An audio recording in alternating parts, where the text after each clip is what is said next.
Season 9 closed with Team Flash making history, achieving a record-breaking 4-peat. But legacies don't guarantee the future. This season, with a new format and new challenges, every team must fight harder than ever. This is MPL Singapore Season 10. The regular season has 3 key stages: seeded stage, Challenger Qualifier 1 and 2, and the Challenger Bracket stage, all leading up to the playoffs, where only one will rise and claim the victory. Seeded stage. 6 invited MPL Singapore teams will face off together in a best-of-3 round robin across 3 weekends. The top 4 teams will advance to the playoffs. The bottom 2 fall to the Challenger brackets. Challenger qualifiers. At this stage, community teams are divided into 8 groups and fight each other in best-of-3 round robin. From each group, the top 2 teams will qualify for the Challenger brackets. However, in Challenger Qualifiers 1, the advancing teams must first battle against 2 MRO teams where only the top 2 teams advance forward. Challenger Bracket stage. In this stage, 2 relegated seeded stage teams will fight alongside top 2 teams from Challenger Qualifiers 1 and top 2 teams from Challenger Qualifiers 2. They will battle in the upper bracket for a spot in the playoffs. For the teams that have been eliminated from the upper bracket will get one last chance in the lower bracket to fight for the final ticket to the playoffs. The top 2 teams from Challenger brackets will join the fight in the playoffs. The stage is set. It all comes down to this: 6 teams, only one champion. Who will rise and claim the MPL Singapore Season 10 crown? This is our pride, our passion. This is MPL Singapore Season 10.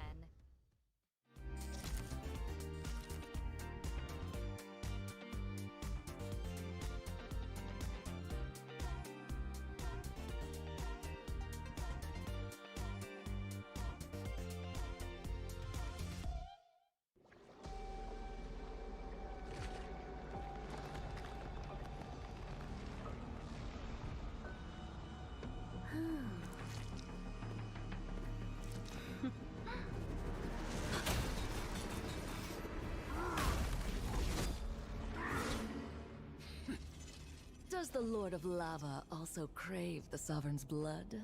Fool! The tyrant's remains will only bring doom!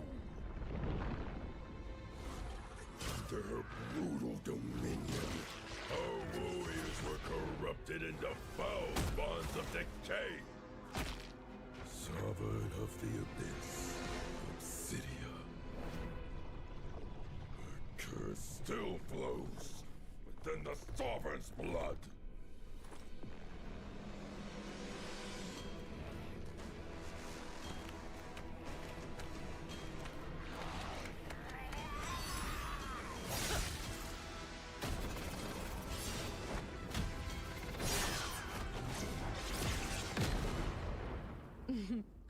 Such loyal little puppets, aren't you?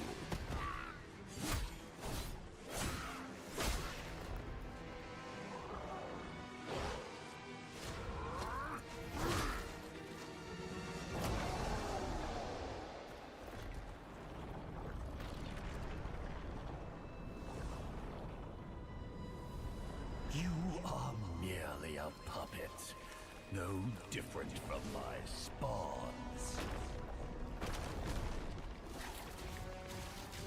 Bow to me. Keep your throne, or be destroyed. The Abyss bows to no one!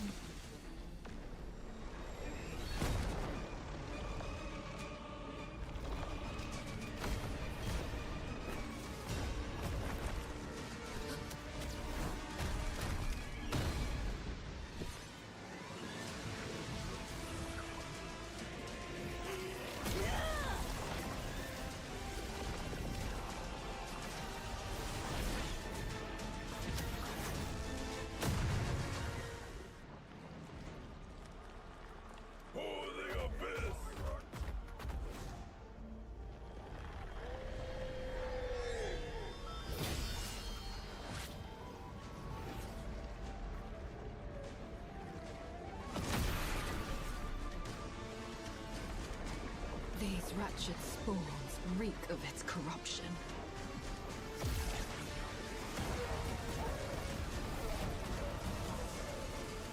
Your sovereign has a god to kill.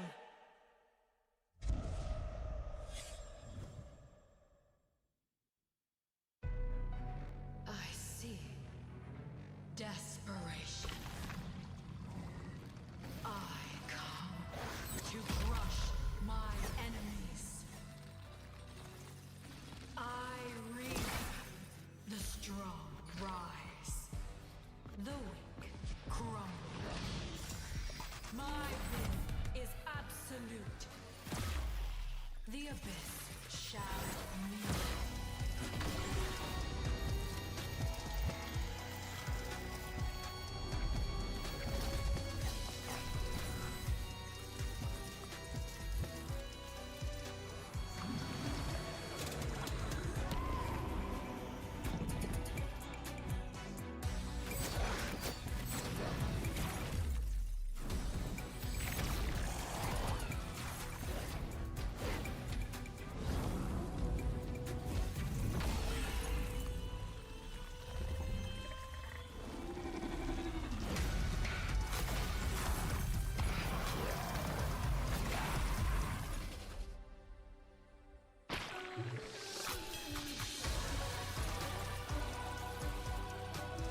Gaze upon me.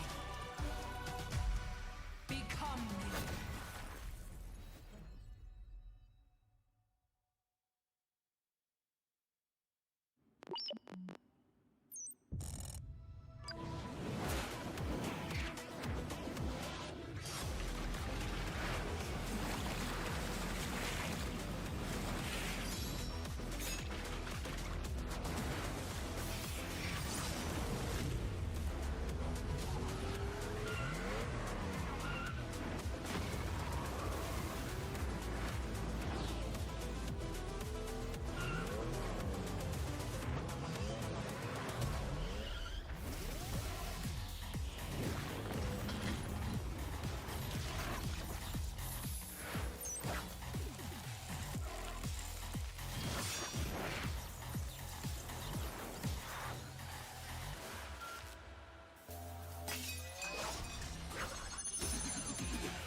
Season 9 closed with Team Flash making history, achieving a record-breaking four-peat. But legacies don't guarantee the future. This season, with a new format and new challenges, every team must fight harder than ever. This is MPL Singapore Season 10. The regular season has 3 key stages: seeded stage, Challenger Qualifier 1 and 2, and the Challenger Bracket stage, all leading up to the playoffs, where only one will rise and claim the victory. Seeded stage.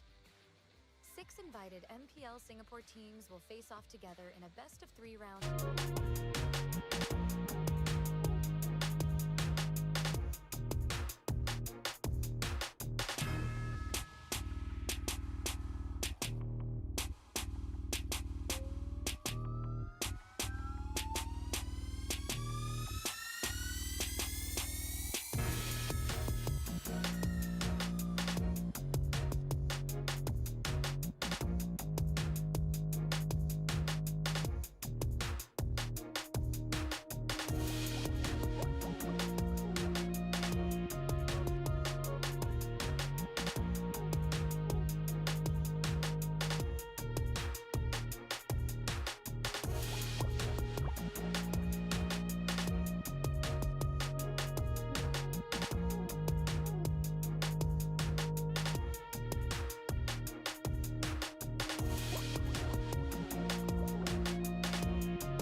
Alright, ladies and gentlemen, welcome to MPL SG Season 10. We are in the double-digit mark already. We've got yesterday that is done and dusted together with Ryan,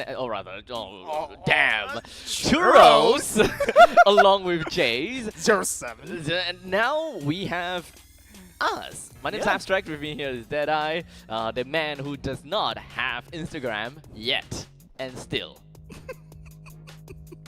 Make one!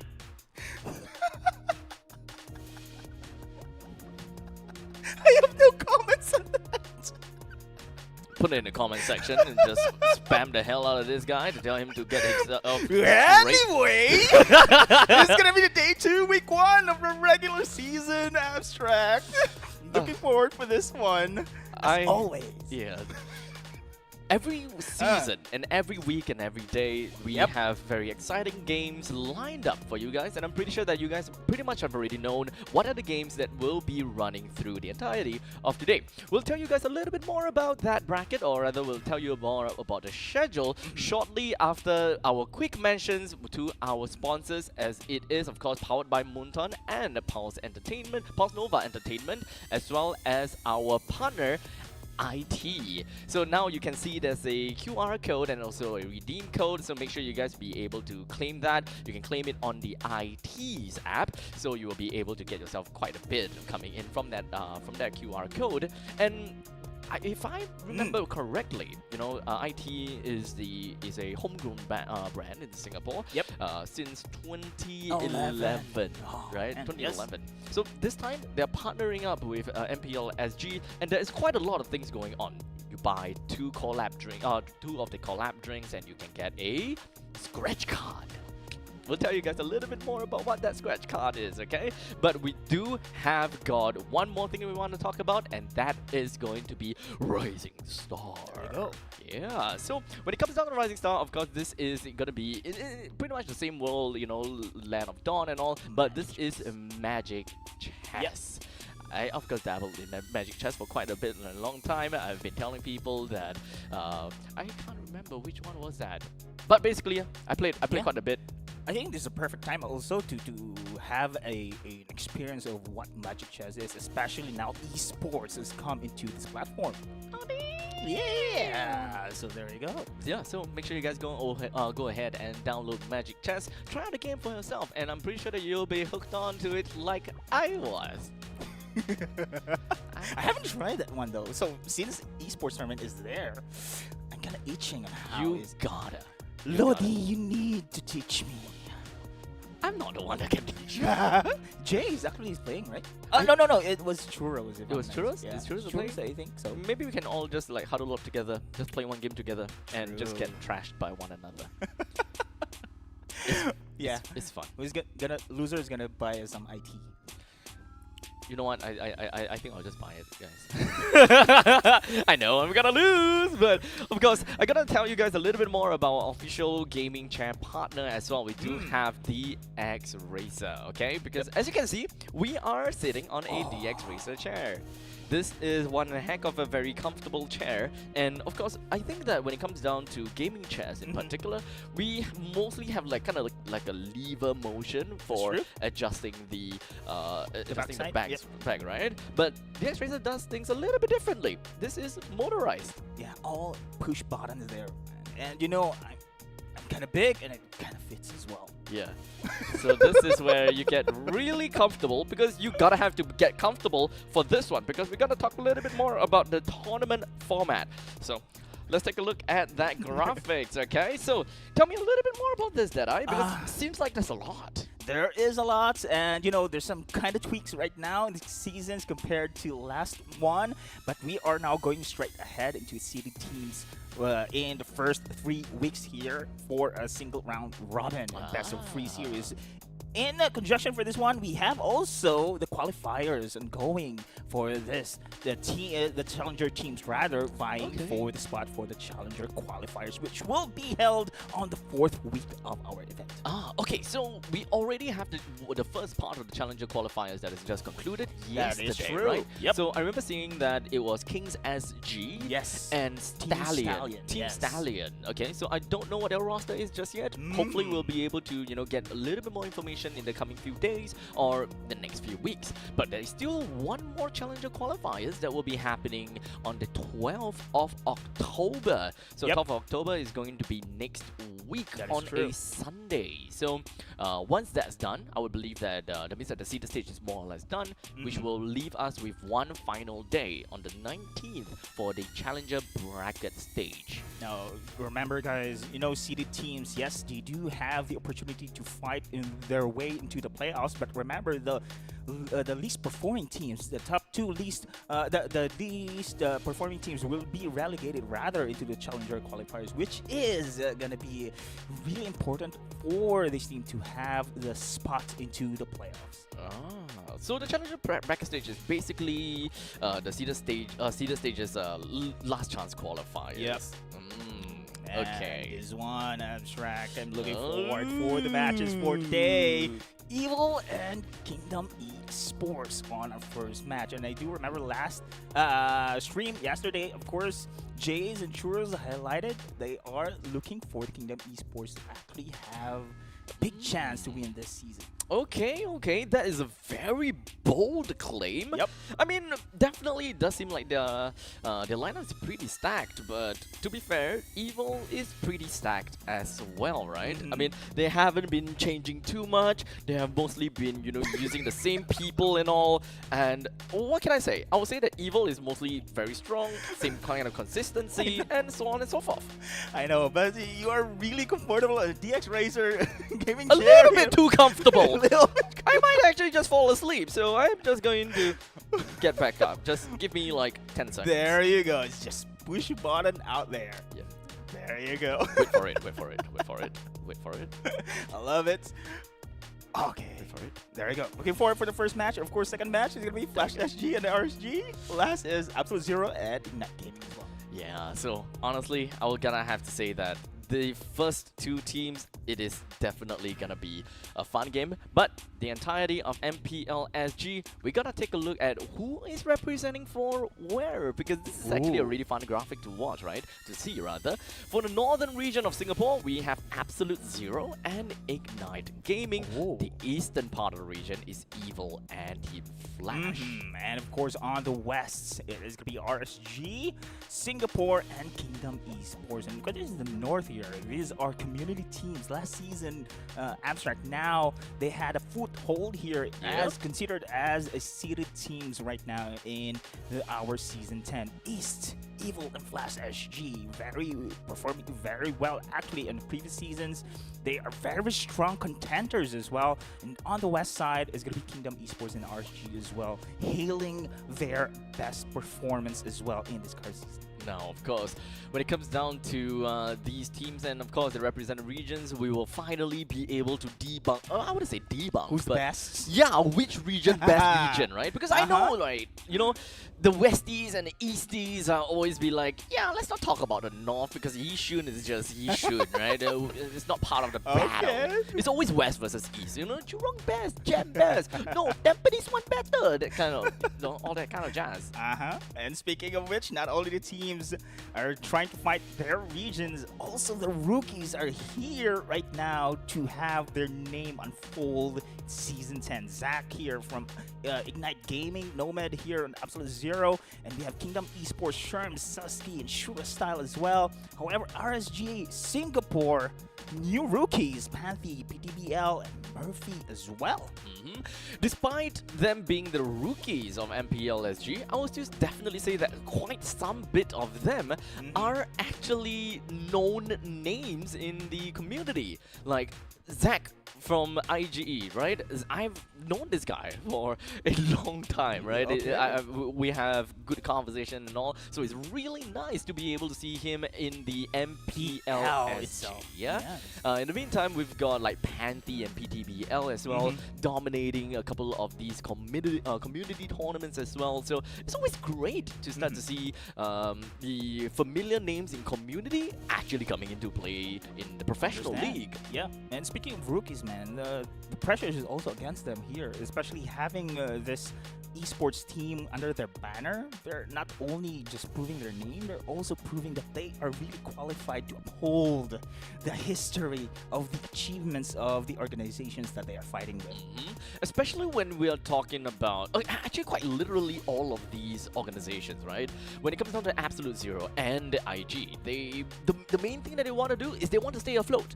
But that is like just the borderline, right? We want to stay afloat, we want to stay in the playoffs, but ideally, they want to be the best. Of course. Yeah. Kingdom and RSG though, these two names, especially RSG, right? RSGSG is such a mainstay name. They have been in here for almost every single MPL, if not all the MPLSGs. So it is definitely a very big shoe to fill for our fellow friends, Murphy, PTBL, as well as Panthy, in order to be like, yeah, you know, it's a known brand, RSG is a known brand, we want to fill up the shoe good enough to make us and the organization, you know, right, play it right. Actually, this is a great point that we are going to discuss for this one, Abstract, because RSG right now, last season, if I'm not mistaken, they're a top 2 performing team there, and now with a totally different roster here, Hoki will be somehow the experience among them, but the rest, I think, more on rookie style. Yeah, I agree. The pressure is there. I mean, to uphold the history of RSG here with the performance that we have seen yesterday as well, they have been struggling quite a while. But you know, this is still the first week. Same thing as the last season, if I'm not mistaken. RSG struggled early on, but then again they climbed up. It's always kind of like a post. Somehow. RSG. Back then, back then in the previous seasons of MPL, there will always be like the break, you know, after the break. Oh, no, I wouldn't say the break, but it's more of mid-season. Mid-season. Yeah, mid-season. Correct. There will always be the transfer window. Yes. Every time after the transfer window, and there you go. Like, oh, look, the entire team changed. Yeah. What happened? Remember Gear? Exactly.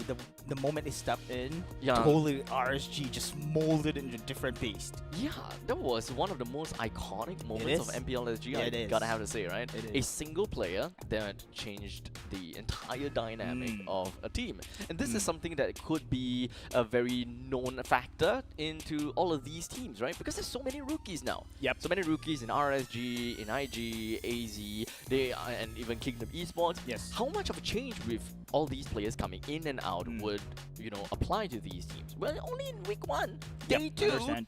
We're still kind of figuring out how these teams are gonna fare. But we have to take note also the time window, because we only have 3 weeks for the seeding teams to actually vie their position into the playoffs. So this is really crucial for them on how to adapt quickly as well. Yeah, I mean, with that being like, if you're talking about adaptations, right? Week 1 normally is more like, yeah, we're gonna play our own game, but it also gives us a very good idea, you know, right off the bat, right? Clean slate. How are these teams doing? Like, especially for yesterday's game, for example, I would say that Evil played just like how Evil will play, right? I agree. But Team Flash is the one that surprised me. Right, they definitely do have a couple of changes in there. Yes. Not exactly the same Flash, but I would still say that with Hades as well as Kurtizi, I would say that the Kurtizi effect is always going to be there. Very consistent mid laner that generally be able to, you know, kind of keep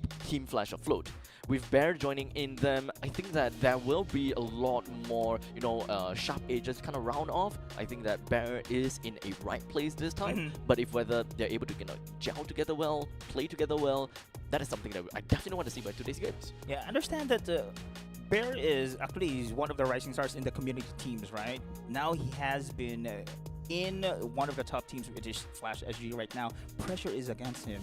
right? I can somehow give this kid a little bit of time window to adapt himself.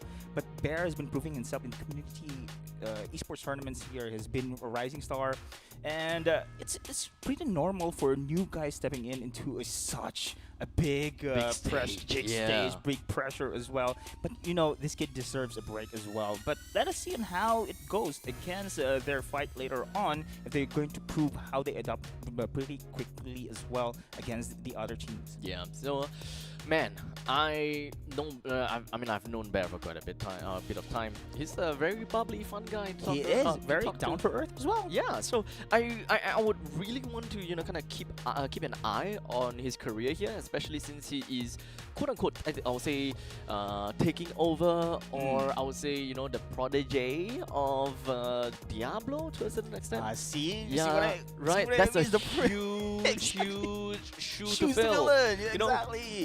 when Flash SG announced their lineup, the comment section is all about Diablo, Diablo, Diablo. Where's Diablo? Where's Diablo? Where's Diablo?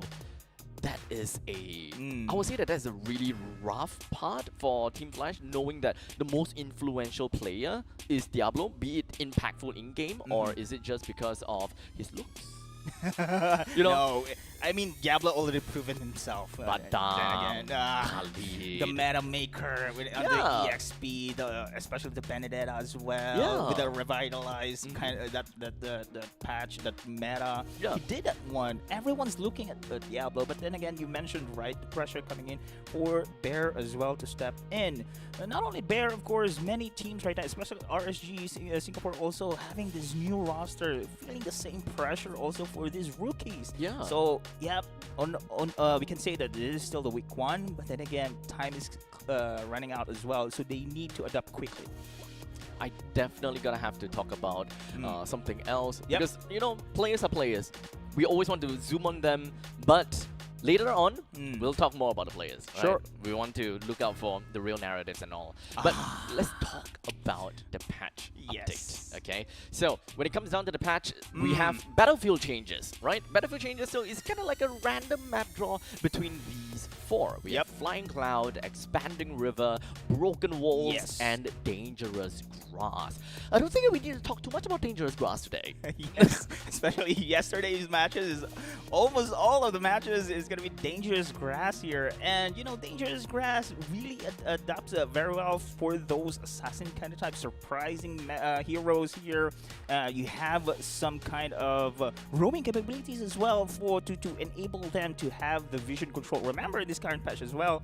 Vision for roam gives them additional gold and EXP. So many brushes in the map. They have plenty, of course, of surveillance ways on how to have this gold into to flow into their side. So hopefully we can expect some Flying Cloud, Expanding River, especially Expanding River, man. As a roam player, I love Expanding River. Go fast! Gotta go fast! Because of course it enables so much movement across the map. I believe this I hate meta it. I love it.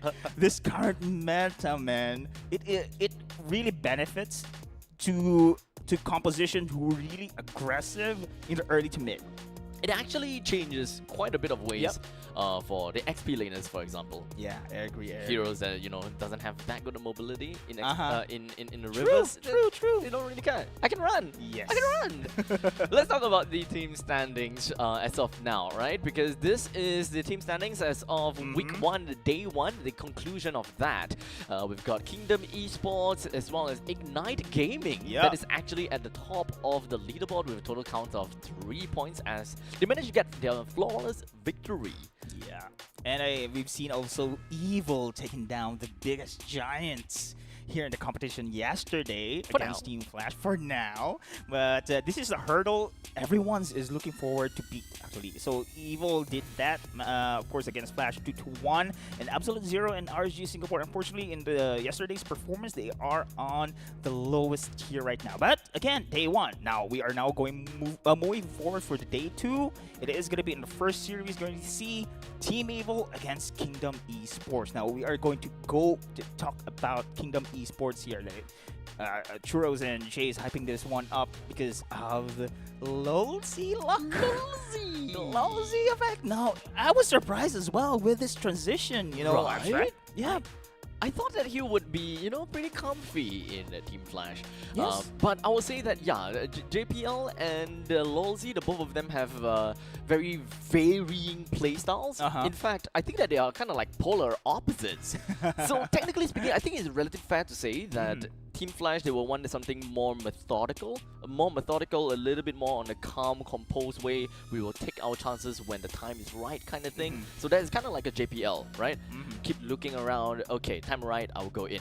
But Lolzy is hyper aggressive. Yes, he The is. moment that he have it, you go for it. He is. You can see the veterancy of this player and how he really rotates around the map. And you know, Kingdom Esports will go up against this team later on, Team Evil. Been seeing a fan since Season 8 here for this team. And what I love about this one, because Gear, Aether, Sailor, Van, Powerful, except for Aether, of course, they're pretty solid. They have been the same roster, except for Aether, on the previous season. So you can see the chemistry coming in from this team.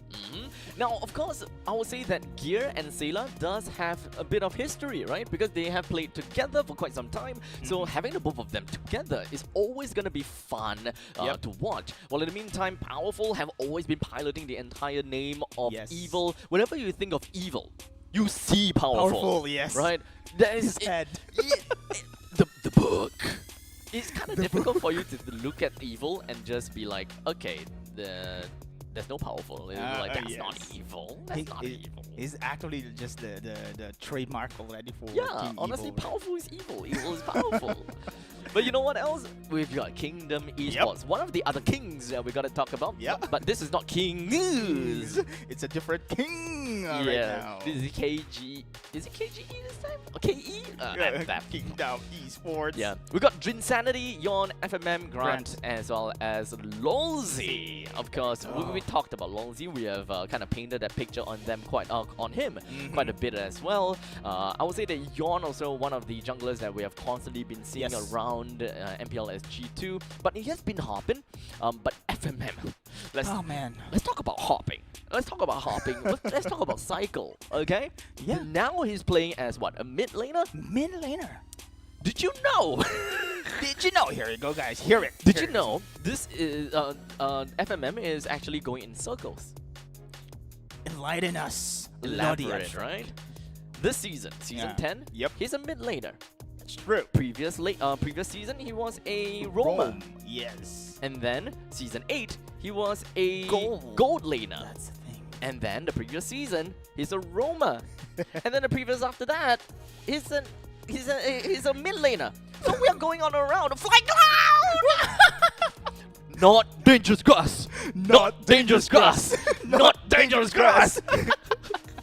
I think all of these map changes, the big effect for me is Flying Cloud. Why? Because they have a high ground advantage. It's going to be easy for the flanking maneuvers and to react as well for those siege attacks.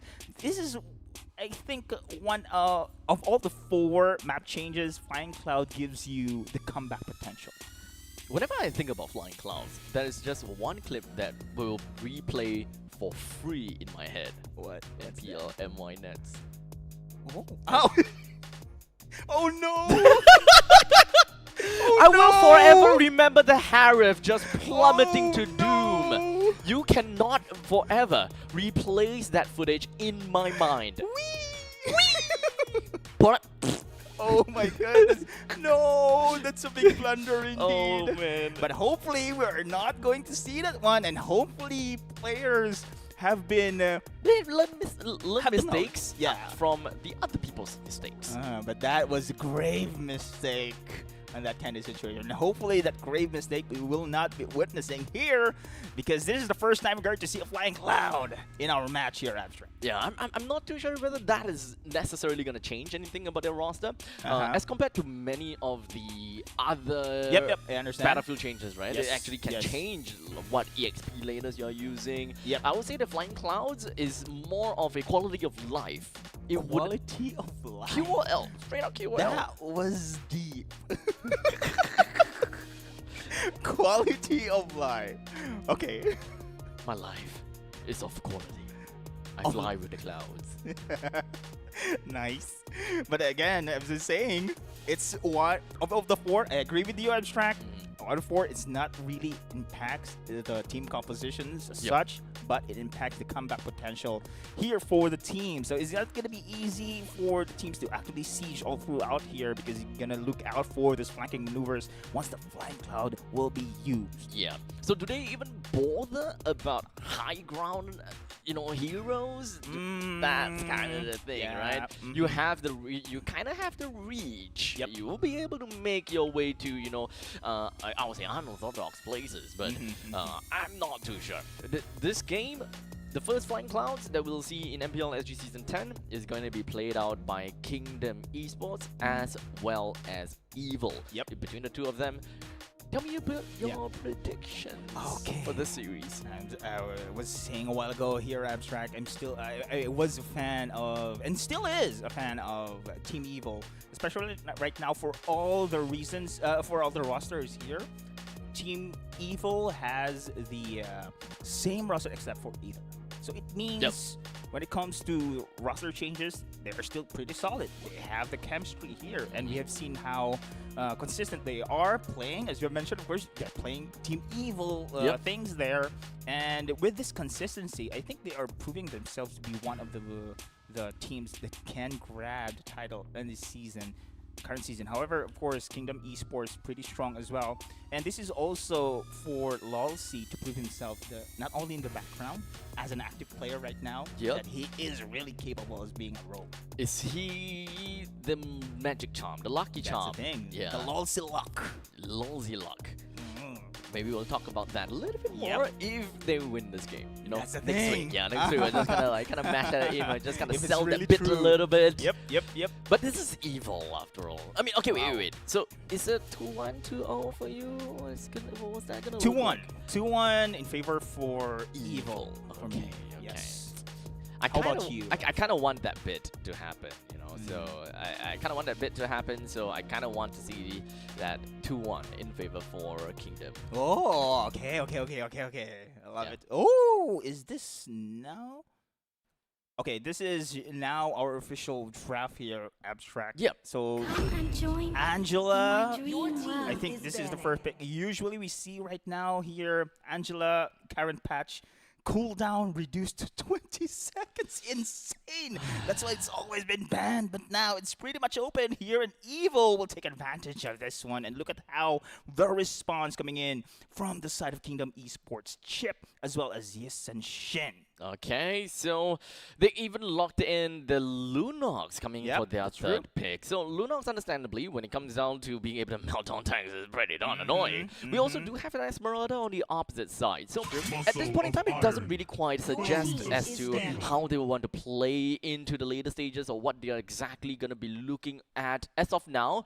But I definitely want to say that that Esmeralda would do a pretty good job in the XP lane, since there is no CC to be found for now. You can't exactly deal with the Esmeralda that much, but there is still quite a fair bit of XP lanes we can play around with. Yeah, that is true, especially against the Chip as well. Chip's teleport, remember, Chip is pretty viable in this current patch as well. It's going to be easy for him to teleport from one lane to another, thus giving him gold opportunities as well to give vision into his team. So it is one of the conditions coming in from the side of Kingdom Esports, having Yi and Shin on the jungle as well. Most likely, Lunox going. And they can have also the counter here on the top on the EXP. We've seen here Ruby, however, is pretty much open as well, especially they have Lancelot on the other side coming in from the side of Team Evil. The hunt begins. Okay, it's gonna be bad. Yeah, your foul mouth. There you go, unfortunately. So, taking a look at all the XP lanes available, we gotta have to talk a bit more about KE's potential picks, right? Yes. Gato Kacha is still available. Nope. Banned already. Yes, sorry, but I'm blind, excuse me. for the Kingdom, this Lapu? one- Yes. yeah. It's pretty good as well. Yeah, Lapu. So, Lapu is one thing, Allah's ban, CC's ban. Alice. Okay, we have a revamp Alice in this current patch as well. Remember the ultimate last patch? It's now going to be a passive coming in from this hero. So just a Crimson stacks and it will be activating Oh, it. And they will damn. go for it here.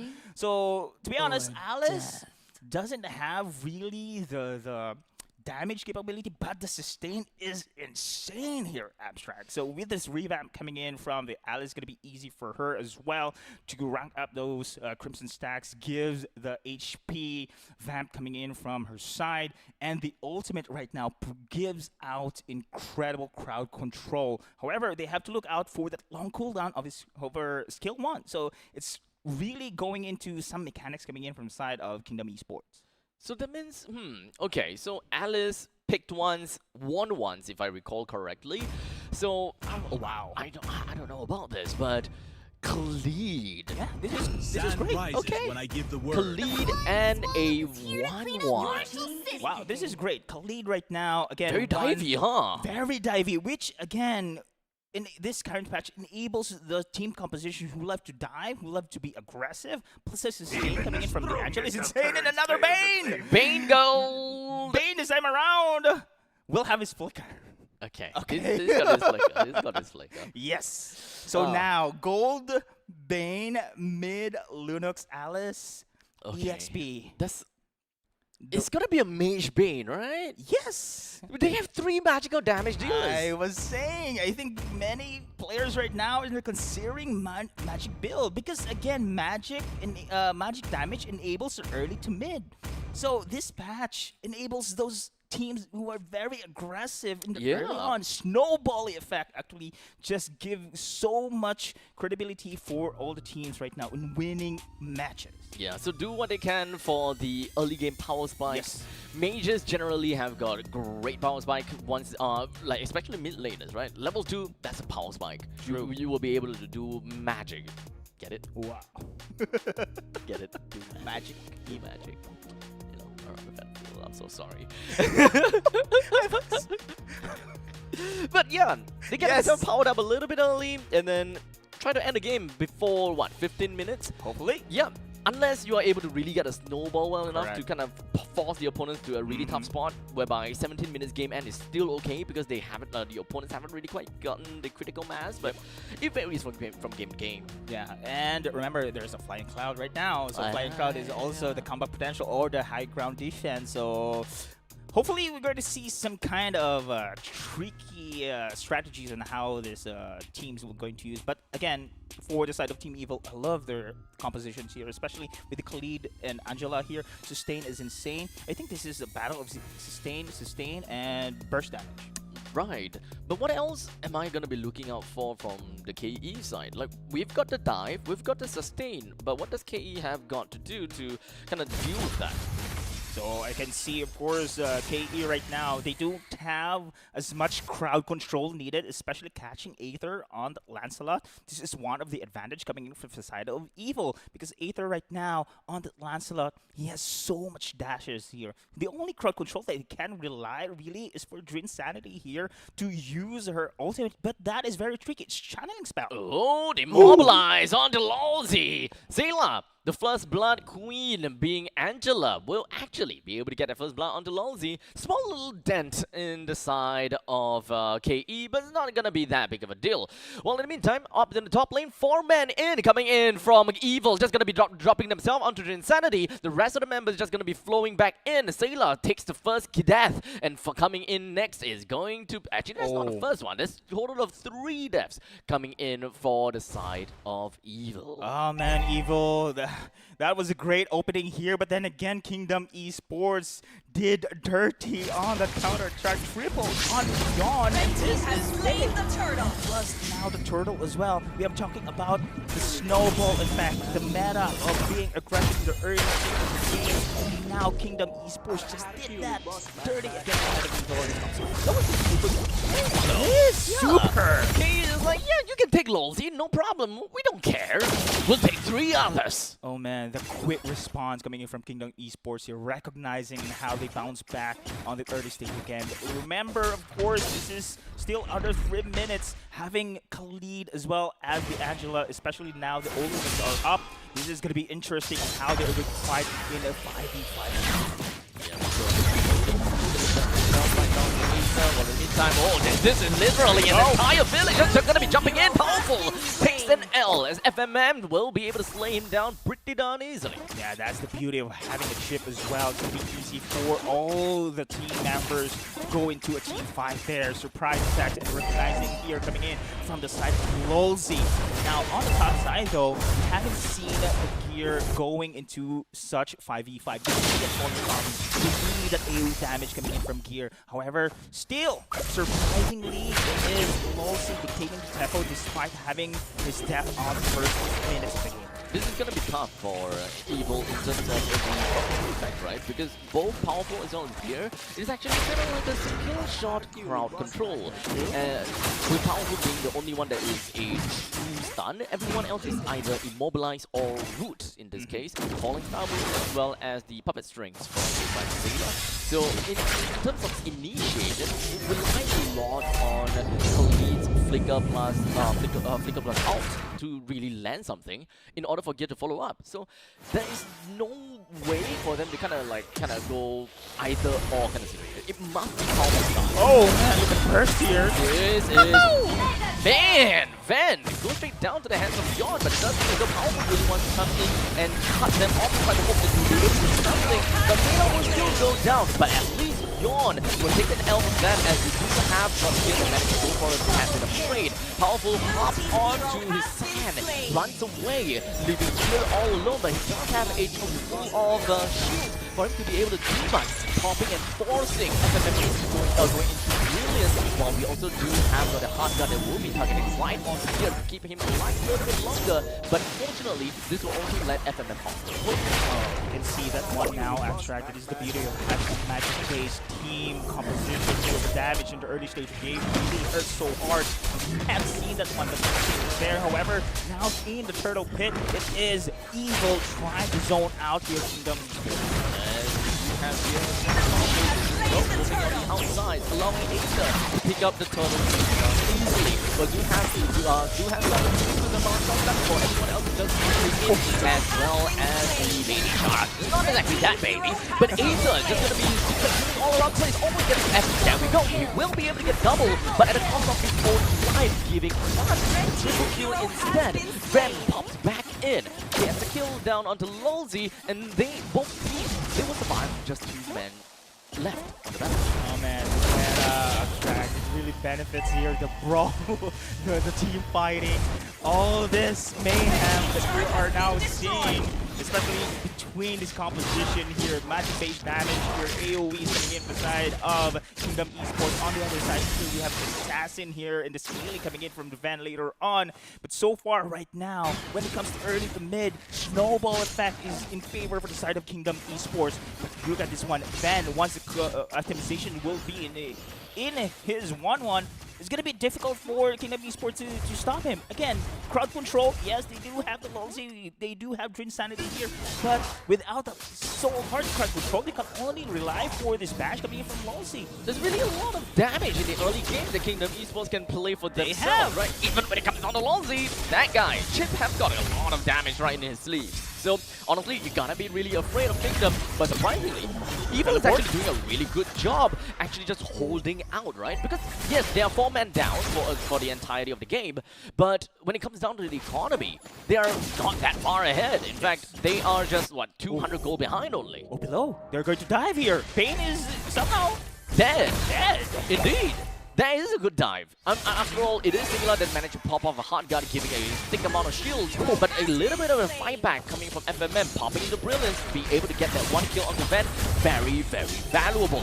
Back to the top lane though, Drin Sanity, Lolzy as well as Yon. We're hoping that they will be able to do something this year, but this is an Esmeralda that we're talking about. Being able to just charge up on the shields and just be alive for an extended period of time. Just kind of pulling Drin Sanity over to the western part of the Turtle, and now down to the southern. At least he does have the Flowing Blood to allow Drin Sanity to run a little bit farther away, just so that he would not be cut in between of the entire roster of Evil. Teleport, an extended team fight continues. Aether gets himself the turtle. The entirety of Kingdom Esports, unfortunately, would not be able to do much to stop Aether. Yeah, that's going to be a sacrifice coming in from Gear here. They have successfully taken the turtle in that situation here with Kingdom Esports again. They have the damage that you have mentioned, but Evil is not backing out. Still, they have been performing very aggressively here against the side of Kingdom Esports. We have to look out for the late game situation here, Abstract. Ben is still a 1-1.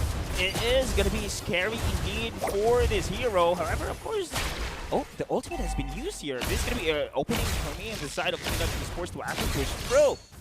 Honestly, this game is as balanced as we can think about. But there we go. That is going to be the shortcut. It's just going to be popping the rest of the members from the side of the kingdom to immediately pop gear off.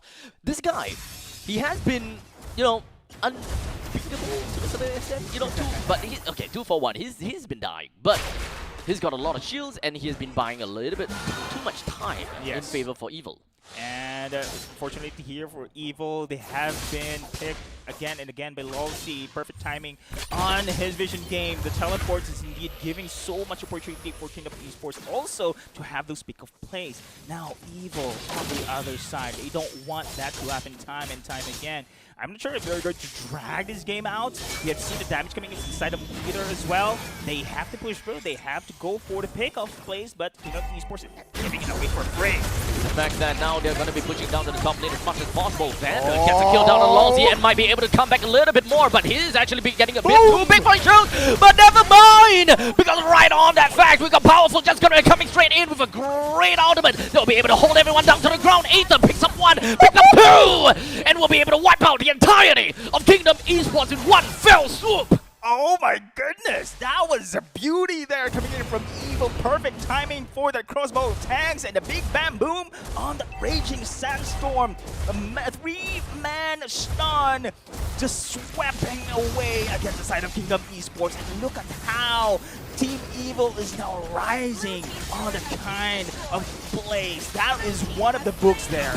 That is not a defense, but that is an engagement. But the rest of the members coming from the side of Kingdom Esports wants to go for a little bit more as the shortcut has been brought in. They managed to get a kill down on the Aether shortly after taking the Lord. Oh man, Kingdom Esports, that was really a big blunder, I can say, for this team, but then again, they tried to bounce back on that surprise attack coming in from the side of Lolzy. Unfortunately, here, Evil still managed to go back. And now this is now the Lord into their favor. Oh, Kier, out of position. But he's gonna be fine. He's still got a lot of shields for himself to work with. Lolzy is already down to lower than half HP, and Ben will be able to get a kill down onto him immediately. With a double kill that's just gonna be credited over to Ben. Almost getting a kill down on the Grant instead. But Insanity, now in the midst of the entirety of Evil, he still managed to get himself running away with a quick little flicker. They're just going to be putting themselves right underneath the T2 turret. They fight back. They're ready to do a lot, especially for it comes down to Alice. Now Yawn picks up 1. There's 4 men left from the side of Evil. The entirety of Kingdom Esports wants to push the rest of the members from the Evil back. But now Van picks up a kill onto Yawn. A little bit too much for Kingdom Esports to handle. Wow, so much action we're seeing here. It is a beauty to see 2 teams rolling it out on the first game of the series. And Van, right now, we can see the potential of the carry 1-1 in the later stages of the game. Once the crossbow of tanks pops up, especially on a 5v5 situation, it's really difficult for Kingdom Esports to pick off this carry all throughout. And we've seen the damage coming in from Van. Plus the malefic gun right now being secured coming in from this player is going to hurt so much. Oh man, let's talk about our itemizations, shall we? As when it comes down to economy, we got the 1-1 definitely super rich, man. Yes. Getting a lot of kills, 7 kills to his name already so far. He does have the corrosion size, the Windtalker, Harsh Claws, and still building up to the next one. Yeah, I thought he built Malefic Gun there. There was an icon there. There we go, Malefic Gun. Okay. Yeah. Now Malefic Gun has been secured. Great range. And damage as well. Now Kingdom Esports, they have been very aggressive in the early stages of the game, especially Lolzy on his teleport plays. Now it has been mitigated. Evil right now, very much prepared, especially right now that Van is so much farmed on his 1-1. They need some pickoff. You mentioned about this Abstract, they need some crowd control here, but it's impossible to stay for Van, especially with that the heals and the ultimate coming in from the Angela, just proving so much sustainability as well. It's difficult for them to burst down. I kind of feel as though for Kingdom Esports, it also seemed a little bit counterintuitive with the way that they play, right? Because it is a chip after all. Yep. The moment you pop up with a shortcut, everyone wants to swarm into the portal. But that is, well, ironically, exactly what Evil wants you to do. because we have Gear and we have Powerful. Both are playing an Esmeralda and the Khalid respectively, so they kind of want everyone to be in a very small space at the same time. That is true. That is true. But they have to. That's why they have to rely for the side of Kingdom Esports. Burst damage. They need to end it quickly. Once the prolonged team fight goes in, it's also in favorable for the side of Team Evil to do such a thing. So, however, right now, they need some kind of flanking maneuvers here. We've seen that one coming in from Lalzi in the early to mid stages. Look at this one. Lalzi trying to have this flanking maneuver, but it's not going to be easy for now. Look at the formation coming in from the side of Team Evil. All flanks has been secured. Defensive line been pushed as well. As now the Lord falls below half HP, but none of these teams are too interested in trying to get into critical health. For now, Evil finds Drinsanity, but they're not exactly putting too much emphasis onto bringing Drinsanity down, knowing just how annoying an Alice can be. Everyone is just kind of floating around. And I've seen also FMM trying to push the waves on the bottom side. However, Angela is in the base just in case for this push to happen here. But remember, the global ultimate auto flicker has been used here. This is big. And Team Evil, what is the shot call here? Oh no. They're trying to pull on the dance. Yeah, I mean, it's understandable. That flicker is kind of necessary because he was a little bit too far off, right? Van could have gotten a free ultimate the moment that Longzy goes a little bit too far off. Well, in the meantime, I do really like the fact that, yes, they are using Angela. But hold on a second, Aether gets the Lord down once again. And now we've got FMM that even dove all the way down to the bottom. You don't even care about the portal as the fight is ongoing still between Kingdom Esports as well as Evil. They want to hold Evil down as long as possible, but unfortunately there will be a Lord that will be marching down in the middle lane, so they can't even do anything from that point. Well, Ven picks up a triple with 4 men down for the side of Kingdom Esports, leaving Drinsanity all alone. The entirety of Evil will now march down in the middle lane, while Drinsanity hold down the entire lane of creeps in the middle lane, while still having a lot of help to work with. But there is still a Lord that will be marching in. Drinsanity can't do anything else about this Lord. As such, they will lose the T3 tower right in the middle lane, but right enough time for Longzy to come back in. This will be more than enough to push the entirety of Evil away, maybe. But now, Drinsanity, he hold himself a little bit long enough, but Longzy has got no health to work with. Evil comes in with the Lord, just gonna be knocking right in onto the core, but it's not quite enough. Wait, it is enough for them to end it. Oh man, Team Evil, there you go. That is gonna be the first game secured coming in from this team, and what an insane opening game we have, Abstract. It was brawl all throughout, sustained game, burst damage, and everyone is out there trying to get the win. Oh man, oh man. Wow. Aether though, I gotta have to leave it to Aether. This guy has been nibbling these retributions. Yo, if not for the Lord, I don't think that they will be able to end a game like that. Yeah, it is. And I believe that the flicker coming in from the Bane as well has been one of the prominent things that the side of Team Evil on that Lord dance have, of course, analyzed in that situation. Because without the flicker, it's going to be difficult for Bane to really burst that ultimate. And the risk also coming in from the side of Kingdom Esports is FMM, who's way back on the bottom of the bottom lane there. So basically, it's just 4v5 in that situation. Yep.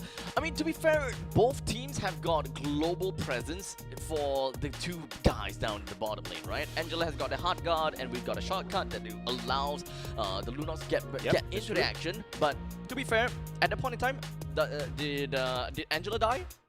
I think Angela lost to the Lunox, right? Because I think Lunox just dove right into Angela's face. So as much as possible, that Angela didn't really do too much in that fight. The shield was there. The shield was there still, so there's still some impact in the main fight altogether.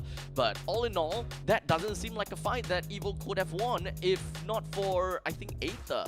I would still say that Aether made a very big retribution. That was a make it or break it kind of thing. Because if not for the Lord marching in the middle and getting themselves mega creeps, I think that FMM doesn't even have to port in. You can just stay down in the bottom lane, destroy the entire T3, and might just end the game. True.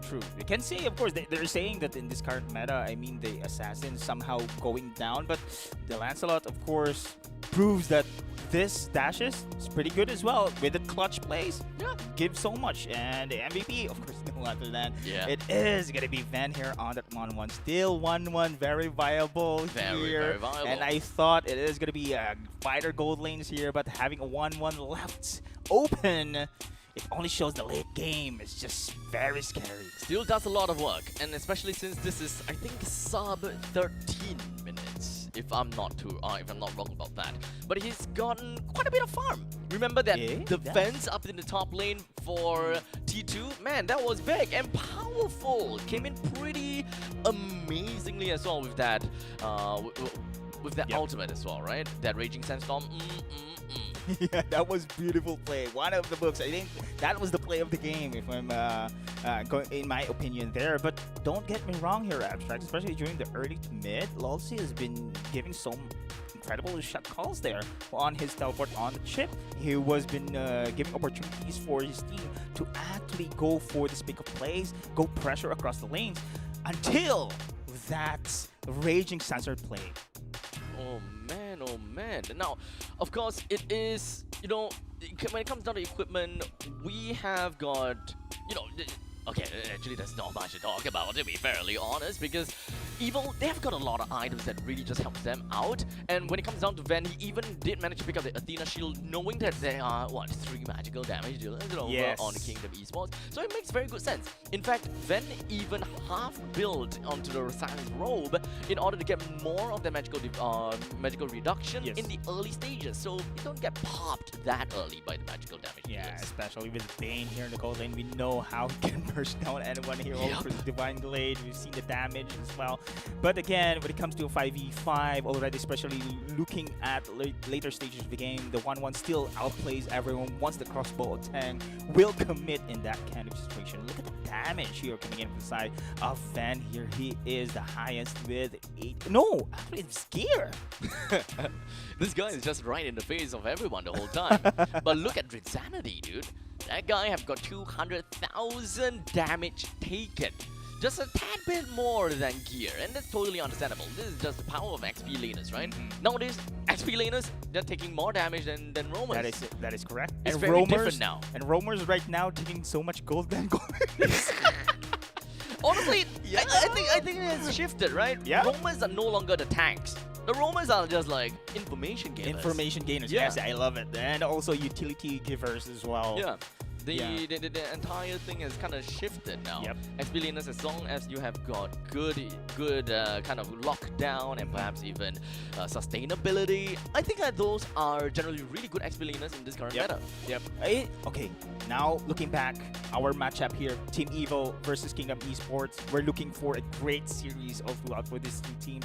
And indeed, man, so much brawl. I think looking forward for the second game here, that was Flying Cloud. So you have mentioned, of course, Flying Cloud was really not affect the map that overall. big, yeah, we haven't seen the comeback potential as well, just because no one was there. Once Yep. that was wiped out. So no one going to utilize the Flying Cloud at that moment in that situation there. But again, on the next game, maybe we can see some expanding rivers. This is what I'm looking out, actually. Especially how aggressive these two teams here are right now. Plus the expanding rivers, this could be a total mayhem, total chaos in the Land of Dawn. Aren't you excited to see Dangerous Grass? Really? You love love the the Dangerous- Okay. No. No. Dangerous Grass, actually for the surprise attacks here. With Lolsey takes advantage of that one. Lolsey loves to have surprises there. I think it will favor Kingdom Esports and how they play out. Honestly, I think that previous game was kind of like a pub fest in some sense. They're just kind of brawling at one another as much as possible. I dropped my portal. I sent my entire village after you. If whether you can respond to that or not, that is that's the whole question, right? Throw a dice. Is it a 6? Is it a 1? Just kind of gamble it off. Yeah. So me personally, if they ban the 1-1, having that team composition, I think they can win for the side of Kingdom Esports. It's just the outplay coming in from the 1-1. So many things, especially during the mid to late. Lolsey tried his best to pick up 1-1, but the Heart Guard pops off. The crossbow of tank pops off. Once the 5-man in the teleport, one can target. One was in the air, just coming up everywhere, and then the outplay mechanics coming in from 1-1 is just hits different here Yeah. against the side of the Kingdom Esports on that team composition. Just gotta like target for days, right?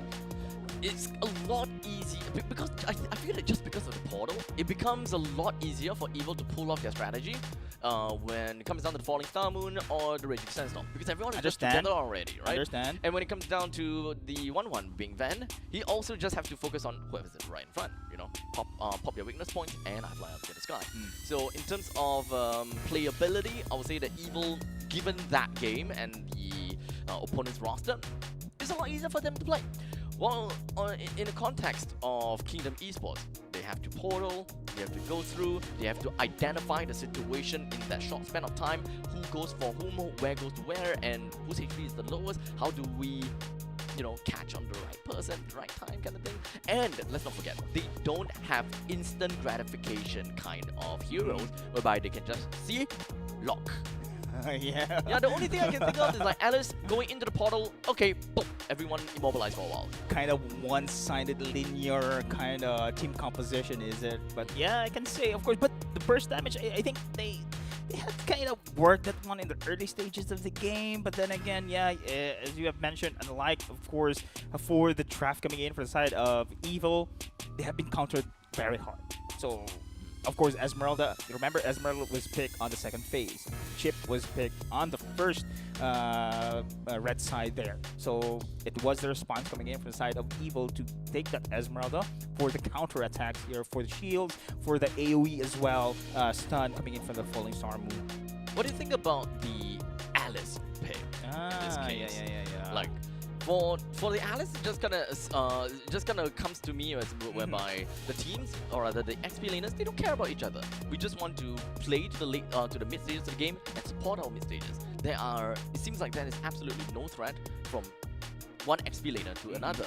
So far, we can see that. Oh, the objective coming in from the Alice for me is just to zone out everyone here. I can see that it was a 3 against 1 against Alice there. Did her job in that aspect, but again the damage was not there. So basically just to take the attention of everyone there, just like a Phoveus you can see, but Phoveus hits so hard when it comes to the damage aspect here. But Alice in a different, she has the utility, the stun right now on her ultimate, plus of course the sustainability here, but she has to rely the damage onto the other players here. That is the Bane for one, but then again, without the flicker, it's not going to be a surprise burst damage here that we can expect here coming in from the side of the limits the damage potential coming in from the side of Kingdom Esports. Yeah, I'll say that probably is just about the reach of the Bane, right? Yep. When it comes down to marksman, at least you're ranged. You have decent reach the moment that you enter the portal. But the good thing about a Bane is that, well, you enter the portal, you have survivability, you will be able to move faster as well, so that it will compensate for the amount of compensate for the lack of reach. But it does seem as though in this case, in this game, even if the Esmeralda as well as the Khalid, they run right in your face with their ultimate, they get hit by the Bane, but that's kind of their job. Yeah, of course. Soak in the damage, and because of that, the Bane no longer have to reach to go to the backlines to deal with Van. So ultimately, Van had got no targets, or rather, Van is unobstructed. Yeah. He's literally the apex predator of that game. I agree, totally agree. And that is actually the #1 target coming in from the Bane is Van, but you just mentioned that one. It's really difficult to reach, so maybe Dangerous Grass can optimize the Bane in that same kind of aspect. You know, he has the surprises attacks from that one. But I'm not sure if this is going to be still the team composition. I can say they can go for a Bane again. Just at least land the 1-1. 1-1 is still very much OP, especially in that kind of situation here, because the stacks coming in from the crossbow dang is give the momentum or the surprise attacks will be negated here for the side of Kingdom Esports. We've seen, of course, Kingdom Esports very aggressive. Team Evil knows their stuff as well.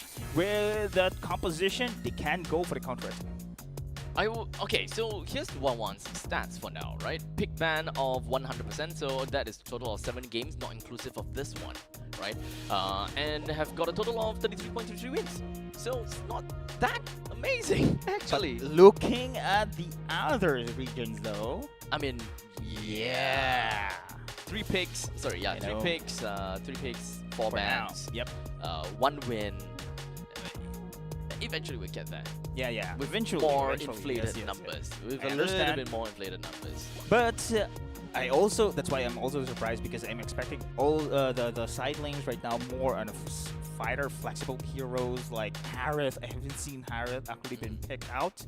I have seen also Lapu-Lapu on the EXP as well. CC on the EXP, you haven't seen that one. We're still in the traditional marksman gold lane here, and still it's viable, I can say. But there's so many much more potential, especially for the side of Kingdom Esports, that they had secured already the Yisen Shin on the jungle, right? They have the Alice on the EXP. They have the gold here. Lunox, is it?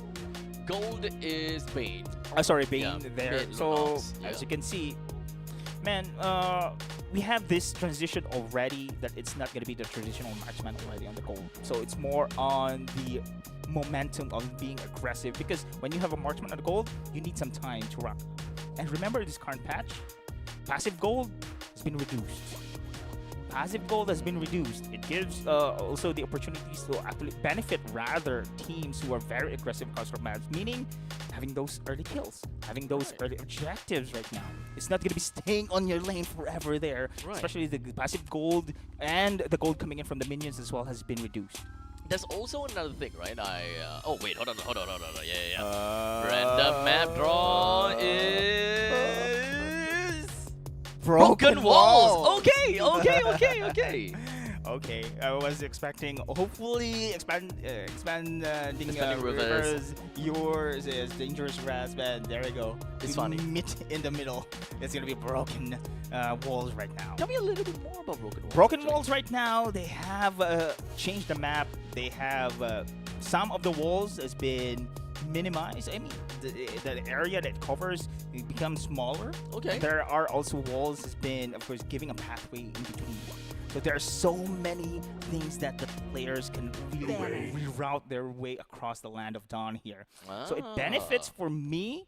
Those roamers were very also aggressive. As you can see, the maps here, expanding rivers gives you movement speed. Broken walls gives you opportunity to have this early route, shortest routes to come from one lane to another. Oh, okay. That means that Johnson will be a good pick. Johnson, no. He is the icon there on the broken glass. No more walls to accidentally crash onto. Yes. Anyway, Fanny is one as well. Fanny is gonna be easy for her to actually latch out and I then feel go. it's harder, right? Because there's lesser walls now. Well, if you're a Fanny user, you are mechanically gifted already. So. I think that's a very big difference, though. Because they are so used to knowing where the walls are. The moment that they come into broken walls and then they shoot out their cables, there's supposed to be a wall there. my own path. And it misses. So they're just grounded. Can you imagine that? Yeah, right? Can, of course. Yeah, of course. Being an open-minded one, but of course you Open-minded? you need to really read or have knowledge of this current patch if that's the case. Yeah. Not just use the flying cloud and then. So broken walls here benefits, of course, those shortcuts to those aggressive heroes here. Can I expect, of course?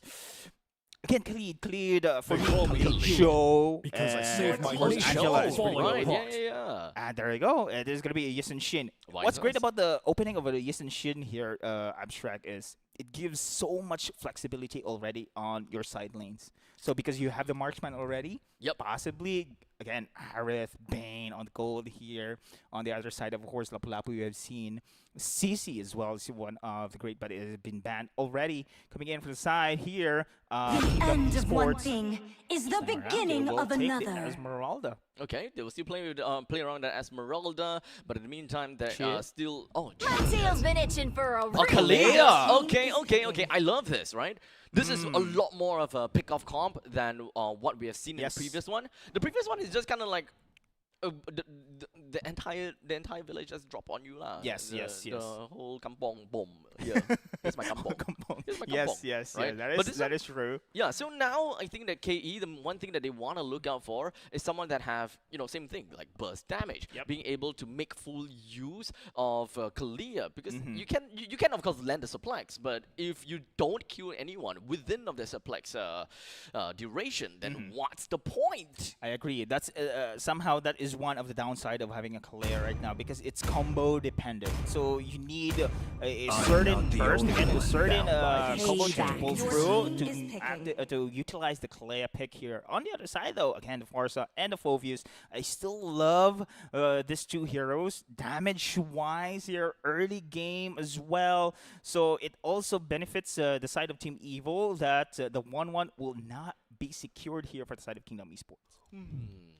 Okay, but 1-1 is still available if Yep. they really want to go for. Regardless, this is a lot more area denial coming in from Evil. So just trying to go straight in for a dive comp for KE might pose a little bit of a threat. But they do have Kalia to pull people in. Yes. They need some reach. And they a combo. need some burst. Yep. So Lunox is still a pretty decent pick here if you ask me. Yeah, I am Lunox is sovereign of pretty the good abyss. as well, but Obsidia! new hero. Oh my god. OMG, I did not expect here that we are going to see in first week a new hero popping up here in our clean composition. Obsidia, ladies and gentlemen, is a new hero which relies so much on her bone shards, the bone stacks here, Abstract. So Obsidia, she has the damage capability. With the conditions that her stacks is really full. Remember, her stacks can only be gained through attacks on heroes, not on minions. So she needs to be very aggressive here all throughout the map, which benefits, of course, the Kalea. The Kalea has the pick of potential. So for this pick of potential, gotta expect, of course, Obsidia will be across team Magic is fight my here. life. But she Your will not team stay is on her banished. lane in this moment in time. So Obsidia also shines for a damage rack as long as her itemizations are in check. But you need time there, Abstract. This is the thing. You need time to scale this hero. Well, that's all marksmen, right? So so it's not exactly a condition. It's a forced technically it is a forced condition. Because when it comes down to other marksmen, like Bruno, for example, it is a marksman that scales in the in the early and the late stages of the game, right? The more you get the kills, and then Sir, you just kind of what's pop your on like command? crazy. Your But Obsidia, team even is if you banning. do get, early game kills and all that kind of stuff, you still The don't hunt get yourself begins. into Your team is critical banning. mass. You need time because you need to keep Yes. hitting over and over and over and Yes. over again. Yep, that is. We can see that right now, the side of Kingdom Esports, they want to be team fight oriented on this one because you need those stacks to be racking up here all throughout the time for the side of Obsidia. But it is really interesting here. Having the Kalea right now only shows that they need to be very aggressive here for the side of Kingdom Esports. On the other side, Team Evil here again, burst damage is there, especially with Yes and Shin on this first pick. We know that Yes and Shin, despite of course the nerfs Your coming in team is from picking. this hero, still it has the momentum build up potential coming in from this hero. They just need a proper crowd control for the roam. We've seen the Cho pretty much open here as well. And remember, Obsidia also doesn't have really had the dashes. She has the movement speed though. She had the skill for the movement speed. Remember, it's a movement speed. It's not a dash. So walls there. Alright, Yep. But it's a broken wall. But it's broken walls. Yep. So it doesn't really exactly matter. Yes. Okay then. Okay then. Okay then. Okay. So it kind of makes sense here. It kind of makes sense here. You still will be able to kind of keep circling around over Yes. and over again when you are using your Hunt of Bone. Yep. So I do kind of like that idea. Yeah. But what exactly is going to be the next thing? Because Obsidia's late game. Yes. But you gotta have to look up for the early game. Kagura! That's the burst. That's the burst. That's Yes. fair. That's fair. You'll still be able to get yourself really deep into the fights, especially since we're looking at the Farsa coming in from Evil. Both, when it comes down to Farsa versus the Kagura, I will say that when it comes down to lane prio, Fast start is definitely gonna still be faster than Yeah, the I Kagura. agree, and it's much easier to execute, man. So compared to a Kagura, you really need some high mechanical mastery here to pull out those outplays coming in from this hero. But then again, this is the burst you have mentioned, right? Abstract. This is the burst damage that the side of Kingdom Esports needs. This is a Kagura that's gonna be played against Sayla. See? Oh yeah. Now So, that you mentioned it. Yeah, so during I guess the resurgence of Evil, or one of the first few times that of Sayla's career, he played so much Kagura that we literally look at Kagura and be like, that's Sayla. That's Sayla. Oh, That's okay. Sayla. All So- these shows here, she and- knows how to counter. Yeah, so FMM, you're kind of digging yourself a little bit of a grave, isn't it? Playing a Kagura against a Sayla. That's bold plays. Bold plays, Bold plus pick. also Kingdom Esports in general having the Obsidia as well into their team composition, and it's a risky play, but we'll see on how Kingdom Esports is going to work this one out. But look at Team Evil response to finalize their team composition here. The Grok as well as the Bruno. Now the Grok is one of the most devastating roamers right now, having early game damage, really racks up, plus broken walls as well. born There's with walls everywhere talent. here. It's going to be easier for him also to pop up this ultimate. Magic, magic, magic, magic, magic, magic. Another magic-based damage team composition. See?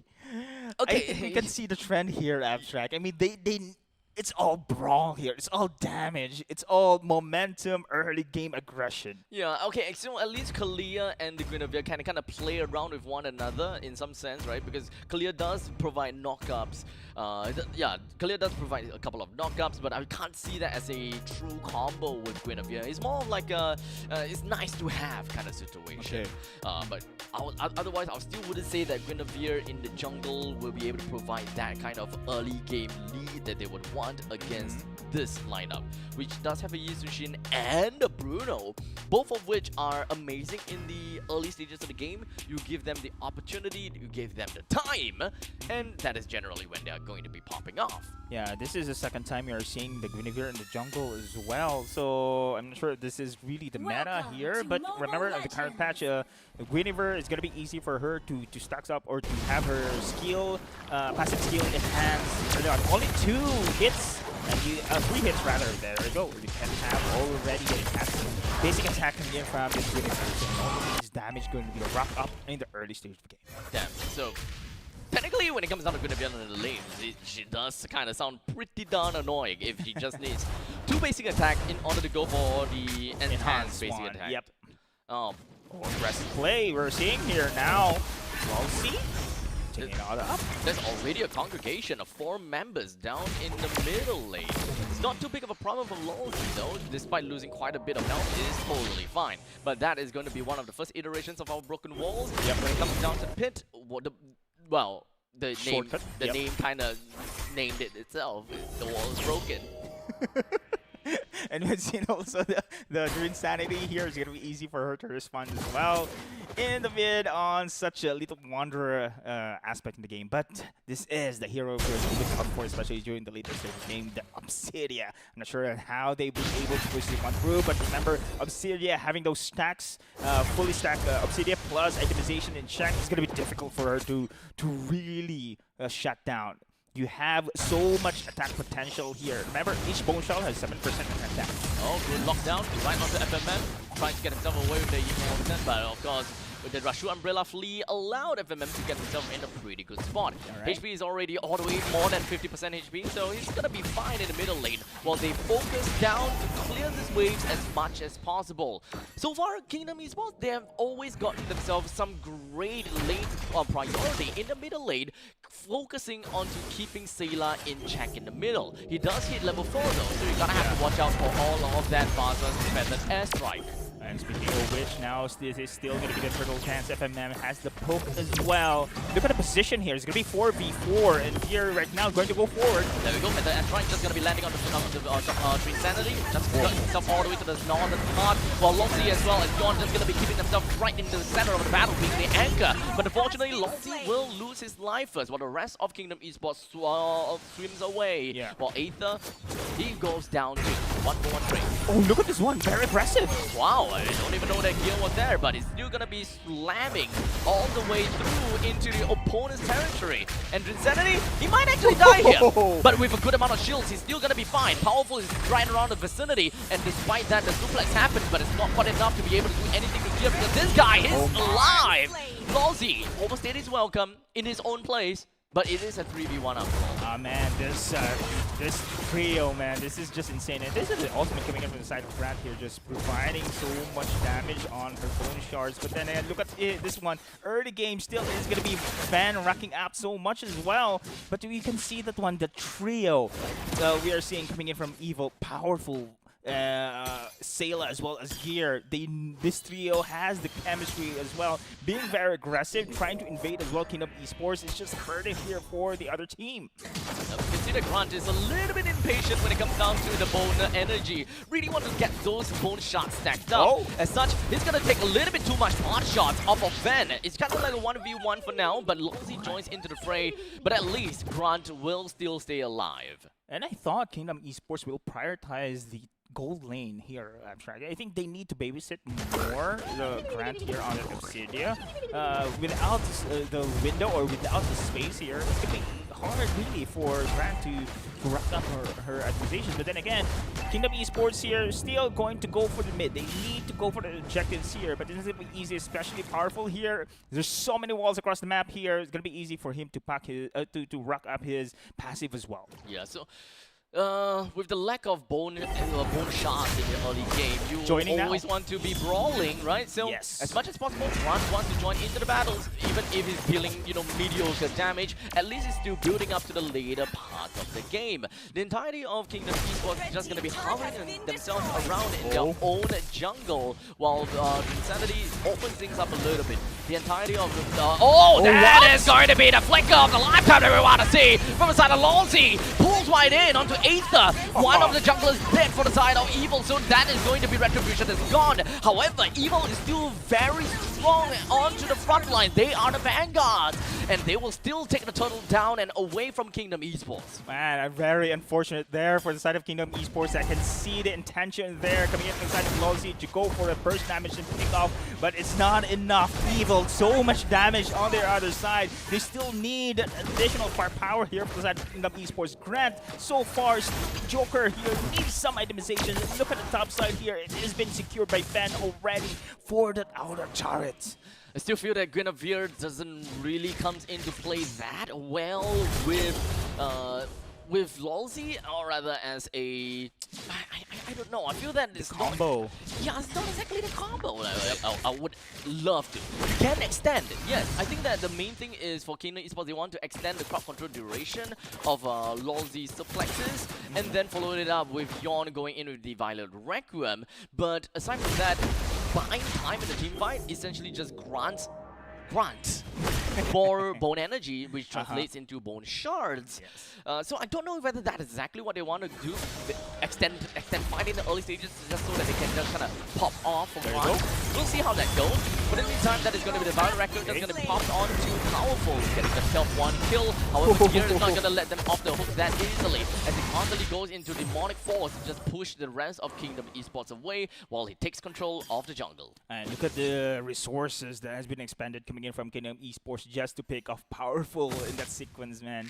It only shows here that they need so much damage yet for the side of Kingdom Esports to not only pick one, but only the rest of the side of Team Evil. Sales positioning on the far side is immaculate as well. There's no one for the side of Kingdom Esports to actually go into the flanks here. And look at this one, just zone, they have been zone out of control time and time again coming in from Sayla. Yeah. So Evil has got great objective games thus far. Literally all of the turtle. Well, we'll see about this one, but even when it comes down to the turret takes, he has also gotten all 3 turrets. All the inner turrets, or rather, all the outer turrets are already taken out. So Evil, they would want to take this turtle down as much as possible to have a perfect objective game. The Lawsy flickers in, immediately to the suplex, but he will go down first. There's going to be a 1-for-1 trade at this point in time with the rest of the members coming for the side of Evil will push the entirety of Kingdom Esports away, all the way to the south, to the northeastern part. Grant is still hiding within of the brushes, hoping they will be able to build a little bit more bone charges. But that's not going to be the way. It is some free kill that will be credited over to Sailor with the Feathered Asteroid. Goodness, here Abstract is the same result. We have seen the same initiation coming in from Rosie, but in fact is a deja vu. They have been countered immediately here by Powerful's ultimate on the drop, and the rest here for the Kingdom Esports is in. Not enough. Their card power is not enough. Rather, in that kind of situation, they are trying to target your Aether. Mission complete on taking him down, but then the rest of Team Evil punches back so hard that Kingdom Esports has no intention to actually prolong the turtle dance. Who's going to be the main annoyance? Or rather, who's really the main annoyance of Evil? Sailor? Van? Man, Sayla has been incredible here, and Powerful has been the counter as well. Van is just the insurance here in the later stage of game, but then again, so much space has been given to him, and Grant cannot even 1v1 him on the lane. But then again, we will not discount here Grant. He doesn't have any deaths yet, and that is a good thing for the side of Kingdom Esports. They need just him to scale.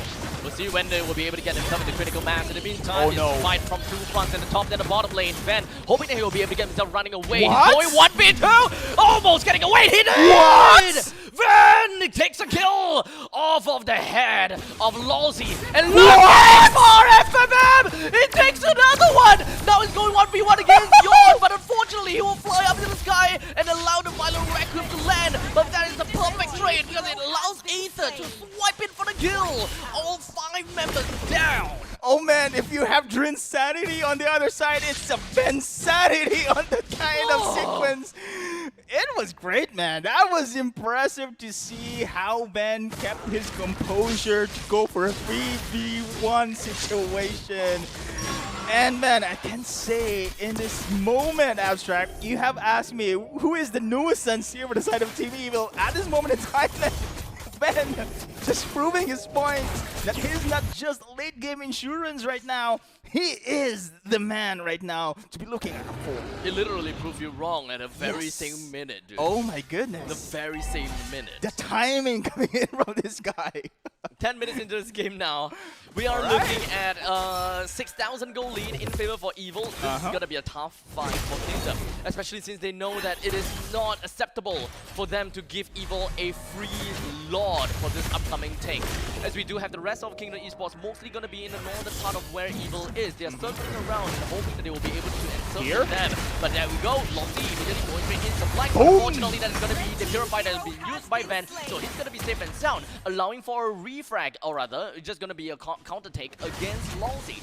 Takes him down, and now, with the lack of the initiation from Kingdom Esports, they yield the Lord. Man, it's really difficult for a Kalea, for Lolzy to penetrate through. Again, it's the same sequence here, just a single powerful ultimate there, follow up with Sailor's feathered airstrike. Everyone coming in from Kingdom Esports has been smashed into pieces, no response whatsoever. Even FMM here, he is Kagura here. We know Kagura has some dashes, has some flanking potential, cannot even go through here behind enemy lines. Yeah, so I think that with both Sailor and Van being one of the, or rather, they are literally the main problems of Evil. They are the damage dealers after all. I think Aether does give a lot of damage too, but I think that the vision game is also another thing that we gotta talk about, right? Kingdom Esports ultimately, they don't have an answer for Sailor when he pops off into the Feathered Asteroid. They don't have the burst to really deal with whoever they want to catch. They need to make sure that Purify is off cooldown. That's another layer that Kingdom Esports gotta think about, because it's understandable. Kingdom Esports, the main name of the game is to crowd control someone to death. And that comes into Magical Thumb, or perhaps even when it comes down to the Tsunami Slam. But speaking of Slam, it's gonna be Evil just slamming themselves right in the face of Kingdom Esports, allowing Aether to get a kill down on Lolzy. The Initiator is now down, while the Lord marches himself right over to the core. The rest of Evil marches to the middle lane. get it all down, bring the Ballista in, the Kingdom Esports, and now just going to be holding down and trying to wave clear as much as possible. But luckily, the 12 minutes and 11 seconds in, it's a new batch of creep wave that will be allowing them to fight back. Oh, look at the damage here coming in from the side of Van already on the Bruno, hitting so hard already and powerful. He's giving so much space, and here, also popping his ultimate. Nothing Kingdom Esports can do. This is the last hurrah! New wave in the top in the middle lane. In the meantime, Sealer pops out with a defender airstrike, but unfortunately that's not going to be lasting for too long as Van allows himself to get a kill out of Lossie. But for now, Yawn hoping that he'll be able to take things down, but no! It's a 5-man wipeout in favor for Evil! Oh man, the evil magic is here once again! And look at that siege, no one died from the side of Team Evil! Oh man, 2-0 victory! Oh man, my prediction is wrong, but then again, it's 2-1, right? I predicted 2-1, but still, it's Evil. still a win though. A win is a win. So meaning, they exceeded my expectations here. They did. Oh my goodness, Team Evil, there's different thing. And no, I know, it is still a week 1. It's still week 1. But you know, the opening surprise opening matches is always, you know, dictates the tempo on how our regular season will go through here. And Team Evil just proves that they're ready here. This is the solid team. Actually, season 8's roster, for me, Team Evil, that was the best roster for me. You have incredible gold lane here and jungle on the role, plus of course Sayla and Powerful is still there as well. But here, season 10, same roster, great chemistry already, except for Aether. It now solidifies this chemistry already coming in from Team Evil. I still always have my eyes on Aether, man. Objective gaming, macro gaming coming from Evil, absolutely amazing. And now, Van, MVP of the game. Once again, 8:1:8 for the total KDA with a total of 956 GPM. Boy, oh boy. Remember the 3v1 outplay there? Yeah, dude. Oh, man. Yeah. This guy. You thought that Bruno was the one being hunted, but the hunter are the hunted. Yeah. This is incredible in this game already here. And big shout out as well to Powerful and how he really utilizes the Grok as well in that game. Man, the Grok just giving so much counter attacks here. Once Lossie goes in his Kalea, the counter attack coming in from the ultimate coming in from Powerful as well just disrupts the combo coming in from the side of Kingdom Esports. Yeah, this is a really tough game for Lossie and Yawn, right? Because given their picks, they need to look for opportunities. But given the opportunities, we've got Van and Sealer that picked up Purify. Powerful is naturally, or rather, the Grok is naturally immune to crowd control. Gear, as long as he's in the sky, he's untouchable and he can't be crowd controlled, right? Yep. So that left with Aether. Man. Did they even attack Aether? Well, I think that it was, you know, in different cases, right? They look for different opportunities. They identify who is the problem. Given the itemizations here, you know who is the real problem. With Van with a total of 12,000 gold to his name. That's a lot, by the way. In 12 minutes and 53 seconds, I think both games ended around the same time. But this game was a little bit more dominating in the early stages. Plus, of course, we have seen the team composition coming in from Southern Kingdom. These are small magic base here. Look at the itemizations here. The Radiant armor is there. The Athena shields as well. So it's going to be easy for the side of Team Evil as well to negate those initial burst damages coming in from the linear composition from Kingdom Esports in this situation. But man, again, Guinevere jungle, unfortunately, it doesn't have the match combo coming in from Lossie as well. Yeah, they're lacking a lot of damage, actually. I think that's the main problem about Kingdom Esports lineup, right? They want to extend the periods of the fight as long as possible, just so that they will allow Grant to stack up on these bone shots. And this is an all-in game to hope that Grant will be able to help them win the game in the late stages. But that comes into a point whereby they lack the firepower or the potential to win in the early game, or rather keep them afloat in the early game. Correct. They have Kagura, But is it enough? Damage dealt 27,000. Not nearly as enough as what Insanity is able to pour out. And look at Grant's damage dealt here, 18,000, way below from Powerful Scrock there, Exactly. which is 20k. And you know, you need Obsidia to really go into the team fight, have these early optimizations to really utilize this hero. But then again, we haven't seen that with kill participation. Participation is only 20% Yep. as well.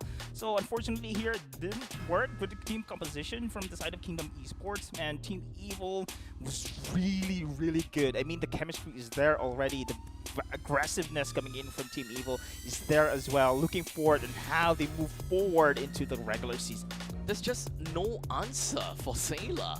And that allowed Evil to kind of lead in the early stages of the game. That's mostly the thing. But let's take a look at the match highlights, There shall you we? go. This is the entirety of the matches from game number 1 to game number 2. Most of these games are in the early stages.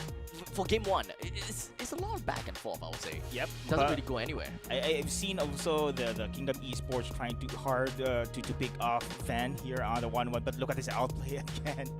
This is just insane. One of the books, man. One of them. Oh man, the Raging Sandstorm was so perfect, and the reinforcements coming in from Team Evil on time as well to go for the pickup play.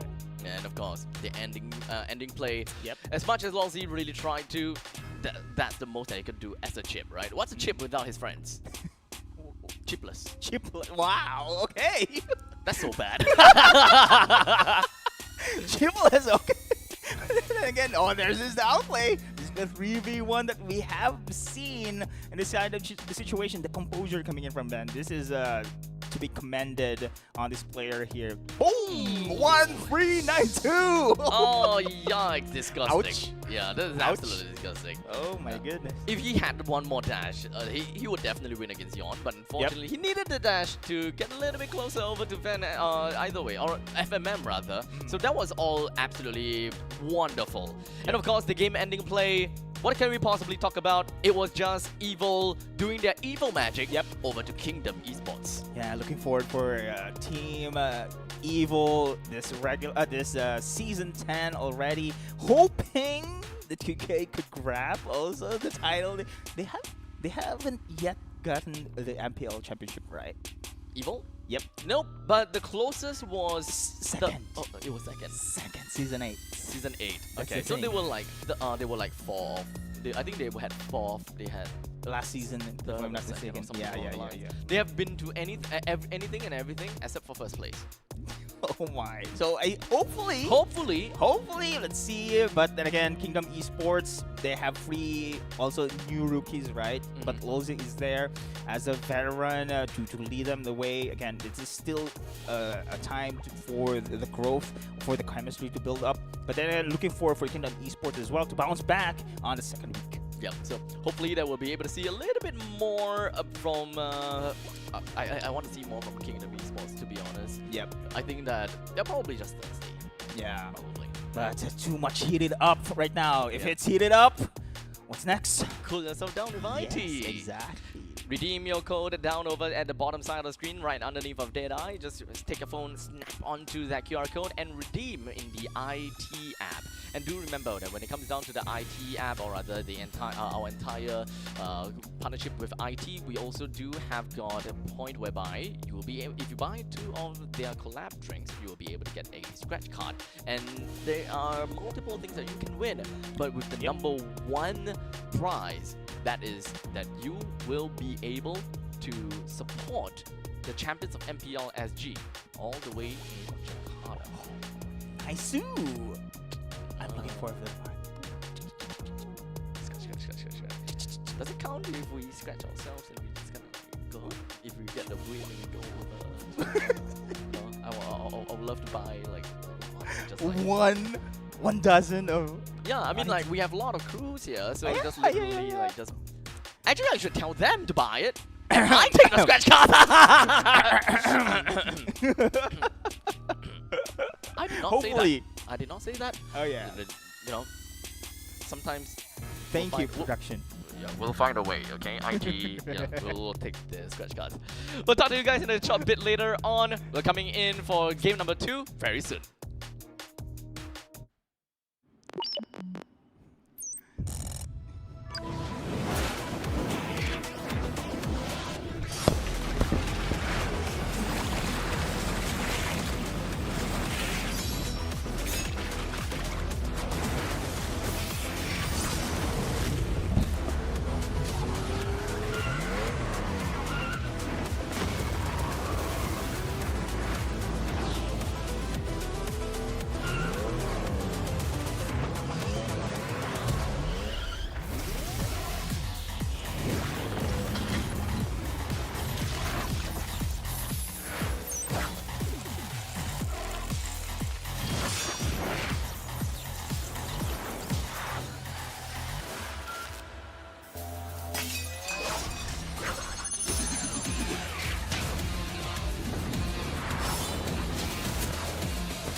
Season 9 closed with Team Flash making history, achieving a record-breaking 4-peat.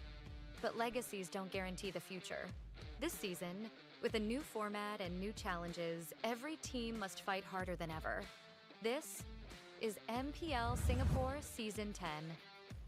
The regular season has 3 key stages: seeded stage, Challenger Qualifier 1 and 2, and the Challenger Bracket stage, all leading up to the playoffs, where only one will rise and claim the victory. Seeded stage. 6 invited MPL Singapore teams will face off together in a best-of-3 round robin across 3 weekends. The top 4 teams will advance to the playoffs. The bottom 2 fall to the Challenger brackets. Challenger qualifiers. At this stage, community teams are divided into 8 groups and fight each other in best-of-3 round robin. From each group, the top 2 teams will qualify for the Challenger brackets. However, in Challenger Qualifiers 1, the advancing teams must first battle against 2 MRO teams where only the top 2 teams advance forward. Challenger Bracket stage. In this stage, 2 relegated seeded stage teams will fight alongside top 2 teams from Challenger Qualifiers 1 and top 2 teams from Challenger Qualifiers 2. They will battle in the upper bracket for a spot in the playoffs. For the teams that have been eliminated from the upper bracket will get one last chance in the lower bracket to fight for the final ticket to the playoffs. The top 2 teams from Challenger brackets will join the fight in the playoffs. The stage is set. It all comes down to this: 6 teams, only one champion. Who will rise and claim the MPL Singapore Season 10 crown? This is our pride, our passion. This is MPL Singapore Season 10.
Season 9 closed with Team Flash making history, achieving a record-breaking 4-peat. But legacies don't guarantee the future. This season, with a new format and new challenges, every team must fight harder than ever. This is MPL Singapore Season 10. The regular season has 3 key stages: seeded stage, Challenger Qualifier 1 and 2, and the Challenger Bracket stage, all leading up to the playoffs, where only one will rise and claim the victory. Seeded stage. 6 invited MPL Singapore teams will face off together in a best-of-3 round robin across 3 weekends. The top 4 teams will advance to the playoffs. The bottom 2 fall to the Challenger brackets. Challenger qualifiers. At this stage, community teams are divided into 8 groups and fight each other in best-of-3 round robin. From each group, the top 2 teams will qualify for the Challenger brackets. However, in Challenger Qualifiers 1, the advancing teams must first battle against 2 MRO teams where only the top 2 teams advance forward. Challenger Bracket stage. In this stage, 2 relegated seeded stage teams will fight alongside top 2 teams from Challenger Qualifiers 1 and top 2 teams from Challenger Qualifiers 2.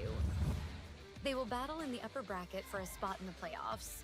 For the teams that have been eliminated from the upper bracket will get one last chance in the lower bracket to fight for the final ticket to the playoffs.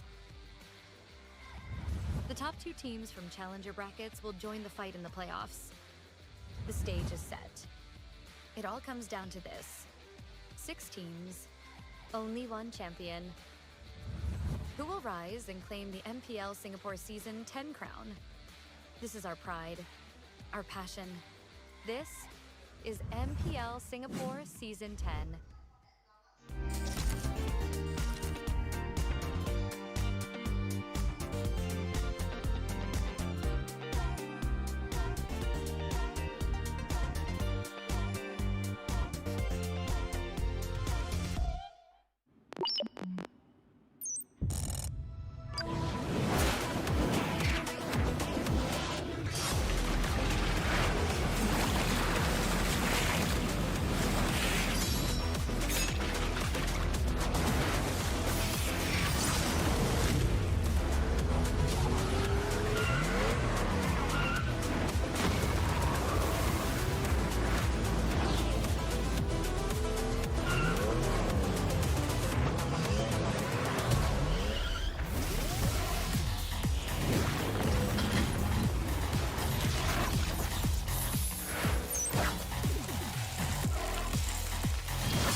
Season 9 closed with Team Flash making history, achieving a record-breaking 4-peat.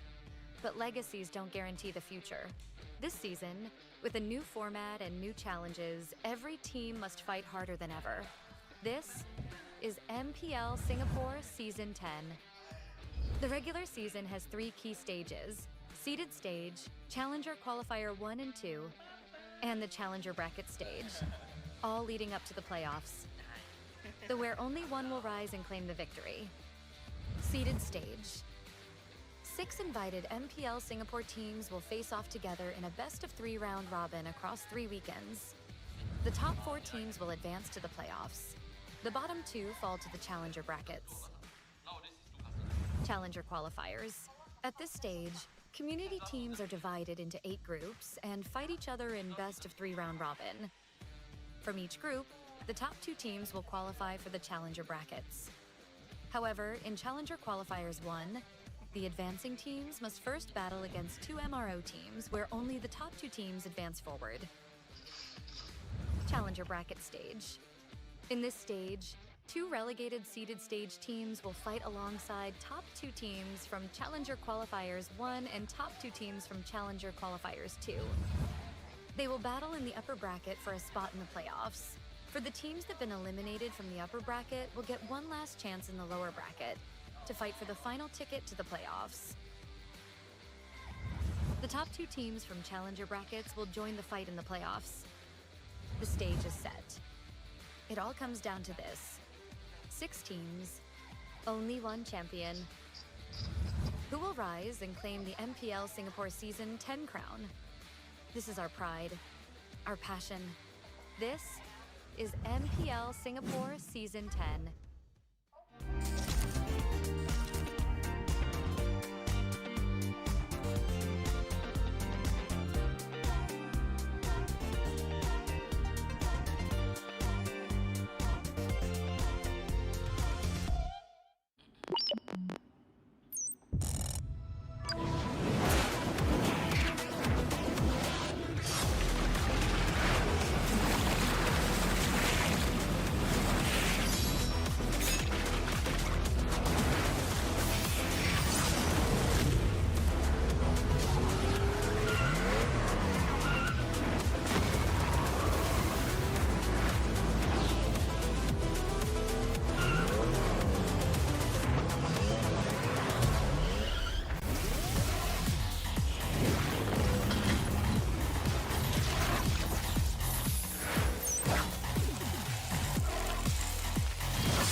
Season 9 closed with Team Flash making history, achieving a record-breaking 4-peat. But legacies don't guarantee the future. This season, with a new format and new challenges, every team must fight harder than ever. This is MPL Singapore Season 10. The regular season has 3 key stages: seeded stage, Challenger Qualifier 1 and 2, and the Challenger Bracket stage, all leading up to the playoffs, though where only one will rise and claim the victory. Seeded stage. 6 invited MPL Singapore teams will face off together in a best-of-3 round robin across 3 weekends. The top 4 teams will advance to the playoffs. The bottom 2 fall to the Challenger brackets. Challenger qualifiers. At this stage, community teams are divided into 8 groups and fight each other in best-of-3 round robin. From each group, the top 2 teams will qualify for the Challenger brackets. However, in Challenger Qualifiers 1, the advancing teams must first battle against 2 MRO teams where only the top 2 teams advance forward. Challenger Bracket stage. In this stage, 2 relegated seeded stage teams will fight alongside top 2 teams from Challenger Qualifiers 1 and top 2 teams from Challenger Qualifiers 2. They will battle in the upper bracket for a spot in the playoffs. For the teams that have been eliminated from the upper bracket will get one last chance in the lower bracket to fight for the final ticket to the playoffs. The top 2 teams from Challenger brackets will join the fight in the playoffs. The stage is set. It all comes down to this: 6 teams, only one champion. Who will rise and claim the MPL Singapore Season 10 crown? This is our pride, our passion.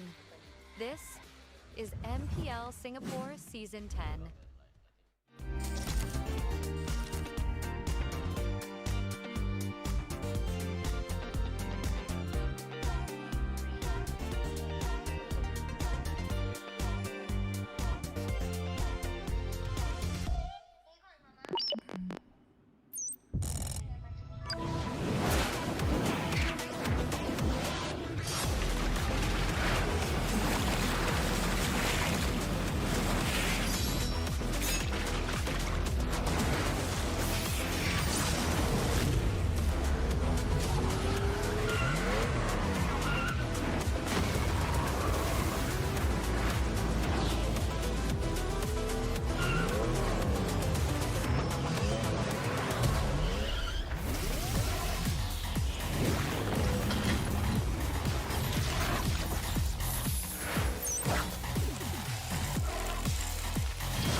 Season 9 closed with Team Flash making history, achieving a record-breaking 4-peat.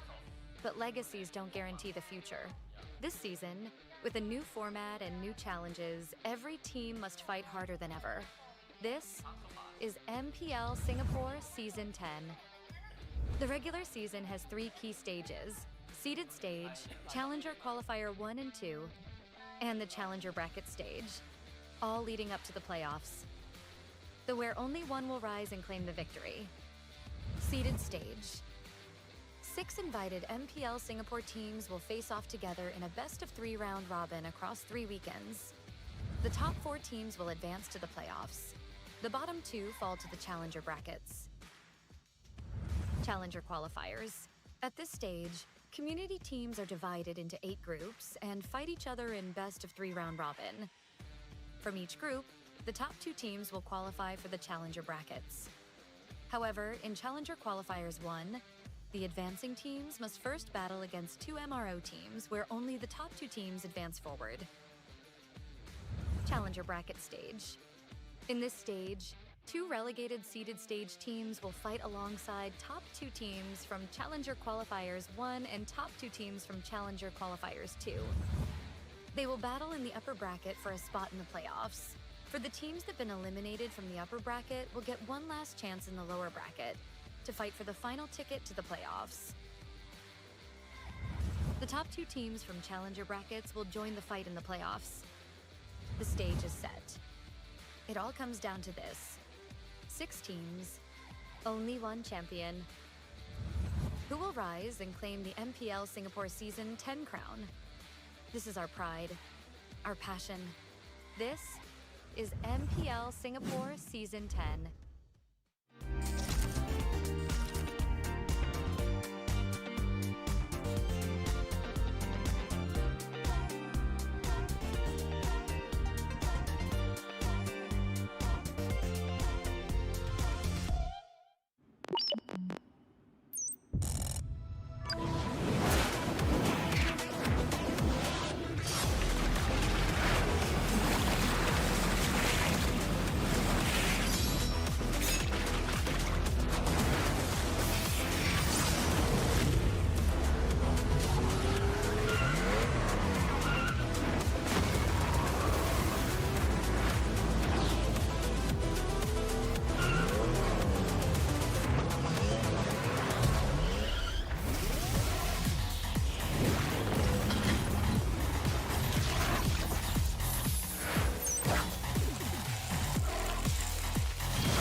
Season 9 closed with Team Flash making history, achieving a record-breaking 4-peat.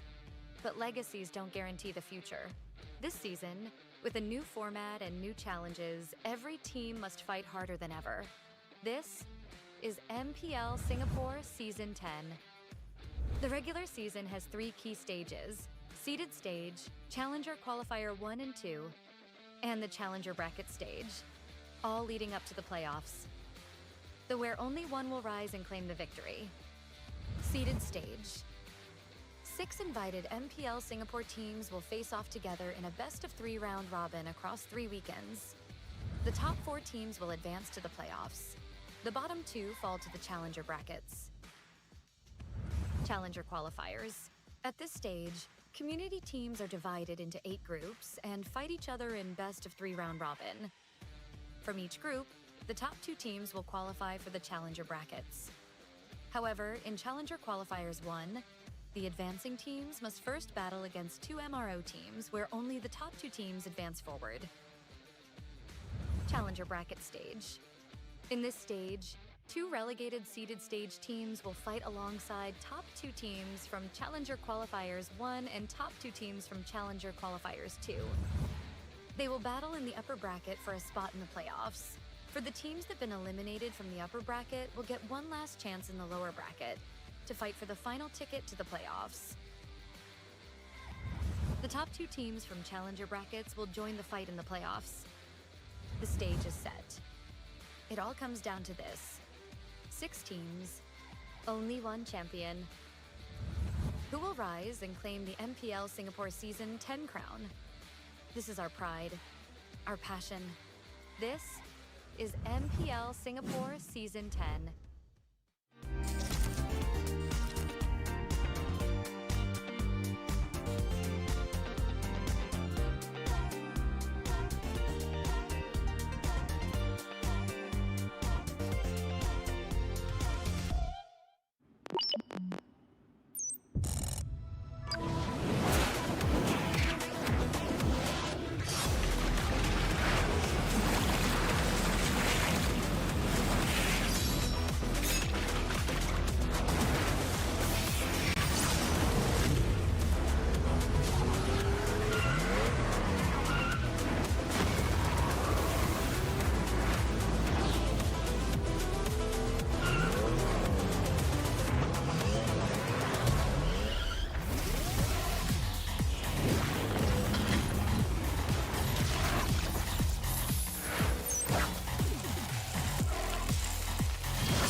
Season 9 closed with Team Flash making history, achieving a record-breaking 4-peat.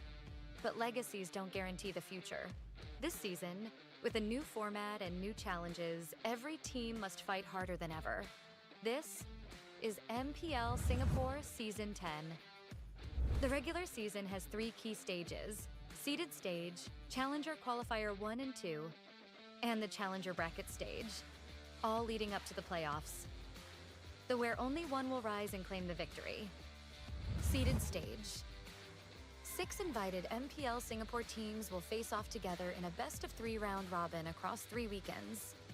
The top 4 teams will advance to the playoffs. The bottom 2 fall to the challenger brackets. Challenger qualifiers. At this stage, community teams are divided into 8 groups and fight each other in best-of-3 round robin. From each group, the top 2 teams will qualify for the challenger brackets. However, in Challenger Qualifiers 1, the advancing teams must first battle against 2 MRO teams where only the top 2 teams advance forward. Challenger Bracket Stage. In this stage, 2 relegated seeded stage teams will fight alongside top 2 teams from Challenger Qualifiers 1 and top 2 teams from Challenger Qualifiers 2. They will battle in the upper bracket for a spot in the playoffs. For the teams that have been eliminated from the upper bracket will get one last chance in the lower bracket to fight for the final ticket to the playoffs. The top 2 teams from challenger brackets will join the fight in the playoffs. The stage is set. It all comes down to this. 6 teams, only one champion. Who will rise and claim the MPL Singapore Season 10 crown? This is our pride, our passion. This is MPL Singapore Season 10.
Season 9 closed with Team Flash making history, achieving a record-breaking 4-peat.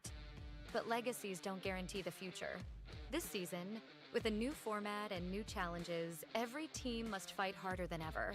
This is MPL Singapore Season 10. The regular season has 3 key stages: seeded stage, Challenger Qualifier 1 and 2, and the Challenger Bracket stage, all leading up to the playoffs. The where only one will rise and claim the victory. Seeded stage. 6 invited MPL Singapore teams will face off together in a best-of-3 round robin across 3 weekends. The top 4 teams will advance to the playoffs. The bottom 2 fall to the challenger brackets. Challenger qualifiers. At this stage, community teams are divided into 8 groups and fight each other in best-of-3 round robin. From each group, the top 2 teams will qualify for the challenger brackets. However, in Challenger Qualifiers 1, the advancing teams must first battle against 2 MRO teams where only the top 2 teams advance forward. Challenger Bracket Stage. In this stage, 2 relegated seeded stage teams will fight alongside top 2 teams from Challenger Qualifiers 1 and top 2 teams from Challenger Qualifiers 2. They will battle in the upper bracket for a spot in the playoffs. For the teams that have been eliminated from the upper bracket will get one last chance in the lower bracket to fight for the final ticket to the playoffs. The top 2 teams from challenger brackets will join the fight in the playoffs. The stage is set. It all comes down to this. 6 teams, only 1 champion. Who will rise and claim the MPL Singapore Season 10 crown? This is our pride, our passion.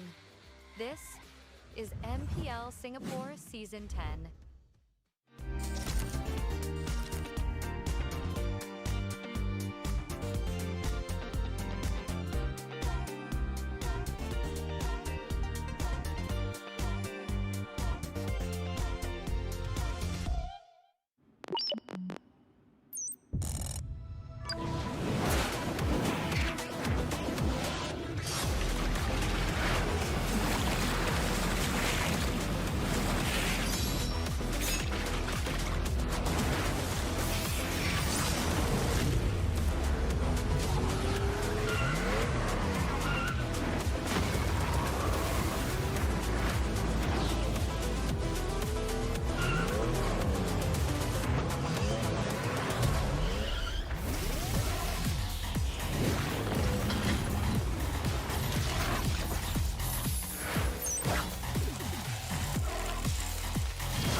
Season 9 closed with Team Flash making history, achieving a record-breaking 4-peat.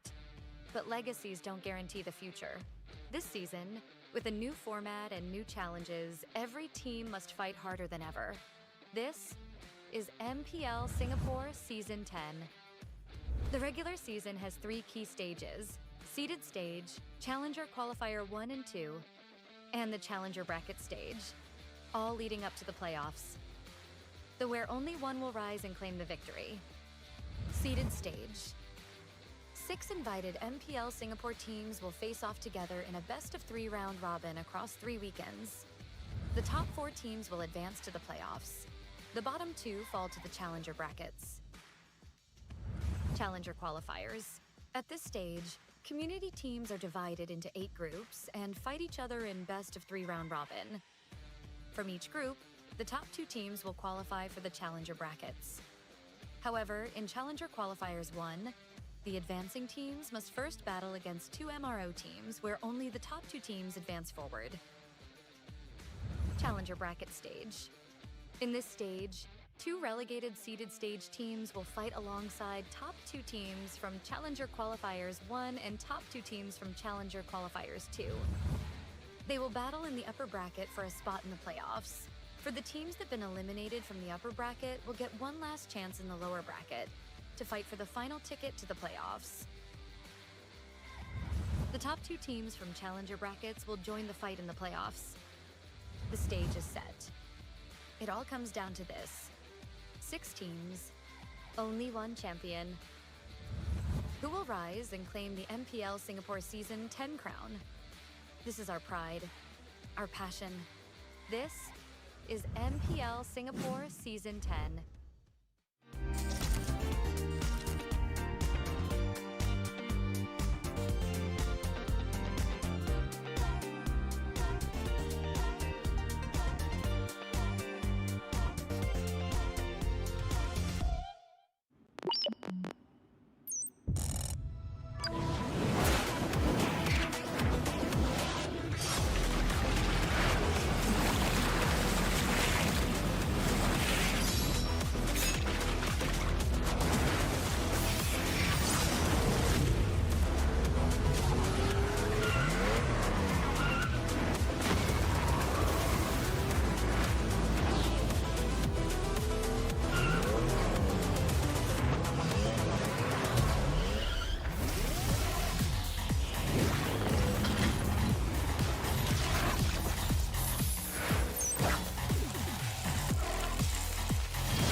Season 9 closed with Team Flash making history, achieving a record-breaking 4-peat.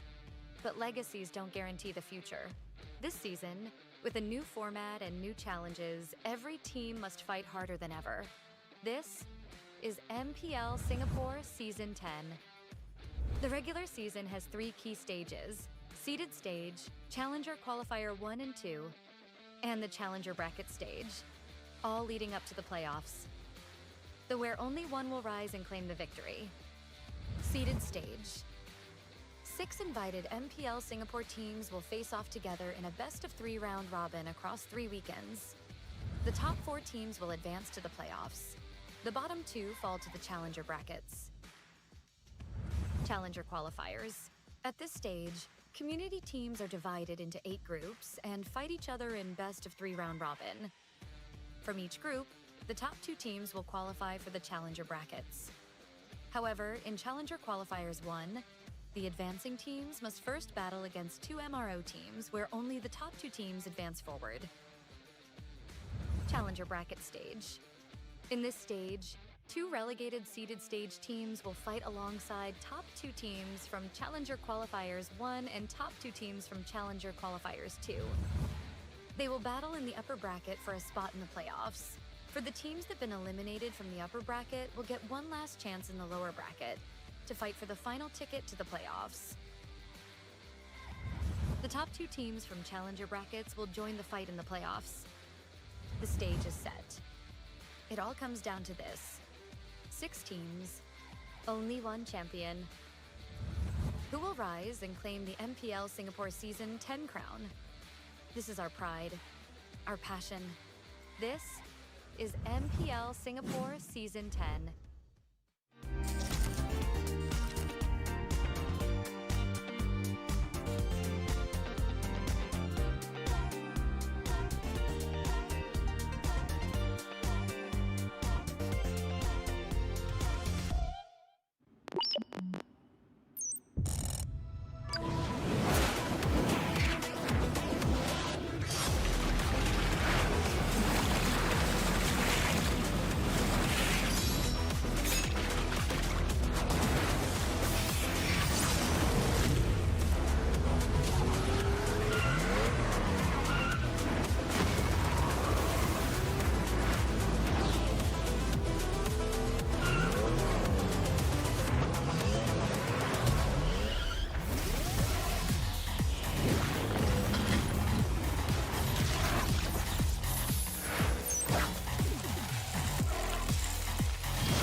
Season 9 closed with Team Flash making history, achieving a record-breaking 4-peat. But legacies don't guarantee the future. This season, with a new format and new challenges, every team must fight harder than ever. This is MPL Singapore Season 10. The regular season has 3 key stages: seeded stage, Challenger Qualifier 1 and 2, and the Challenger Bracket stage, all leading up to the playoffs, where only one will rise and claim the victory. Seeded stage. 6 invited MPL Singapore teams will face off together in a best-of-3 round robin across 3 weekends. The top 4 teams will advance to the playoffs. The bottom 2 fall to the challenger brackets. Challenger qualifiers. At this stage, community teams are divided into 8 groups and fight each other in best-of-3 round robin. From each group, the top 2 teams will qualify for the challenger brackets. However, in Challenger Qualifiers 1, the advancing teams must first battle against 2 MRO teams where only the top 2 teams advance forward. Challenger Bracket Stage. In this stage, 2 relegated seeded stage teams will fight alongside top 2 teams from Challenger Qualifiers 1 and top 2 teams from Challenger Qualifiers 2. They will battle in the upper bracket for a spot in the playoffs. For the teams that have been eliminated from the upper bracket will get one last chance in the lower bracket to fight for the final ticket to the playoffs. The top 2 teams from challenger brackets will join the fight in the playoffs. The stage is set. It all comes down to this. 6 teams, only 1 champion.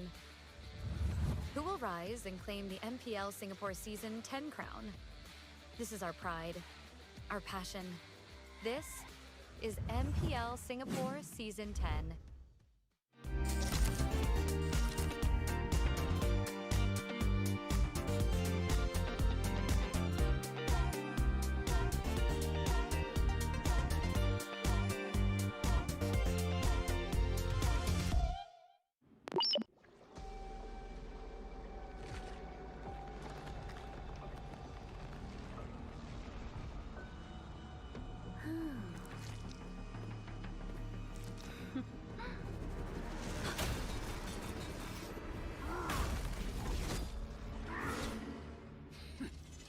Does the Lord of Lava also crave the Sovereign's blood? Fool! The tyrant's remains will only bring doom! Under her brutal dominion, our warriors were corrupted into foul bonds of decay. Sovereign of the Abyss, Obsidia. The curse still flows within the Sovereign's blood.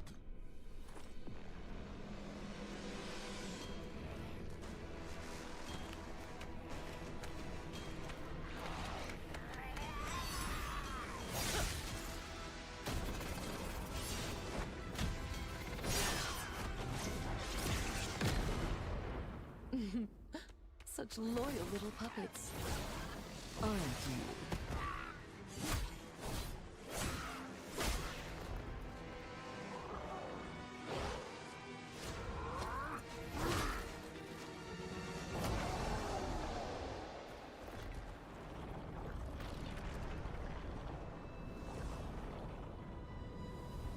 You are merely a puppet, no different from my spawns. Bow to me. Keep your throne, or be destroyed. The Abyss bows to no one.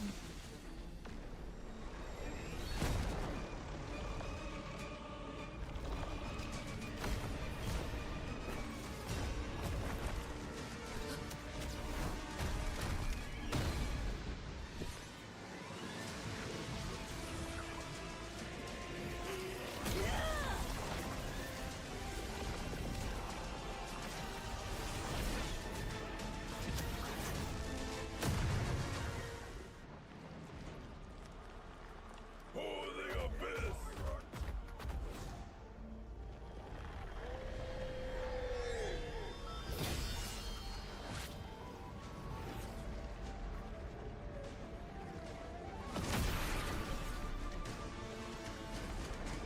These wretched spawns reek of its corruption.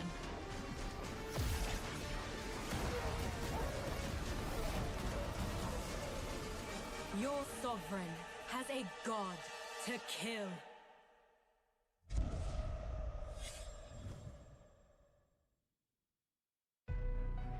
I see. Desperation. I come to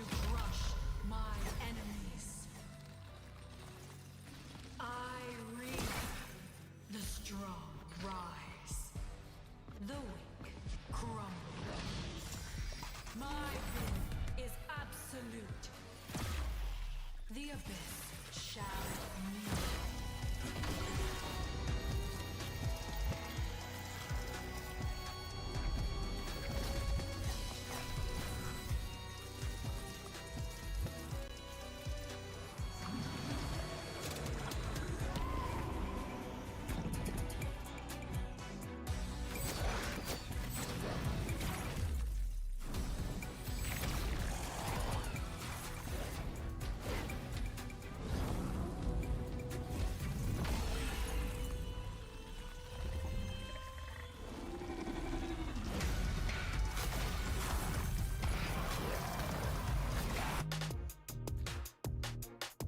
Alright, ladies and gentlemen, welcome back once again to MPL SG Season 10. We've got game number 1. Yep.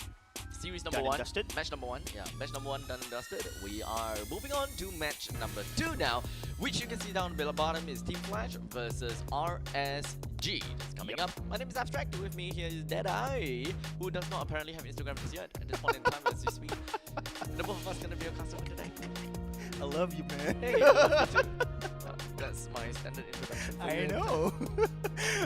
Anyway, we're now going to see, witness rather, an incredible matchup between Team Flash versus RSG. Yeah. Two teams who really dominated the MPL Singapore title. Yep. So there is definitely some changes when it comes down to Yep. the roster, as you guys probably have seen from yesterday's game. So let's take a look at Team Flash. Who do we have that is rostered in for today? We've got Closer on the XP lane, Hades on the jungle, Katizi in mid, Vanix in gold, and Jade that is gonna be the roamer. Alright, this time around it's gonna be Closer on the EXP. Yesterday it was Bear, of course, showing his performance. Right now, Closer joining us here against the side of RSG, and we still witnessing the impressive trio coming in from Team Flash, which is Curtizy, Hades as well. They have incredible rotations across the map, and Vanix, of course. Lord Vanix. Lord Vanix. Lord. Forgive me, I'm just a peasant.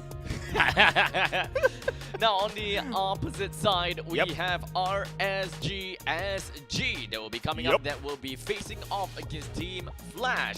With Taurus on the XP lane, PTB on the jungle, Yep. Murphy in the middle, Ash onto the gold, and Hoki that is onto the roam. Remember, of course, we have introduced the rookies joining us here. And again, they had somehow a challenging opening day, but now they are going to face against, again, the biggest giant in the league, which is going to be Team Flash. Remember, they have bigger shoes to fill in into the team organization, and let us see what is going to be their performance this time around against the reigning champions. Yep. Both teams, in terms of organization-wise, are two very established organizations That is have true. been around for the longest time ever. And now, they gotta have to still show that they are the team to look out for. Well, before we even talk more about the teams, we are going to There go you for go. the map draw. And it is going to be... I tell you, it's gonna be dangerous grass. Oh! Alright, first time, finally. Okay, I'm looking forward for this one. Expanding rivers, especially for aggressive roamers, benefits as much because it is going to be easy for you to go from lane to lane. Not only roamers, of course, totally all the players going to benefit this movement speed coming in from expanding rivers. Yep, the flood is now dawning upon us here in the land of dawn. True. We've got nowhere to be safe because there's just puddles of water everywhere. And it's a slipstream. Slipstream. Slippery, be careful. Yeah. Make sure you guys, when you are running, please mind your step and not fall. That is to everyone that's watching the stream while you are on the go, okay? Mind your step, watch your step, don't fall. I know Safety that, first. yeah, sometimes the games gets very exciting. know, you need right? to just stand still and watch the game. And speaking of which, speaking of water, of course, everyone is hydrated here with IT. Same as us as well. We This do is have our good. two little cups right here. Yep. I know you like it as well. So let us now go All over. into the expanding rivers here. Abstract. First time going to see an MPL SG Season 10 regular season. And I'm looking forward for aggressive roamers here. We're having, we have seen the patch coming out, but I haven't seen any Natalia's, Hilda's yet. Oh yeah, you're right. Aggressive. We're highlighting the aggressive roamers, those vision givers, Yeah. but not necessarily. It's to be honest, in paper, staple picks, right? But Yeah. teams are not considering this one when it comes to competitive scene. Well, Hilda is still supposedly a really strong pick, right? I mean, especially if we're talking It is. about, dangerous class.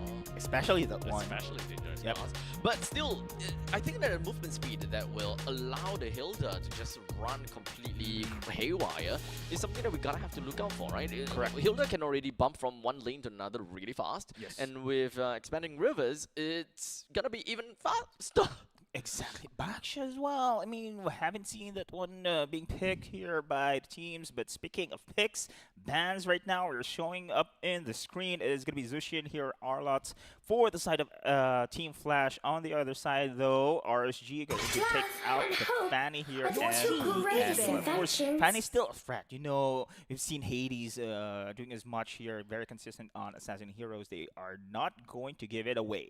Yep, so with all these 4 heroes that's already been banned, we have Gabaxia that will be joining into the banning pool as well. So far, we have seen a pretty good showing of, well, when it comes down to being piloted by Van, the 1-1 as well as Bruno sounds pretty darn good. And I wouldn't be too surprised if we are starting to see some of these marksmen actually thrown into the banning pool as well. Yep. But there are still some other heroes that have been seeing quite a bit of pick rate. Esmeralda for today, for 2 games is going pretty darn strong, and Yi Sun Shin has always been first pick, first ban, or rather first pick coming in from the blue side. Yeah, one of the most contested heroes indeed, Yi Sun Shin, if not pick being banned there. And speaking of picks as well, I'm looking forward for the Harith, to be honest, on the gold lane as well. Just benefits so much, especially going to bully or control the lane, but you're ready to take it out. You don't want those chain heroes here for the side of RSG to be picked on the side of Team Flash. And speaking of which, Yi Sun Shin is pretty much open, but I'm not sure if Team Flash is going to utilize this one, but it is one of the meta heroes right now. Yeah, so I'm not too sure whether Hades is gonna run the Yi Sun Shin, but I would like to believe that. Okay, because I saved my nation from falling I'm apart. go for that. Yep. It feels like Yi Sun Shin is really too good to be true It right is. now. 100% pick ban rate with a total of 7 picks. Yep. It does seem to be that way. So honestly, that's kind of crazy. Yep, it is, and not only he is one of the meta. It is this hero also opened up a lot of versatility or flexibility on the team composition. We have just highlighted this one on the previous series as well. If you have a Yi Sun Shin in the jungle here, most likely you have some fighter or flexible side laners as well to be utilized by the team. So you already have the marksman, you have already the here. Most likely the Harith can be picked here with the side of Team Flash. You can also have the flexibility of the Lapu Lapu as well. But then again, the Chip is also been recognized here with the side of RSG, which is great. Again, Chip is one of those roamers as well, can easily go lane to lane with that teleport spell, can ramp up his economy with that vision game. Yep, so once again, this is entire Kampong just dropping in. RSG doing RSG things, right? And putting a Kimi into the mix. This is something that we will love to see, you know, the triple marksman kind of thing. I kind of miss that. But unfortunately, no more Yi Sun Shin available for RSG. Feels kind of like a denial pick for RSG. I'm not too sure whether they will even bother to go for that. But regardless, with Yi Sun Shin in here, we can actually play a lot more into the early stages of the game. So Katisi just playing the Farsa, totally understandable, and closer with the Esmeralda too. Yes, and speaking of the EXP, right? Yesterday it was Bear, now Closer will have his time to shine. Now Esmeralda as well. Speaking of which, a similar kind of pick and bans sequence here. Once Chip has been picked on the other side, it is going to be the ultimate response from the opposing team to choose the Esmeralda as well, because of course teleports provide shields, so Esmeralda has the falling summon and the passive to actually negate those shields as well. So pretty counter against the lineup coming in from RSG. But of course, having a Chip right now in the composition, you need the team fight oriented hero as well. And there you go, Choi with the burst damage, AoE, speed as well, benefiting the expanding river. Magic. Again, right? Magic. Again. I sure hope that it's not going to be a Mage Bane in the goal lane once again. Most likely, yes. I think it's still Shush. viable. Shush. Shush. Yeah, but it is still viable. It is still definitely going to be viable, especially since it is Fasa on the opposite side, right?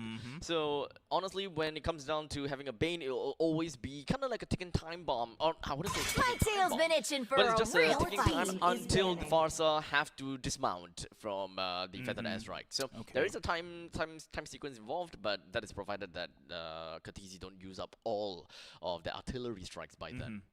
And speaking of strikes here, Cho is pretty much open as well. The only threat here I can Jay's see Cho? here. I haven't seen Cho from Jay. He usually is using the Kufras, Dr. J's, the Franco as well. Yeah, becoming architects, as they have dubbed this player as well, making some plays. But looking forward for the picks, especially for hyper aggressive rotation roamers coming in from Jay here. But Esmeralda, Forza, yep, but you need that hard crowd control as well coming in from Flash SG, especially here on how you will be able to stop Joy, and also the backline here coming in from the Kimi as well. Yeah, so honestly, right now at this point in time, I'm just kind of wondering, what's gonna be the thing that we should be looking out for, right? With the next two picks coming in for Team Flash and RSG, what are they lacking? Team Flash at this point in time, they do have a little bit of immobilization, but not exactly a team-wide crowd control. RSG side, they have pretty good early game, but crowd control-wise is also in a bit of a toughie, right? Team Flash, they do have the Esmeralda that can play into the shortcut already, so it will be great when it comes down to their Roma. They can look for something along those lines once again. Since Gadokacha has already been taken away, which is actually a pretty good answer for RSG for themselves to pick. But I guess they just don't want such a large AoE effect for Team Flash to play around. But there's still Khalid though. Yep. There's still Khalid. They can go. I haven't seen Badang. Yeah. I haven't seen that one, Badang as a roam or. But anyway, let us see. This is the beauty of having a Yes and Shin, right? You have the flexibility as well on the side lanes. You can go for Harith though. Harith has been taken down here. Harith is pretty good as well against Chip's teleport. You can use the Zaman Force there on a 5v5 team fight. It's really incredible. But anyway, on their team composition, it still lacks that hard crowd control that you have been mentioning here, Abstract. Can only rely for that falling star moon, of course the stun coming in from the Yisen Shin as well, but you need the ultimate crowd control skill here coming in from Team Flash. So with early game kind of pivoting game is gonna be the Farsa, then slowly the next one. I think Franco is kind of like a far cry. I would like to believe they are not exactly a very. I mean, they can play pick off. They can definitely play pick off. Oh, okay. Okay, Benedetta. Yep. Benedetta with that. I think that is okay. I think that's still pretty okay. This kind of fulfills their crowd control, one of their crowd control thing, right? Petrify into the Electro Final Blow. Pretty good answer to immediately just zip right into the face of Farsa. That is one of the answers that they can look out for. What are some of the other ways that they can look into this? They have a lot of damage over time then, right? Yes, because that is true. Because of literally Joy, Joy stance, Electro Final Blow, the small little pellets that... There you go, the Badang. Oh, Badang has been picked because they need Lapu, oh my goodness! Okay, 2 fighter sidelines. That's what we are expecting when you have a decent Shin in your team composition right now, which actually Team Flash solidifies their defense here to protect Kha'Zix on the Farsa, because there's so many things coming in from RSG to go into the backline. So there's so much mobility, plus the expanding river doubles down this aggressiveness, this lineup coming in from the side of RSG. However, burst damage wise, they can rely, of course, for Joy and late game insurance for the Claw.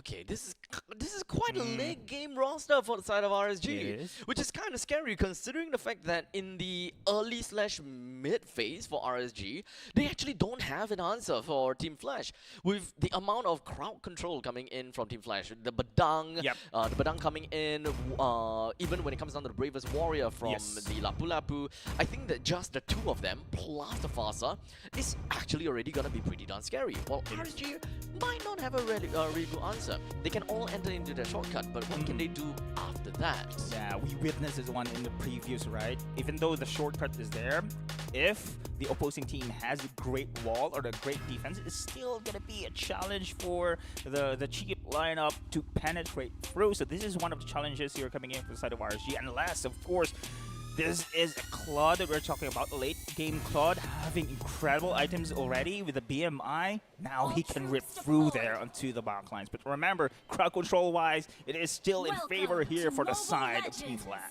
So with that all said, ladies and gentlemen, here we go. Game number 1 between Team Flash and RSG is well underway. Both of the junglers have decided to start off at the orange buff. As such, they are going to be popping up in opposite sides of the map with varying amount of, it kind of shows off what kind of playstyle, or rather what kind of direction that they are trying to go for, right? With the Joy that will be going over to the XP lane by the end of her route, and then the Yisushin going into the gold lane by the end of their route. It seems as though Team Flash, they want to stir up some aggression just so that the Lapu Lapu will be able to kick off online a little bit sooner. But speaking of which, that's kind of scary. Yeah, it is, and this is what we want for the side of RSG as well. But remember, of course, seeing the jungle path here, but with expanded rivers later on. So we're still expecting incredible team fight gonna brawl out together with these two teams. Now, late game, it is gonna be Ashley right now on the Claude. We have seen, of course, the current meta right now still shines on the flexibility of the side laners, but Claude is still very viable when it comes to the lane. He has the reach with the PMI. He still can go for the carry role on the later stages, especially with this heavy lineup coming in for the side of Flash. As you saw fighters here, as Naga, Sadang, and also the Lapu Lapu, and the Claude can rip through there on the late game. Yeah, so this really just depends on RSG just heading over to the late game, right? Yep. But they don't have a way that will allow them to spiral out of control or even kind of bridge themselves from early to mid to late. The best case scenario that I can think of is Hoki dropping shortcuts by by the first turtle. That requires him to be at level 4. Yes. So everyone just goes in and they wreak havoc. But that's the question, right? The moment everyone goes in, I will see Joy just zooming around. It takes time before she will be able to go into her ultimate. Benedetta, couple of dashes, or maybe just straight on Electro Final Blow, then that's instant gratification. That's Benedetta that checks the list for being good after shortcut. Claude can't do anything unless you wait, right? That is true. Kimmy, a little bit far, but she needs the follow-up coming in from Chip. Yeah. She's not the one who can really rip through. Yeah, You mentioned, of course, Benedetta. It's either Benedetta or Joy, especially during the early stages. So Joy can't, Claude can't, only Benedetta can, and Kimmy needs time to pop off, right? Kimmy needs time to really get the charges up before she will be able to rip through everyone in a piercing fashion. So literally, only 1 out of 5 that can make full use of, or rather 1 out of 4 can make full use of the shotgun. But speaking of which, it does seem like we won't be able to see that shotgun going on for now. But at least we know that the turtle will go down first, with the first blood going over to the hands of Closer, bringing Torrens down. The fight continues on in an extended fashion. Murphy stays alive with just a sliver of health, Hoki flickers away, just to ensure that they don't give any more kills to Team Flash. Wow, I didn't expect that that Hades would be able to get that turtle buff to his team, but then again, he did. And I can see that RSG Singapore here was just too late, and they need PTBL to be on time when it comes to the team fight in that situation. I can see, of course, especially during the early stage of the game, it is going to be the Taurus here and Joy, PTBL, who's having this damage already flowing through into his team. On the other side, the real threat here is Kartizi for me. With that Feather Airstrike, he can really burst through anyone here, but he is susceptible. That's why he needs Shay as the protection on the team fight. Yeah, there's not really... honestly, when it comes down to the lane priority, there's a lot of things that each team can't, or rather RSG can't do. You can see down in the XP lane, the Benedetta have got nothing. that she can do against the Esmeralda. Esmeralda is just Yeah. bat crazy, right? It's just going to go crazy on you, get shields, whatever hit that you have, doesn't do anything. But in the meantime, for the gold lane, it's understandable that the Claude will have the reach to deal with the Lapu, but Lapu also do have the reach to throw all those swords right back at the Claude. Yeah. So relatively similar in terms of playstyle, or rather, you know, who can leave the lane first. Normally, it will be the Lapu. Yeah, for sure. But as the game goes by here, they have to take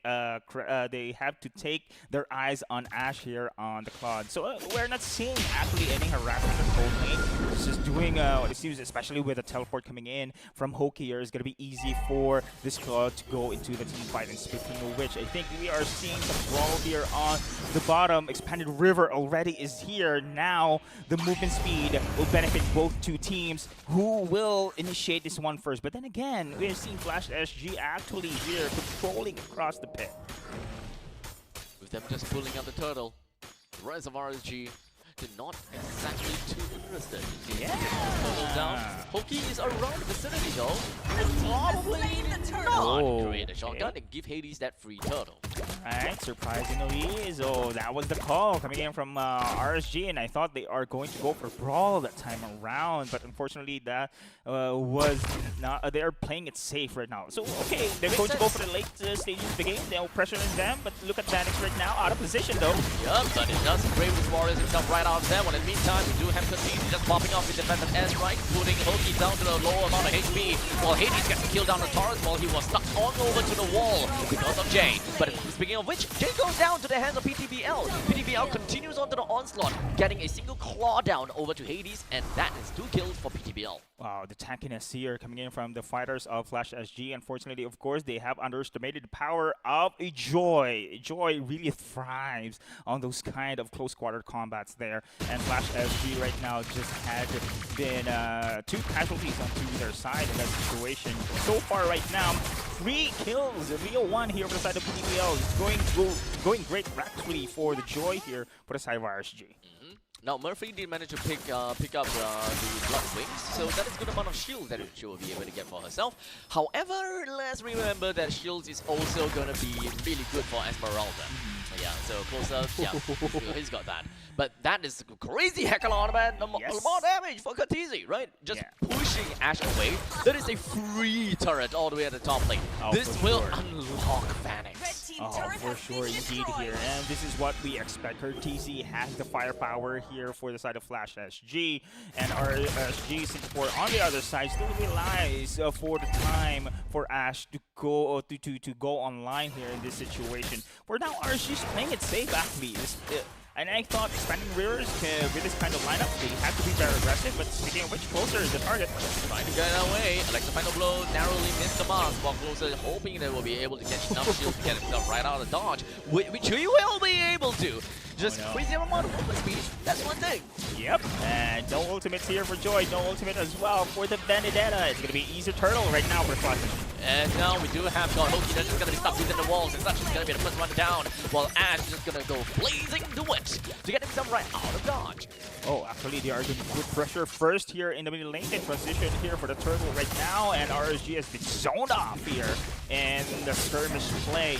And RSG with 2 safe play style right now. It's also rocking up the momentum here for Flash SG. It's somehow a double-edged sword on the strategy right now we're witnessing coming in from RSG. Will they be able to carry this one out from Ashe? The pressure coming in from this Bull Raider right now is there. Curtis is here. Oh, okay. That's definitely going to be tough. As you can see, Ashe just got sniped out from the Oblivion. Well, in the meantime, Breaker's Warrior is going to get a stun down on the Hoki right underneath the Taurus nose. Not going to do anything as for now. The middle lane is also been wiped out. Team Flash is not able to get a push down the middle. Oh man, this is Flash SG. They know the strategy here coming up from RSG. They don't want this late game already to be rocking up here on the opponent's side. And look at the damage coming from Curtisi right now. He knows who to target, and that is Ashe. Ashe right now with the push damage, it's gone. Taurus built up a malefic roar. I thought that Taurus might actually go for the tank tank style Yep. solely because of the consumptive blast, but I'm wrong.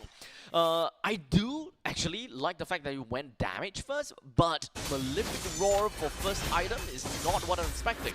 Was expecting a little bit more Hunter Strike, you know, Fury Hammer first, and then into maybe just the Bloodlust Axe, but Malefic Roar. Yeah, I'm actually expecting to be a defensive build, not an offensive one here for Towers. But then again, he wants to already go on for the the player burst. sees. Okay. Okay. Captain That's right. sees Malefic Roar, damage build, burst as well. That's These okay. targets, box line as well. Yeah, so full on assassin style for the Bam. side of Taurus. He does have Petrify as well, so at least the Electrifying Blow will do quite a number over to Kha'Zix the moment that she is within, or rather he is in the Electrifying Blow.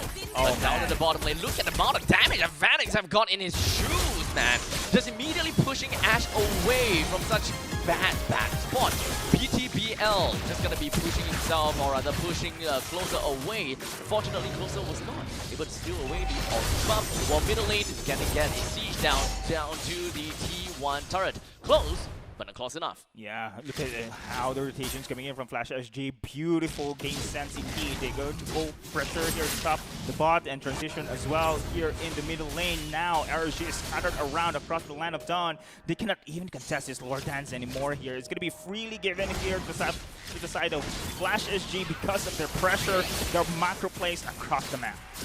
Ashe as well as MLBB, both of which have picked up a new item for them. This might be a No boss fight that way. we're looking for. Ashe all the way down to the bottom lane. He does have global presence after all. As such, himself as well as Taurus is going to be joining into the midst of the fight. But unfortunately, Ashe, when it comes down to Blazing Duet, does not have much damage onto the side of Jay. BTBL takes the Lord for himself. This is great for RSG SG. So now they would definitely just want to get themselves a bit backwards a bit. They did manage to bring Hades as well as Kha'Zix down, two of the core members of Flash SG. This will get the Lord pushing down in the bottom lane. Wow, I did not expect that one, Abstract. All eyes was actually at beating EL, but it was Hoki making it happen in the team fight. And the Lord Dance, rather, that's cheeky play on the teleport, and they managed to steal here with BTBL and the clutch Lord to take. And now Flash SG miscalculating in that situation. They thought they had grasped already the team fight, and it is now the time for RSG to bounce back with this great take a Lord objective here against Flash SG. And the Lord advantage is going to be a good number to RSG. All the T1 turrets are now down. Flash will now deal with the Lord that's marching down to the bottom. This is more than enough, right? Yep. Because we are almost at an equal amount of, or rather it is an equal amount of turrets that is left for both sides, right? So at least in the middle lane for RSG, they still have the T1 turret, and that is actually a very good thing. That is correct, and I thought the middle turret already been taken down, but nah, still standing here with the sliver held on the turret. And now RSG. I thought they have been pushed against the wall, but look at how they recovered on the team fight already. And now Vanix on a fighter on the overlap. We've seen the damage already here, but remember, as long as Ashe here on the cloud has the proper optimizations here, can burst through anyone here against the side of Flash SG. Yep, T1 turret finally went down. At this point in time, Team Flash, we gotta have to look out for Kha'Zix still. Should be That the is true. main damage dealer of the team for now. As for RSG SG, I would like to believe that Taurus does hold a very strong vantage point as the main damage dealer because of their bladed Heptasis, Malefic Roar, as well as Sea Halberd. So that is crazy amount of damage. Technically speaking, Joy can still come into play with a total of 3 kills to his name and total 7.4 thousand gold. Jay? Oh no. Just gonna be jumping in from behind. Not being able to land anything on the Hoki. But that is gonna be the feathered aspect that's gone. But Ashe! Oh, wow. Oh my goodness, that is gonna be a big blunder there, Abstract. Now our RSG without the gold laner, they are now going to push through, putting pressure here against RSG. Like hot knife through butter. Yes. Ashe wasn't even able to do anything, just crumble under despair. Okay, Taurus is really out there on the opposing lane. They'll be able to come through the defense. Where is the defense? It does seem like Taurus will be able to take one turret down, but unfortunately they will lose the bottom lane T3 in the meantime. Hoki hoping that he'll be able to run himself away, but unfortunately Hades will be able to land the flagship right down onto him, bringing him down. Taurus with just a sliver of HP. Taurus! The Electro final blow! That is more than enough to be able to take Jay down and almost get a kill down on Vanix as well as Hades. Oh man, Taurus here. He is really the saving grace, but is he? And it's gonna be stunned. Stunned again! That's a chain stun that we want to see from Vanix and Kha'Zix. Oh man, the damage ranking up already here for the side of Flash SG already, but mission accomplished. Even though they had defended here for the side of RSG, it is still going to be inhibitor turret gone on the bot side here. And now Flash SG transition here for the Lord takedown right now. They have the numbers advantage as well. Positioning wise, it is going to be Flash SG taking it. But remember, RSG managed to take a steal later. Hold that thought. Okay, not in a good spot at all, but he's still alive. Never mind, he's dead now. The shotgun did manage to pull right out, while PTBL just gonna go straight in over to the ultimate to get one kill. Murphy himself gets one as well. What? The 2-man down is ready from the side of Team Flash. 2 for 3, wait, to make it 2 for 2 because Taurus now back into the fray. Closer, he is still alive, but it's literally 1v1 between him and Murphy. But Jay joins in the fray and managed to give one more love tap over. Taurus? And that is more than enough for them to do enough damage. Taurus, eye for an eye, gets himself away, stun and stun. Oh and my. Taurus, he was just alive, and now he's dead again. But PTBL is not gonna let his fellow teammates go down without a fight. As such, he went back into the fray, hoping that he will be able to get killed onto Jay. But Jay, sneaky little boy. Indeed, but then again, let us go back into the Lord dance there. I wasn't expecting Ash to die so early, and I thought his Blazing Duet also racking havoc on the damage, but nah, Flash SG still managed to provide, soaking up all that gold laner damage rather, and now Flash SG here managed to take advantage of the situation. Now no contest whatsoever here on the Lord. RSG is in the first of defense here. Oh, Hokey again! They were trying to do something here, but unfortunately came in a little bit late, and everyone else is just together!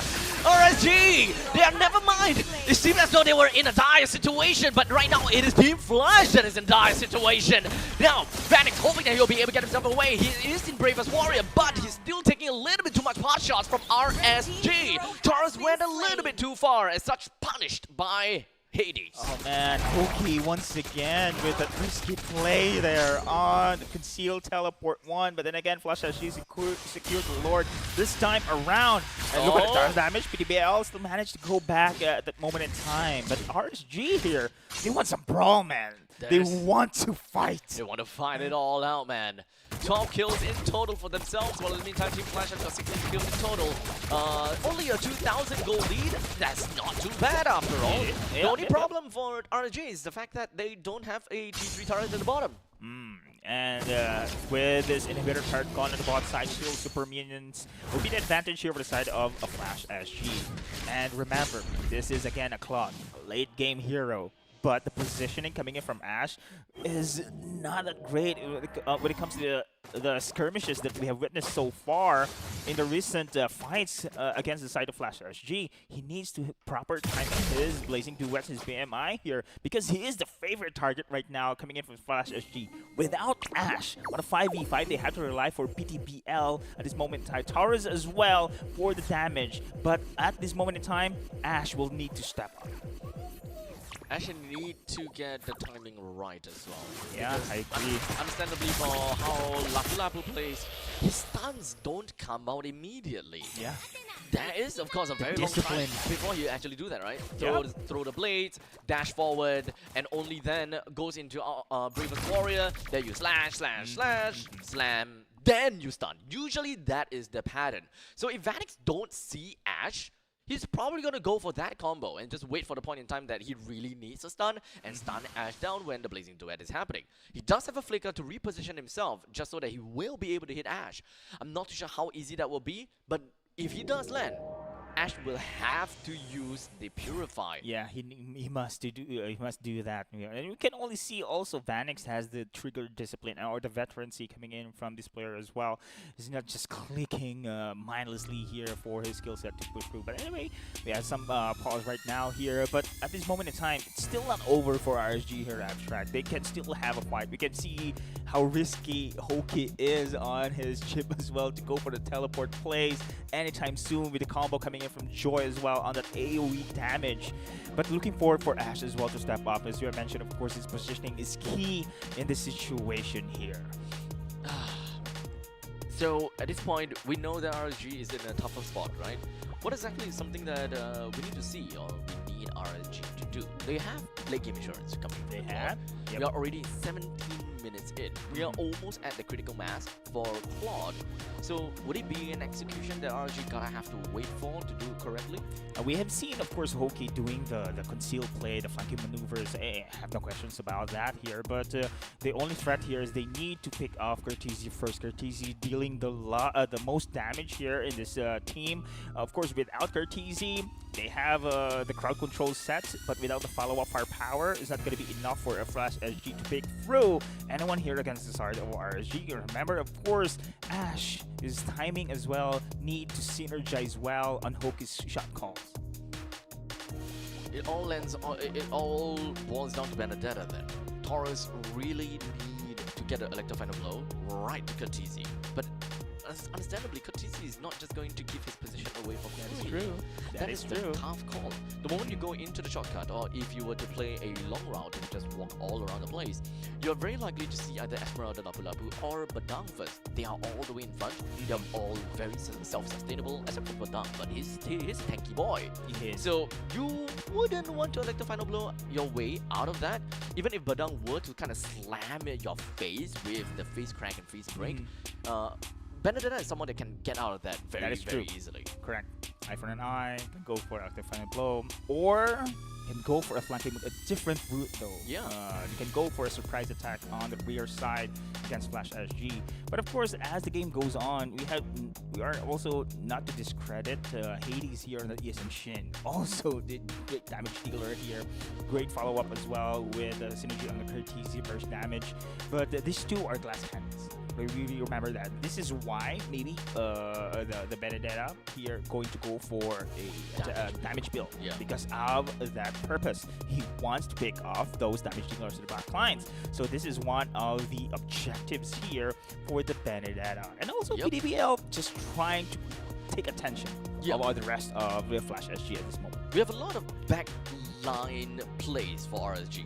They have a lot. Like, they have a lot. They can threaten the backlines pretty badly. Like even if Yushin and Fastner is on a completely opposite side of the fight, one is the north side, one is the southern side, they can literally just split up and one person deal with another. And worst case scenario, Benedetta dies. But that also takes a lot of attention away from the Claude, which is supposed to be the guy that cleans up shop. And this is where Ash now steps up, especially during the later stages of the game here. And unfortunately, for the recent skirmishes we saw, he blinks in out of position there. He was targeted by Vanix on the Lapu-Lapu, which should not happen.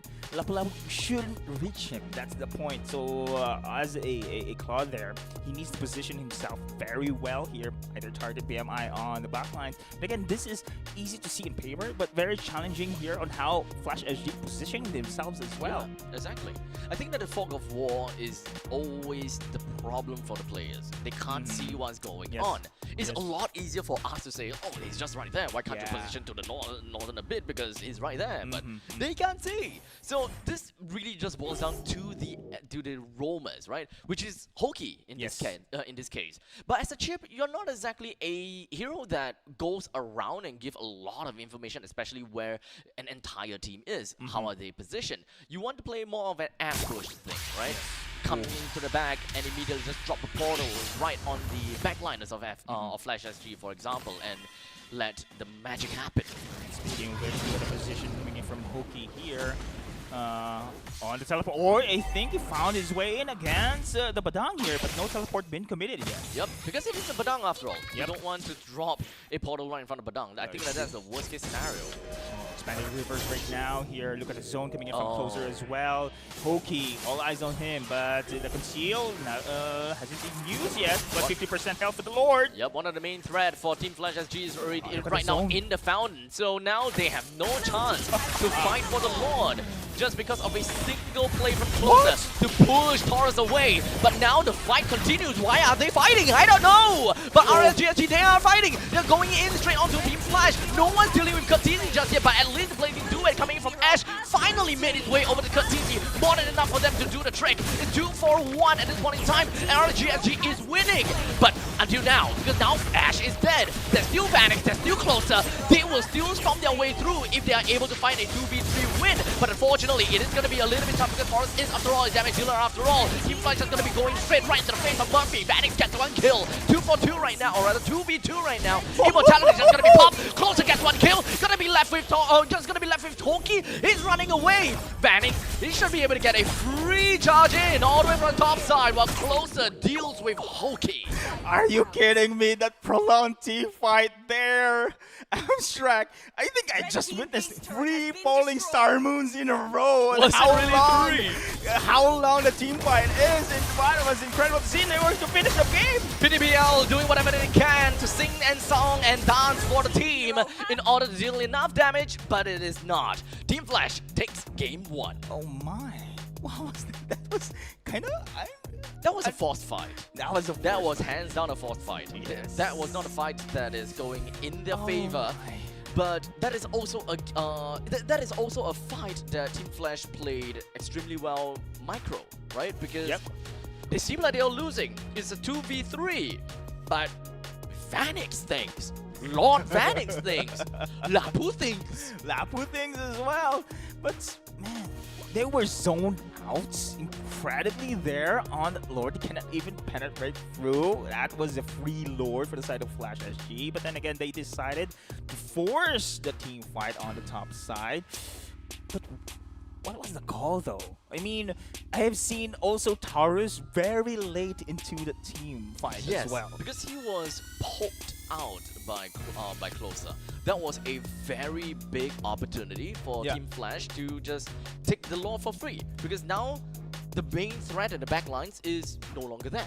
Yeah, I can see as well that one of the teleport has been used, right? Ash instantly targeted Curtizi, but Curtizi actually just dashed already 3 or 4 feathered airstrikes already, even though he was dead. He's already dead. Exactly, and the damage was there. And the Prolontive, I was surprised actually how they managed to survive and deal a lot of damage, wipe out everyone against the side there of their opponents, the RSG. Yeah, super prolonged team fight. Oh my. I will at least say that yes, Ash managed to get the kill onto one of the main damage dealer. That's great.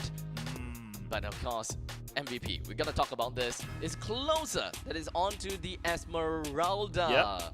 Stepping up this time around, and I love the Esmeralda pick, especially against ship prioritizations here for their opponents, and we have seen how incredible it is for the Esmeralda to dance her way through in a prolonged team fight. The shields are insane. It's not going to be it's really also great for Closer to zone out everyone on the floor dance as well. Big impact coming in from this guy. Yeah, so what can I say, man? Closer, he made that play. He made the play, went over to poke onto Benedetta. That's the big thing. Still survived all the way from the start to the end of the fight. Received so much damage, dealt so much damage as well. Yeah. This Esmeralda is just a pain to deal with. Oh, unfortunately here on the other side, RSG relying so much here on the Claude scaling, especially during the later stage of the game, but it was great for Flash RSG actually recognizing the threat here. They don't want Ash to scale through. He was the favorite target here coming in from the side of Vanix, coming in from the side of Curtizi as well. There's just so much here coming in for the damage department for the side of Flash SG. RSG on the other side though, we've seen Towers as well doing his best to go for the flanking maneuvers here, but then again, he's been zoned out coming in from the J. They know how to position themselves, they know how to recognize how the team fight also prolongs here, and it was great for Flash SG to execute properly here when it comes to a 5v5 brawl.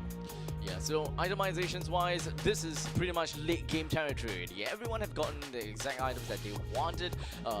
It is a pity though that Taurus did not get a full item. He's got all the damage items that he needs. Doesn't really have a lot of survivability, which is probably one of the main reasons why, you know, suffering a little bit against Closer. I thought that maybe the having fourth item of damage is pretty good, you should be able to deal a good amount of damage to Kha'Zix or perhaps even Hades, for example. Don't really have to go full damage, in my honest opinion, because he's having a lot of problems dealing with Closer. Correct. He has been can go for a flex items here, at least soaking the damage initially here for the side of Taurus. But you know, yes, you have incredible itemizations here, but it cannot last long in the team fight. What's the use here? But speaking of which, damage department here, another that is going to be Closer here, having the most one. His AoE is Falling Star Moons. Again, the last series, if I'm not mistaken, 3 Falling Star Moons now. Very long. 3 Falling Star Moons. This is just insane already here. But on the other side, though, unfortunately for RSG, late game insurance here coming in from Ash. His positioning is a tall here against the side of RSG. Yes. Oh man, my goodness. This is kind of crazy, right? I mean, this is game number 1. Team Flash went all the way and even gave RSG the opportunity to play super late game. Okay, I wouldn't even call it super late game, but late game enough for Cloud to actually reach critical mass. But there is definitely a point where it's just kind of like a push and pull kind of thing. Oh crap, I'm about to lose. Oh, boom. Vanix. Yeah, Vanix again. Speaking of Vanix, I think this is the kind of season or the patch that he now transitioned to fighter heroes. Usually I see him on the marksman, of course. Yeah. Now, since the patch benefits the flexibility of the fighters on the gold lane, we are now seeing some fresh new hero pools coming in from this kid. Yep. I mean, completely out of topic, right? But the context about, you know, flexibility, gold laners. If only FMM is playing gold lane this time. Right? In this season. Yeah, correct. Right. But now it is a mid lane. Speaking of, wow, FMM is just... Yeah, completely cycle. off topic, FMM cycle. Yeah, But cycling. speaking of cycle, of course, now we are expecting, of course, the flexibility of the hero pool, of the adaptability, rather, of the players here. We're seeing that right now, firsthand, from Lord Vanix himself, using Lapu-Lapu on the gold lane here, which is great, actually, because if the team cannot adapt here, the current patch, they will really feel the challenge and how to crawl back into the meta game here. And we've seen Flash right now. Of course, Closer now on the EXP. They're also experimenting how the chemistry works here. Yesterday it was Bear, now Closer is it. Remember, Bear yesterday did a great game on that Lapu-Lapu as well in the game 1. So now we're seeing Closer here, very good game on the Esmeralda. Yep. But of course, it's not exactly the end of course. RSG just yet. Yep. They still have a chance. In fact, we can always see a reverse sweep going on about. Despite the fact that RSG is full-fledged of rookies, I would still want to see them being able to topple the Giants, because for Team Flash, they definitely look huge in terms of name, in terms of popularity, in terms of their prestige. But honestly, how crazy would that be if RSG, which is mostly a rookie team, just kind of takes 1-2 games off of them? Hopefully, of course, RSG, however, right now, I can see... Do you feel the jitters coming in this play? I can only see somehow they need to have some chemistry first. I can really tell that the shot calls, it was dictated by Hoki. Most of the teams here, because the chip as well. But then again, on how they execute this team fight wise, I think they just have some kind of finesse here. Like Hoki was there, very outside of the team composition. Like he flanks on the bottom right. But then again, if everyone was zoned out here, I'm not sure what was the call out there, because Hoki was really trying to go for the conceal and teleport as well. But the rest of the team is just running back with the zone coming in from Closer. I don't know, but maybe I feel that because of the fact that they drafted a chip, it feels as though they believe that, you know what, we can throw macro out of the window, because it doesn't matter if whether we are not close to Hoki, because the moment that he outs, we are all in there together. So it kind of feels as though that they are just like, okay, we just expand ourselves and just get as much information as possible. When Hoki finds the opportunity, we'll go in, technically blind, then we'll do something about it. It's kind of like, it feels as though, but I don't know if that's going to be the case, but feels as though for RSG is kind of just play around with instincts and intuition. So far. Intuition, right? Just go in, let's see what's going to happen. And I also noticed, let's go back to the map changes there, the expanding rivers, right? Expanding rivers also benefits teams who love to control the early game. Because once you control the map, the objectives, outer turrets there, the opposing team cannot really utilize the expanding rivers already. So far, the expanding rivers gives so much benefit to the other team who really grasps the early game dominance there. So we have seen Flash SG there try to control across the map here, and you can see they're everywhere here. Just even though Chip Hoki has a teleport, they literally control the map here. The Land of Dawn coming in from the side of Flash SG. It just feels they have their teleport of their own with this movement speed. Yeah, it's just kind of fly everywhere. Yeah. You know, speaking of movement speed, right? It kind of feels as though I'm not too sure about the math about this. Maybe not math, but the raw data about that. But drafting a Benedetta in expanding rivers kind of feel a little bit counterintuitive to me. Right, because she's relying to her dashes. Yes, that is right. So because of the dashes, you don't get like animation. You don't get sped up animations. So technically speaking, it feels as though for other heroes, they can catch up to the Benedetta just by running. Yeah, because that's of true. Because of the animations, right? So might as well just kind of run. Instead of like a few delays. Yeah, I don't know whether it's true or not, Uh-huh. but it feels as though like there's a certain form of clunkiness whenever you're just running fast and then shing, run fast, kind of thing, right? It feels as though. yeah. Somehow, I can agree with you there, because literally we see Benedetta not walking all throughout the game, using her dash instead for that mobility wise. But yeah, as you mentioned, of course, it benefits those who love to go for a roaming aggressive path. Like, I haven't seen, the Hilda, or when it comes to EXP, I'm looking forward, of course, the Lapu Lapu was there. Lapu Lapu was really great, but it was used on the gold lane. I think this is the first time I'm seeing a Lapu Lapu on the gold, not on the EXP, but it is one of the flexibility right now we are seeing from Flash SG. Only shows also the transition coming in from Vanix himself to use this heroes, but I haven't seen the Harith though. Harith's pretty good, to be honest. Harith benefits expanding rivers as well. You think so? Yes. How so? Because Harith right now dominated the lane before the patches, dominated the lane. The next thing you do is going to go for a transition on the turtle pit on the early objectives here. But with the expanding rivers, it's going to be easy for you to respond on these such team fights. You can even invade the jungle area there. Because literally, Harith is one of the early to mid heroes can dominate the lane. No questions about that one. Right. But Just because with of expanding rivers, yeah, Synchrophasia is generally one of the more annoying abilities that a marksman can have. You can poke the enemies while clearly do a lot of damage to a creep waves as well.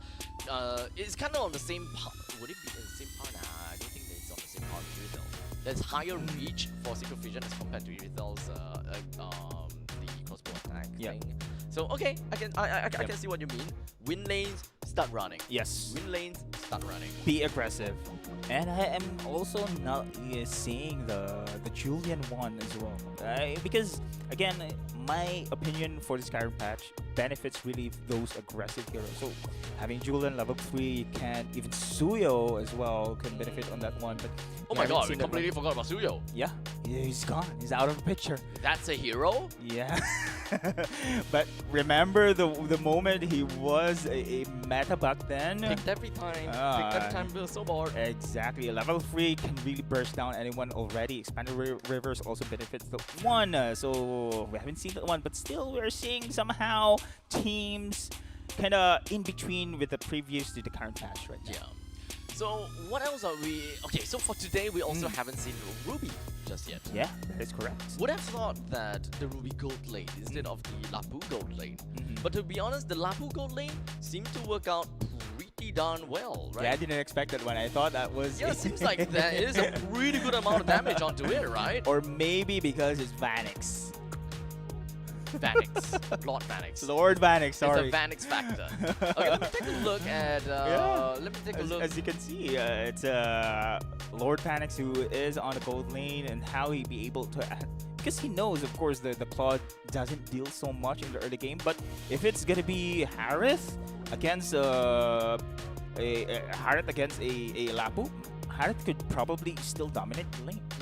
Okay, so let's go down and take a look at what kind of items Vanix has, because it seems like he's got quite a good amount of damage, right?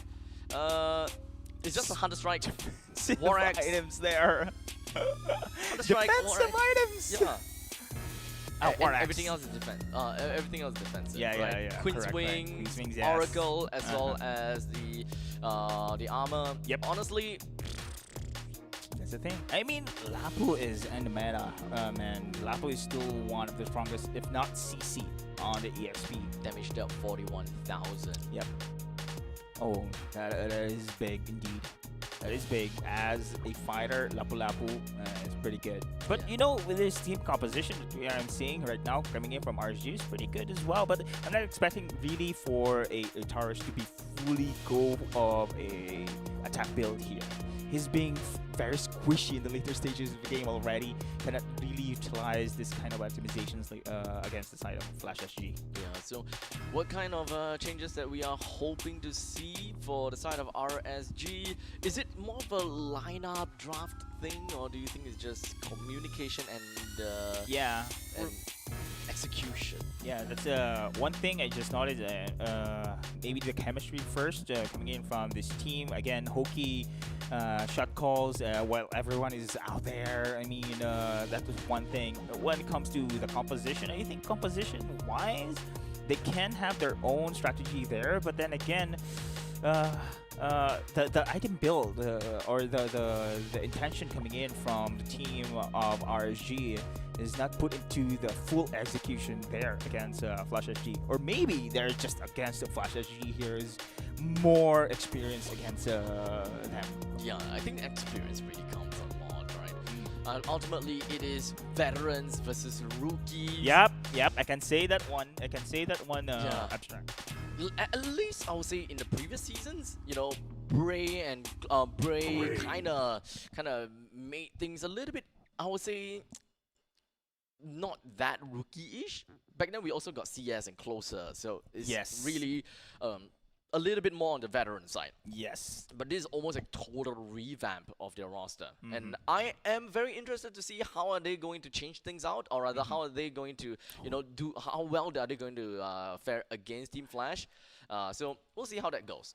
Yeah, so far right now, it's going to be a pressure here for Melon as a coach, because we have witnessed Melon as an active player. I'm not sure if this is going to be the first time for Melon to actually coach a team here, but so far now coaching most of the rookies right now coming in from RSG.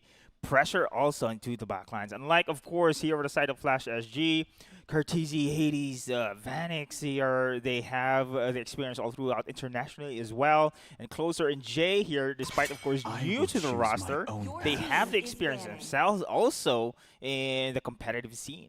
Yep, so now let's take a look at the bans. So more or less the same thing, right? Juicin, Fanny, we've got an Arlet as well as Bansia that has been thrown into the banning pool. So far, nothing that is kind of like a respect ban per se. So we'll slowly get ourselves to that. We've got Angela that is thrown into the mix as well. So Yin Sun Shin has always been first pick or immediately banned out. Doesn't seem like Team Flash is particularly interested in the bannings of the Yushin. Yeah, expecting, of course, Yishin Shin will still be apt for grabs here for RSG, if not being banned here over the side of Flash SG.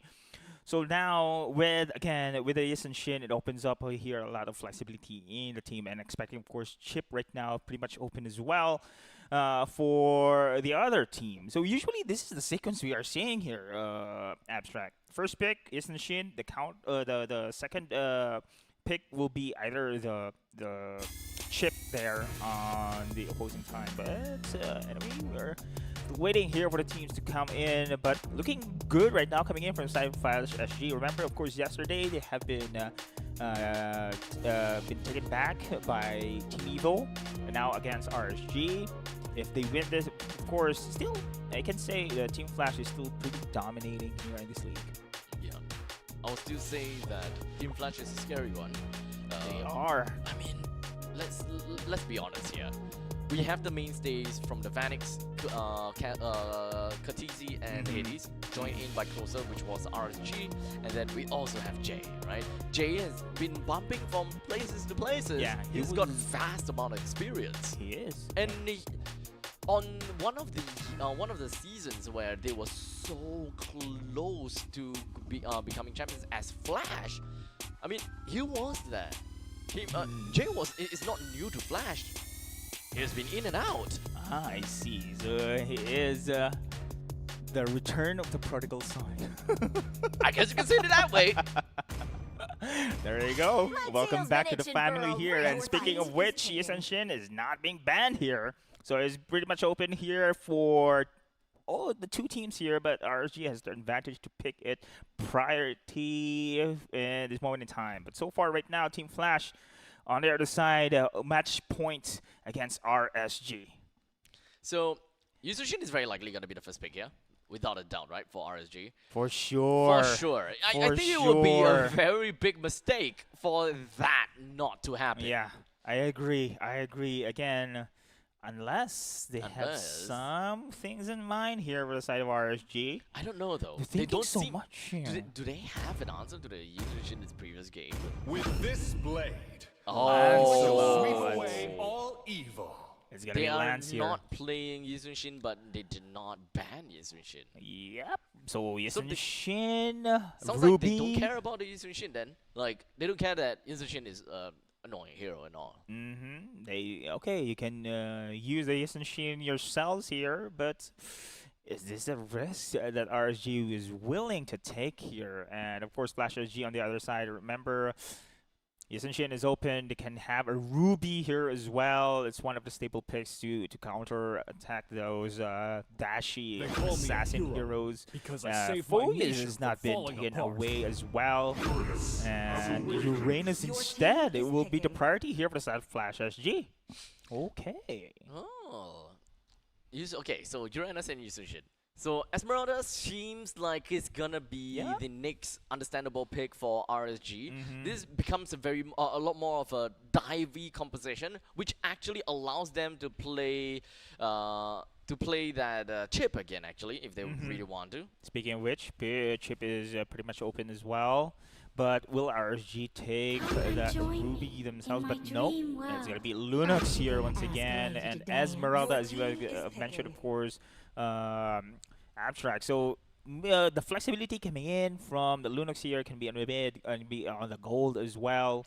So let us see. Flash SG, they're going to go for a Ruby this time around. I'm not sure if this is going to be the priority here because they need some lockdown here against Lancelot this time around against RSG. Yeah, so Lunox is great. Having a Lunox picked up so that they can really deal with the Uranus. Well, in the meantime, Esmeralda has always been a pretty viable option for XP lane. Even if there isn't a Uranus on the opposite side, it's still a very good pick. So this is kind of like a double trouble kind of thing going on. So I do kind of like RG's draft for now. I do like it. Again, magic. Payback. And then magic. All magic here. This is the magic meta, ladies and gents. We are seeing here now burst damage once again for Kurtizi here. Very staple pick coming in from this guy as well. And now this is going to be the time for Flash SG to actually ban out here. Lapu Lapu. They don't want this one. Esmeralda, however, of course, are we expecting a gold laner marksman here for the side of RSG? Of course, Lancelot is now being picked. Chip has been taken down. Moskov usually been the priority coming in from the side of Vanix here. Yeah, Moskov is actually one of the high ban pick heroes as well, so that could always be an option. I do like the fact that RSG have decided to go for the ban onto Ruby though. I would like to believe that the next ban will also be a Lapu Lapu as a respect to Vanix for a pretty good play in the previous game. As such, it would actually not make any difference between game 1 to game 2 if the Lapu actually still stays. That is true. And now, Flash SG here. Most likely is going to be taking out a traditional gold laner marksman. Fight. So, Fight no, for the instead ultimate it's going to be answer. Hilda here. So, Hilda. it opens a lot of RSG to go for a traditional marksman. Because, of course, if you have an assassin already, you need that Lady of Insurance unless they want to be very aggressive in the early stage of the game. You want the magic here. Harith, go for Harith. Harith. They go for Harith though. But so far right now, Cortese still has an advantage of this. Is going to be a mid Lunox here. And the pokes coming in from Cortese is still going to be an advantage for him. Yeah, it's still gonna be pretty annoying. And lane priority is still pretty darn good. Between the Esmeralda and the Uranus, lane priority actually goes over to RSG. So it's kind of like 1-for-1 for now. The only other difference is gonna be, I guess, gold lane. How do they want to do with this? I'm pretty sure that both teams would not want to care too much about the XP, since Cortese is gonna leave lanes a lot earlier. Perhaps they can play a lot more of an aggressive gold laner, which still tells me that it is gonna be a Lapu gold lane. Yeah. And for Team Flash, when it comes down to Roma, someone aggressive as well. In this particular game, I don't think that having crowd control is too important. It's good to have some crowd control, but it's not a super important one. Or if they are going to prioritize the crowd control, maybe Jay Franco once again, and just to stop the Lancelot here. Sun rises when I give the Oh, word. Khalid. Okay, how can we Khalid is get a aggressive. Cho also? Yep. Khalid is very good actually as a roam right now together with Cho. So remember, this is an advantage for aggressive roamers actually to go across the map to have additional gold feed into them. So they have the crowd control that you have mentioned here. Great synergy with the feather airstrike as well. So on the other side, RSG, will they go for a transition on the gold lane though? Actually, Khalid might be flex here. Do you think it's possible? Remember back then when we still had Khalid, first item, Blade of the Heptasis into the Malefic Roar? Those are the scary days of Khalid. Crazy amount of damage. So technically speaking, it is not out of the picture for them. Odin! The Swan Song is going to be played here Okay, they need crowd control. in this game here. But okay. It's gonna be tricky though. So okay, Swan Song is not CC immune, right? You can't interrupt this Swan Song. You can't interrupt the Swan Song. Period. It's a statement. You can. Okay. Yeah. So. But she does have a dash. She does have an extra dash. Sure. But that's also a gold lane Lunox then. Yep. Yeah. Yeah. That's a gold lane Lunox. Now you have the range coming in from. Okay. Lane again. Yeah, Gold they need lane. to deal with. I guess it makes sense. They need to deal with the Odette. Okay, but the Grok here, especially with the broken walls right now, benefits so much for this aggressive roamer. Damage-wise, especially during the early stages of the game, here coming in from RSG is just way good. I mean, against the side here for this Flash SG, they do have the damage capability as well, and the mobility-wise for Flash SG. So basically, it boils out to who initiates first here. I mean, more relies on the Grok, in my own opinion here. Grok with the ultimate on the Odette, it's gonna be scary here. But remember, there's so many things that the side of Flash SG can retreat to. I mean, they do have the mobility, they have the counter as well. Remember, Deadly Catch, interrupt also channeling spells, which is the Swan Song there. I'm having a tough time to really understand which one is a better draft, because it kind of feels very similar per se. They have kind of the same idea as to where they want to go. They will always have an XP laner to open up the map and just kind of like, touch gloves with the opponent's XP laners. And there will always be one mage that's hiding behind, waiting to be able to unleash hell on their opponent. Is an either-or, right? And in the meantime, the gold laner is just... I don't know, they're just there. Maybe that's a little bit of a difference, right? Ash onto the Lunox will wait for the opportunity, or maybe go in and immediately kill Uranus. Well, in the meantime, Vanix on the Bane has a little bit of a difference, is that he's waiting for Odette to appear with the Swan Song. So both the goal laners are kind of on a waiting game kind of thing. So on how they be able to utilize or the timings on their skill set here. Now they execute, of course, when it comes to a team fight as well. The later stage of the game, then for sure Flash SG here has greater advantage here compared to the start of RSG. But when it comes to early to mid, they can utilize, of course, the power of their burst damage here. Remember, Brock's very, very strong here with his ultimate as well as the power of nature that we can witness so far.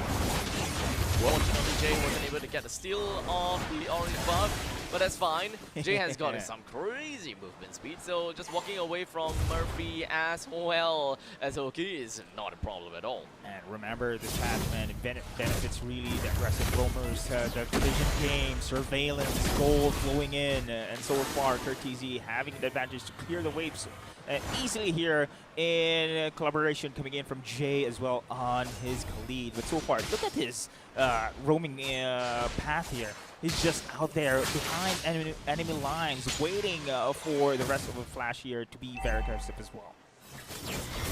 Top lane though, Taurus, Hoki and PTBL, they're preparing themselves for the turtle fight. While Hades is also Jade, they're just hovering around the plate. They don't have anything that can really deal with Hoki at this point, but in terms of damage, I don't think that they have anything. Yeah. They're gonna have to wait for the TZ. Rich. As such, there we go. They do have something indeed, and after all, Hades is that something. Yeah, perfect timing there for the level 4 Feather to Airstrike coming in from Kurtizi as well. And now there's going to be the bounce back coming in from RSG. PTBL is hoping that he'll be able to jump himself around to Jay, but unfortunately, it does seem like he does have the quicksand guard that allows him to stay alive a little bit longer. It turns around with PTBL and Murphy going down. Oh man, I'm expecting RSG to actually dominate this game here against the side of Flash SG, but no. It is still going to be Flash here, just proving their way here to be the very strong early game composition. Look at the damage again, just flowing out from the side of Flash SG. They've been bursted down. Correct me if I'm wrong there, Abstract Murphy wasn't in that team fight. I don't think that Murphy was in that team fight.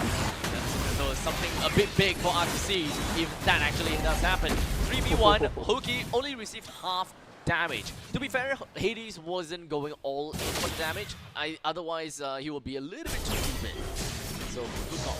Alright, right now Flash SG just brought out here against RSG Singapore this time around. So I'm expecting, of course, Hoki to be the very aggressive grab this time around. But nope, it was Jay. Dr. J here is just dictating tempo here, and rest of RSG has been spotted with this incredible surveillance movement coming in from Khalid.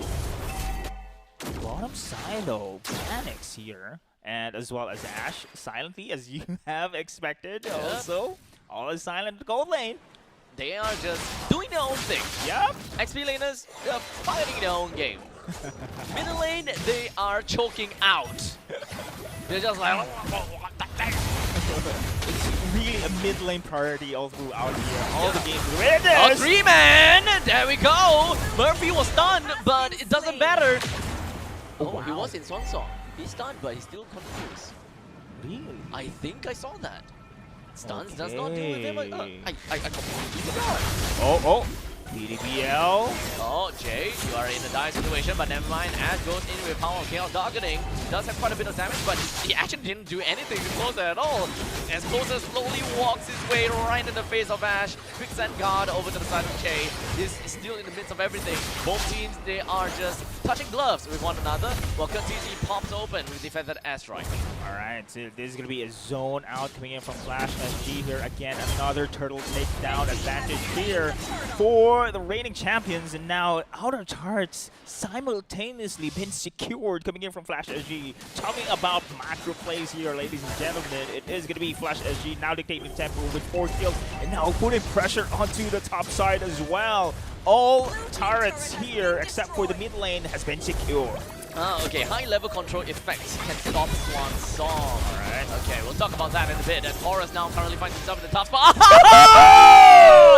Taurus! And they have a singer, they have a dancer as well, dancering his way here on evading the Feather of the Airstrike. Oh man, it would be funny if Taurus is actually using the what was it called? The Muse that Muse skin. I'm not too sure whether it was actually using that, but that would be fun. Speaking of which, wow, it's actually Lord Vanix dominating here against Ash on the bot side on the Lunox gold lane matchup. And now Flash SG with his 4-man rotations here from this team. They have just controlled the land of Dawn here early to mid, and now giving so much space here for Vanix to push through on the bottom side. It's a about 4,000 gold lead in favor for Team Flash. They've managed to bring down the top lane and the bottom lane T1 turret. Oh no. Closer flickers. Closer has flicker? Oh, okay. And he survived, of course. Me and Flash SG. That is just a statement right now that RSG still needs a lot of damage to burst down Closer. Closer gives so much, of course, space as well as information. Same as Jay here. Look at him behind enemy lines. Doesn't care as well. Catch me. Yeah, I'm pretty sure that it won't be able to touch Jay at all. Nah. He's still not exactly super tanky. He's not exactly super damaging as well, but I'm pretty sure that he's built out his Thunderbelt to be able to get tankier into the later stages of the game. Flash, they really want to focus on the middle lane T1, but it's gonna be a little bit tough. Trying to get his thumb away. He enters onto Taurus, but it does seem as though he does have the quick stand guard, so he's gonna be a-okay. Closer buys a bit of time between Hoki as well as Ash, while Hades finds himself at the side waiting for a snipe. Completely misses the mark, as just kind of pushes the rest of RSG SG a little bit further behind, but still no bueno for T1. Indeed, and this is one side of the game. Look at Feathered Airstrike there. Not gonna be ending just yet. The damage over to the side of Hoki will only pick off just a chunk, but not a death over to that side. PTBL puts his face right in the face of Katizi, leaving him with just a sliver. Taurus was hoping that he will be able to clear him off with that falling star moon, but a tad bit too late. So now he focuses, rather refocuses his attention over to the Uranus, pushing the both of them up to the top lane, where Noodle fight once again and don't really care. It's just funny to watch here. Man, RSG just trying their best to catch Day, trying their best to catch Closer as well, but cannot do so. Movement speed, sustainability, these two heroes, Khalid as well as the Uranus, is just insane here. The RSG cannot do anything about it. No one's dying. No one's dying, man. And speaking of which, it is actually Taurus been taken down. This up, but now once again, two of them crumple down together. Both Taurus as well, or rather, Taurus, Murphy, and Hoki. They all went down almost together at the same time, with Vanix and Jay keeping the exit for Ash. Oh my goodness, the burst coming in from Vanix on that Bane, follow up with the falling Star Moon. They're gone. Absolutely disgusting. Oh man, magic, magic, magic, man. The magic meta is here. The burst is insane. Flash SG is going to blitz their way through as well, taking out inner turrets here against RSG, and the single inner turret standing is on the top, and they are not going anywhere here, Abstract. They want to stay, they want to fight, they want to kill. Oh, Murphy. Oh my goodness. Murphy and Ash. Yes. Both of them just took 2 pot shots from the artillery strike, and they already got 1/3 left. OMG, sheesh indeed. Oh, so RSG here, what can they do? I mean, they have Hoki. They can go for an ultimate here for the knockup, but the damage is enough there. It's just simply Flash SG too much to handle here at this moment.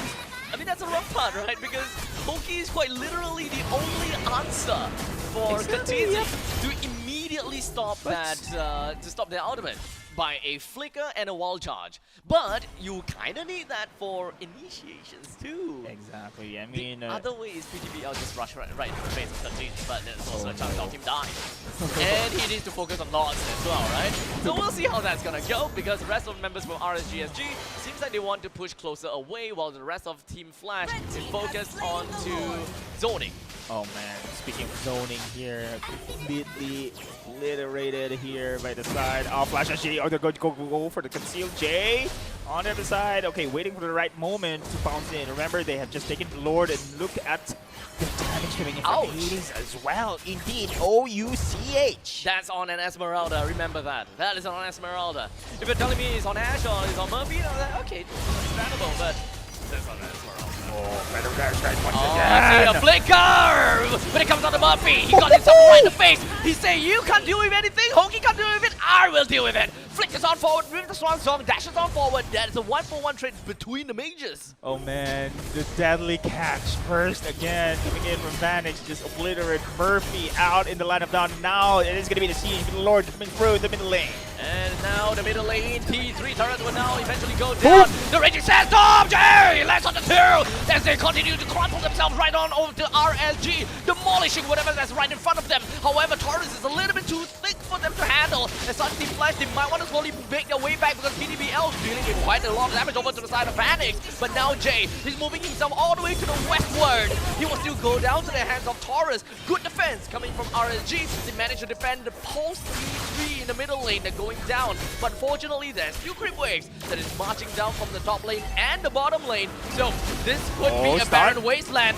It is once again yet another Phantom Airstrike coming from the side of Katie's managing to get a kill down on the Hoki. As they continue on forward, it is going to be RSG with 4-4. No, wait, that's 3 men left. As Ash is now down. Murphy could still do something. PDBL now shifts his attention over to Hades. Gets himself that 1 kill. Dashes on over. Good amount of punches. He's now safe and sound. There's still creeps marching in from the middle lane. Murphy needs to do something about this because Closer is just going to be wrecking down havoc. And now the shots is moving in. How long is this fight going to go on for? Katise with the Feather Airstrike pushes the rest of them for RNG away. Hoki is recycled back in. Vanix gets a mega kill onto Hoki. And now they are still swarming like ants. This is never ending because Jay is coming in again. Another wave from Crimson middle lane is coming in once again. And they're initiating again. Finally, they will end the game after a long, long cycle. That was 4 deadly catches, bro.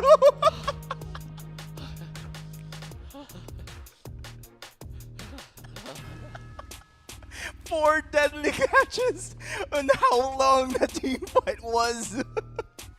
I commend you, Lodi Abstract, for having such a long PvP sequence in that one. OMG! Woo. Team Flash, ladies and gentlemen, flashes their way through there. 4 deadly catches. Remember the cooldowns of this coming from Vanix.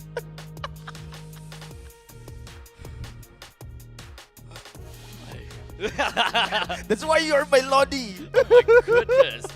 Wow. Speaking of which, back into the game. They're not letting me stop. They Not don't letting want me to stop.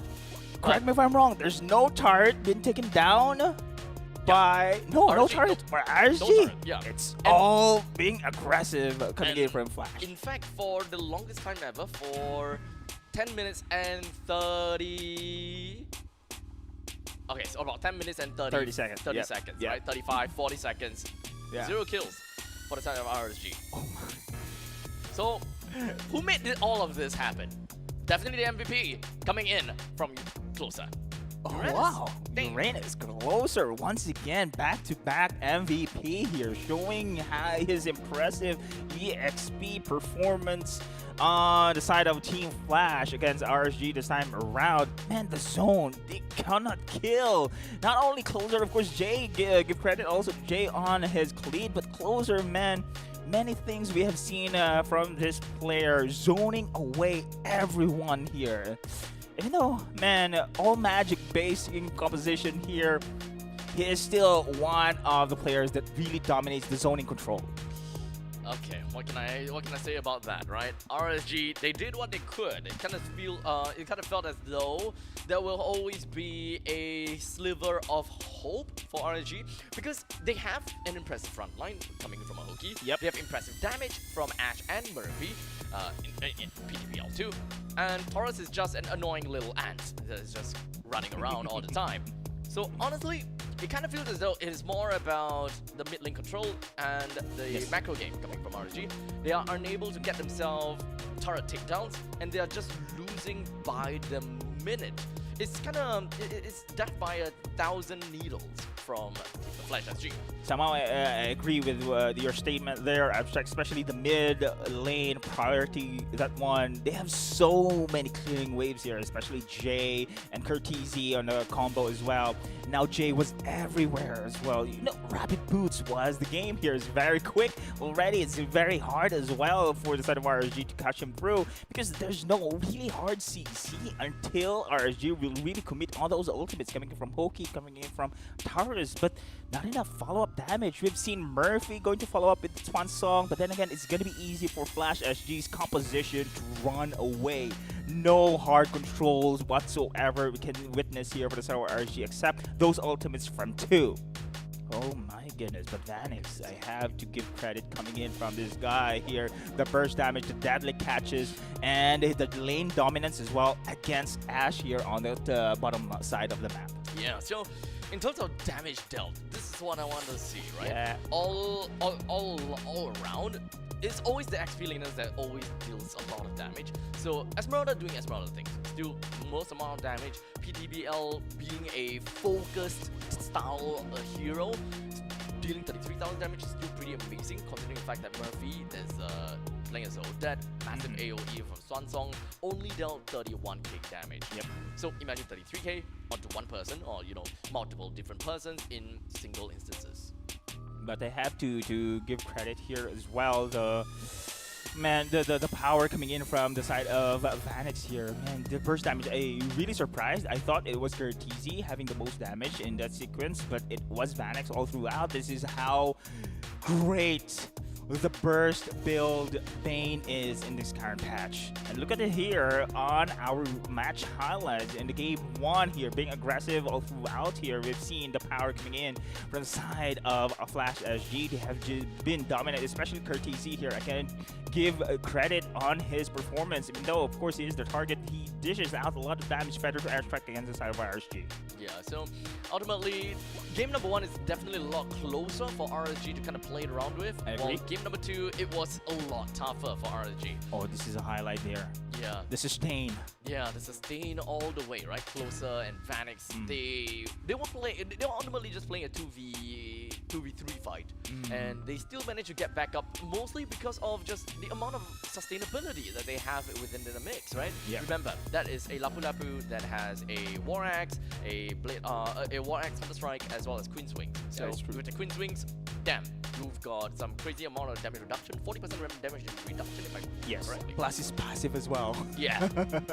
That is really a double down in that situation. But here, the game 2, man, this is just one-sided game here. Purely dominance by the defending champions here, Flash SG. This is just RSG Singapore cannot do anything about this one. They cannot even pick anyone here until, of course, the last defense. But it was too late already. 4 deadly catches. That's how long the team fight was. Approve. Then I approve of the cast coming. I like how you counted that as 4. I was counting. I went 1, 2. How long would this last? 3. The game 1 was you were casting with the 3 falling star moons, and now here It was 3 and 4. falling star. Now 4 deadly catches. And Are you how telling me long? the next game there will be 5? We're growing, huh? We're still 1 match away there. I'm like, woo. You know what else doesn't grow? My height. No. I'm sad. No, it's still melody. It's still melody, but that's why we need to refreshen up. Freshen up with my 1-1 IT. What do you got? Kadita. Mine's Kadita. So, of course, when it comes down to IT, they have some crazy, amazing, you know, kind of art onto their bottles. And of course, we have these two drinks, which is actually the collab drink, right? Yeah. So as long as you have these collab drinks, or if you buy these 2 collab drinks, you can actually be able to get yourself a scratch card. Yeah. So at this current, you know, economy, most of us like, you know, kind of scratch cards and kind of stuff, you know, kind of surprise, you know. So with the chance, you know, the top chance that you'll be able to fly over to Jakarta and support the MPL SG champions in the international stage. Nice. Ooh, I like it. Where's our scratch card though? I can draw one for you. Trip for 2. That's Trip for 2? Yeah. Hopefully. But then again, congratulations to Flash SG here. Great performance here, day 2. And fortunately for RSG Singapore, this is their twice in a row defeats their matches. That would mean that they would tentatively be at the bottom of the bracket. Yep. Right. Unfortunately, yep. They 0-2'd for both for 2 series. Yes. That will depend onto absolute zero. I think that will depend on how absolute zero would fare, right? Yep. Because IAG is the one that Inline Gaming is the one that won against RSG. Yes. 2-0. Yeah. So correct. IG is not in that difficult spot. Yep. Well, in the meantime, we also do have got who's the other team again? Evil. Absolute zero. Yep. What was the first match again? For you mean the RSG Singapore? The first one? Evil fought whom again? Evil versus Kingdom Esports. Ah, Kingdom. Yep. Yeah, that was a sweep coming in from Team Evil. Yeah. So not biased. Not biased. But okay, with the conclusion of the second series today, we still have one more series to go. So don't go anywhere too far. We'll be right back with you.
Season 9 closed with Team Flash making history, achieving a record-breaking 4-peat. But legacies don't guarantee the future. This season, with a new format and new challenges, every team must fight harder than ever. This is MPL Singapore Season 10. The regular season has 3 key stages: Seeded Stage, Challenger Qualifier 1 and 2, and the Challenger Bracket Stage, all leading up to the playoffs, where only one will rise and claim the victory. Seeded Stage. 6 invited MPL Singapore teams will face off together in a best-of-3 round robin across 3 weekends. The top 4 teams will advance to the playoffs. The bottom 2 fall to the Challenger brackets. Challenger Qualifiers. At this stage, community teams are divided into 8 groups and fight each other in best-of-3 round robin. From each group, The top 2 teams will qualify for the Challenger brackets. However, in Challenger Qualifiers 1, the advancing teams must first battle against 2 MRO teams where only the top 2 teams advance forward. Challenger bracket stage. In this stage, 2 relegated seeded stage teams will fight alongside top 2 teams from Challenger Qualifiers 1 and top 2 teams from Challenger Qualifiers 2. They will battle in the upper bracket for a spot in the playoffs. For the teams that have been eliminated from the upper bracket will get one last chance in the lower bracket to fight for the final ticket to the playoffs. The top 2 teams from Challenger brackets will join the fight in the playoffs. The stage is set. It all comes down to this. 6 teams, only 1 champion.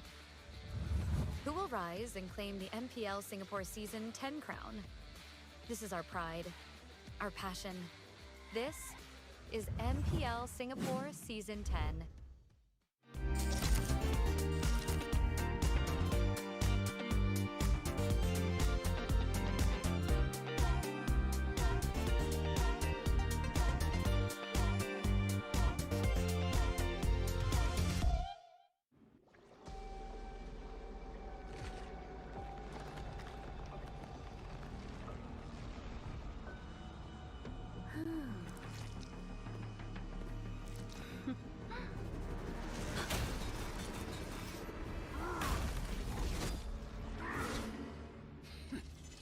Does the Lord of Lava also crave the Sovereign's blood?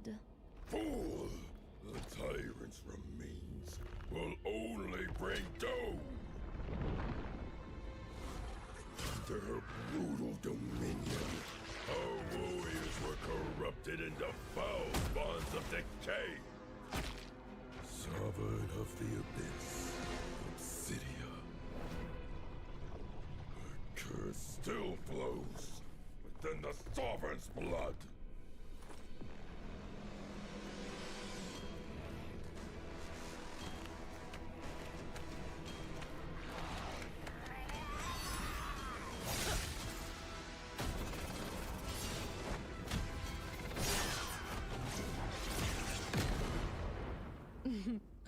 Such loyal little puppets, aren't you?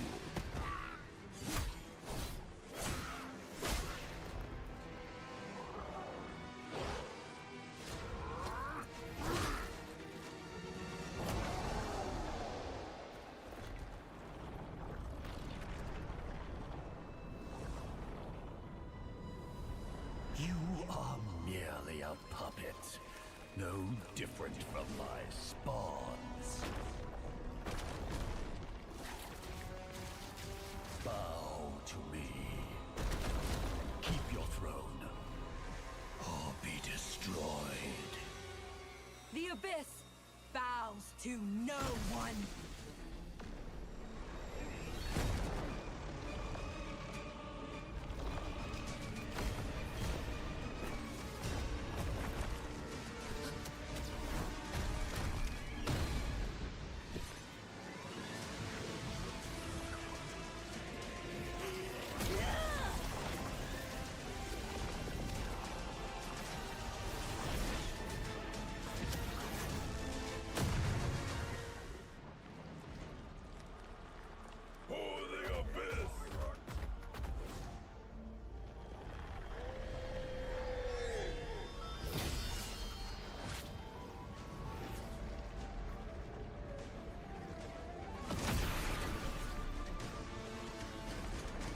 These wretched spawns reek of its corruption.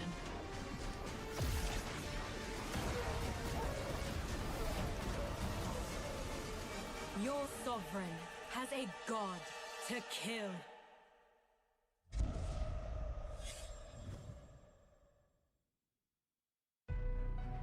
I see.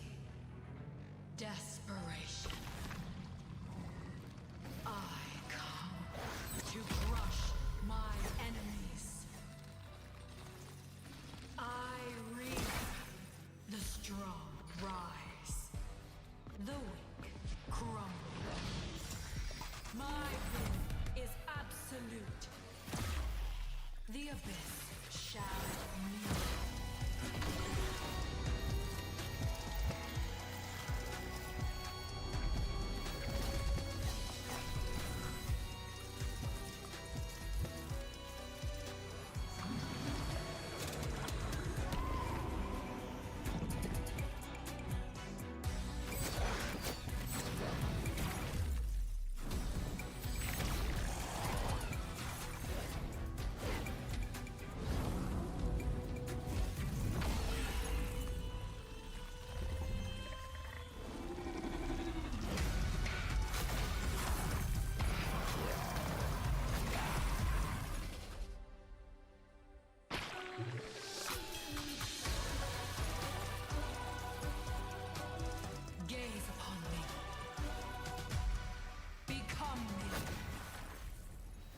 Season 9 closed with Team Flash making history, achieving a record-breaking 4-peat.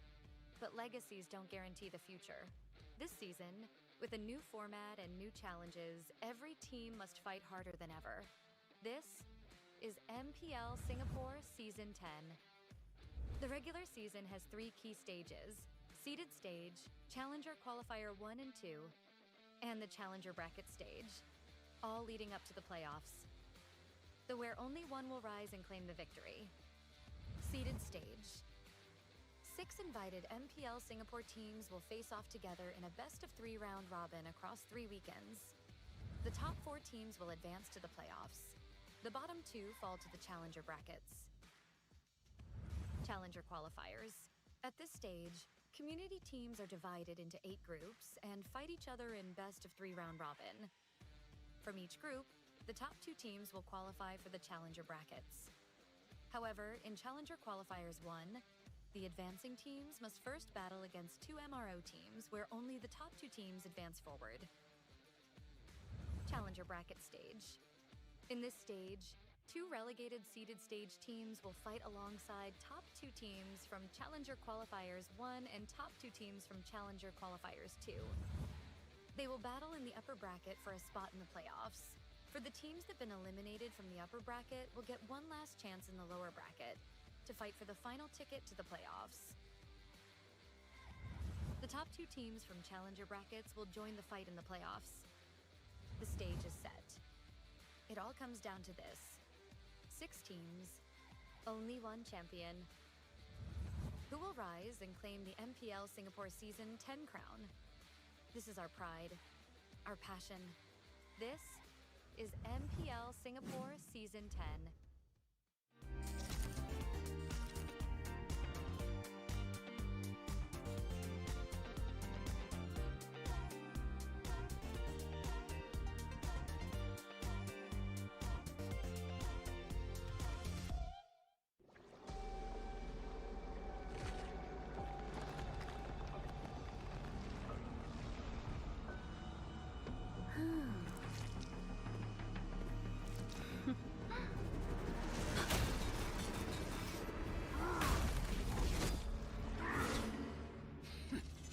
Does the Lord of Lava also crave the Sovereign's blood?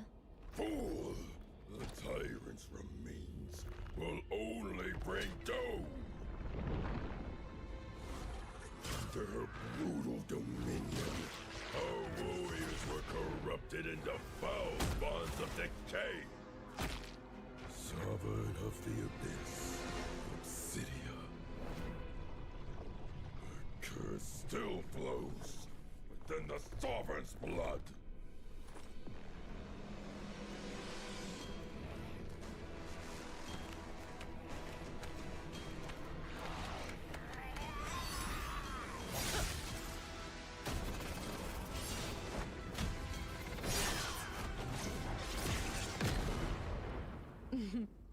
Such loyal little puppets, aren't you?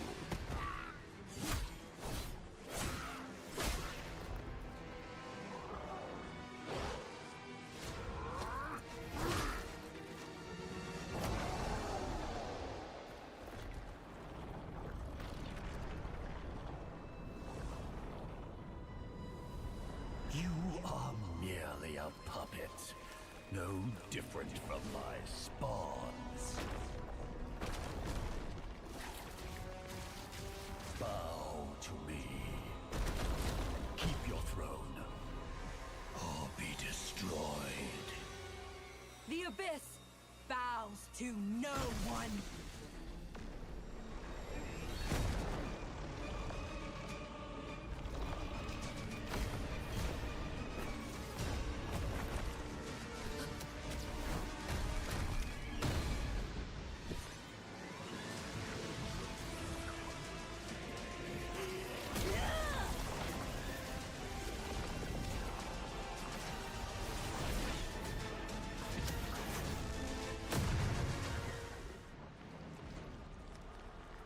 For the Abyss!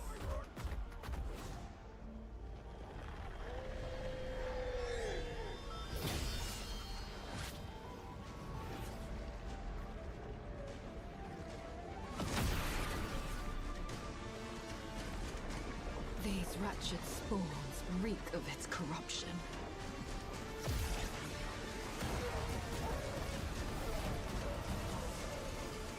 Your sovereign has a god to kill.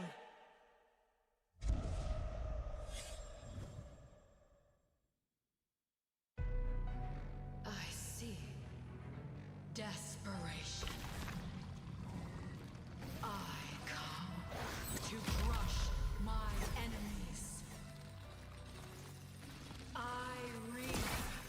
The strong rise. The weak crumble. My will is absolute. The abyss shall kneel.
Season 9 closed with Team Flash making history, achieving a record-breaking four-peat.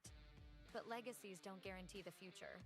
This season, with a new format and new challenges, every team must fight harder than ever. This is MPL Singapore Season 10. The regular season has 3 key stages: seeded stage, Challenger Qualifier 1 and 2, and the Challenger Bracket stage, all leading up to the playoffs, where only one will rise and claim the victory. Seeded stage. 6 invited MPL Singapore teams will face off together in a best-of-3 round robin across 3 weekends. The top 4 teams will advance to the playoffs. The bottom 2 fall to the Challenger brackets. Challenger qualifiers. At this stage, community teams are divided into 8 groups and fight each other in best-of-3 round robin. From each group, the top 2 teams will qualify for the Challenger brackets. However, in Challenger Qualifiers 1, the advancing teams must first battle against 2 MRO teams where only the top 2 teams advance forward. Challenger Bracket Stage. In this stage, 2 relegated seeded stage teams will fight alongside top 2 teams from Challenger Qualifiers 1 and top 2 teams from Challenger Qualifiers 2. They will battle in the upper bracket for a spot in the playoffs. For the teams that have been eliminated from the upper bracket will get one last chance in the lower bracket to fight for the final ticket to the playoffs. The top 2 teams from Challenger brackets will join the fight in the playoffs. The stage is set. It all comes down to this: 6 teams, only one champion. Who will rise and claim the MPL Singapore Season 10 crown? This is our pride, our passion. This is MPL Singapore Season 10.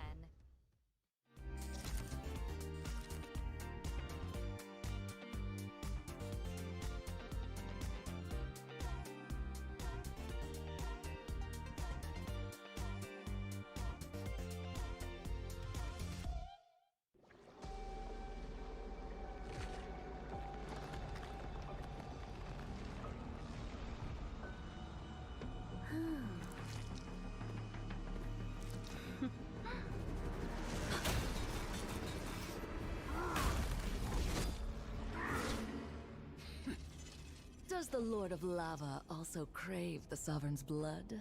Fool! The tyrant's remains will only bring doom! Under her brutal dominion, our warriors were corrupted into foul bonds of decay. Sovereign of the Abyss, Obsidia. Her curse still flows within the Sovereign's blood.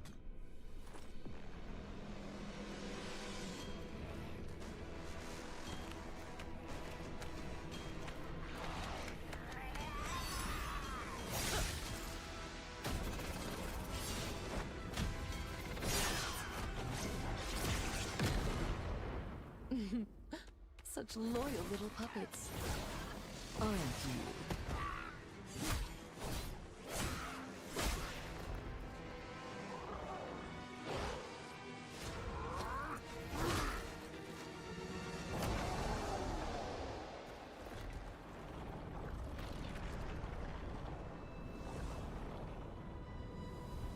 You are merely a puppet, no different from my spawns.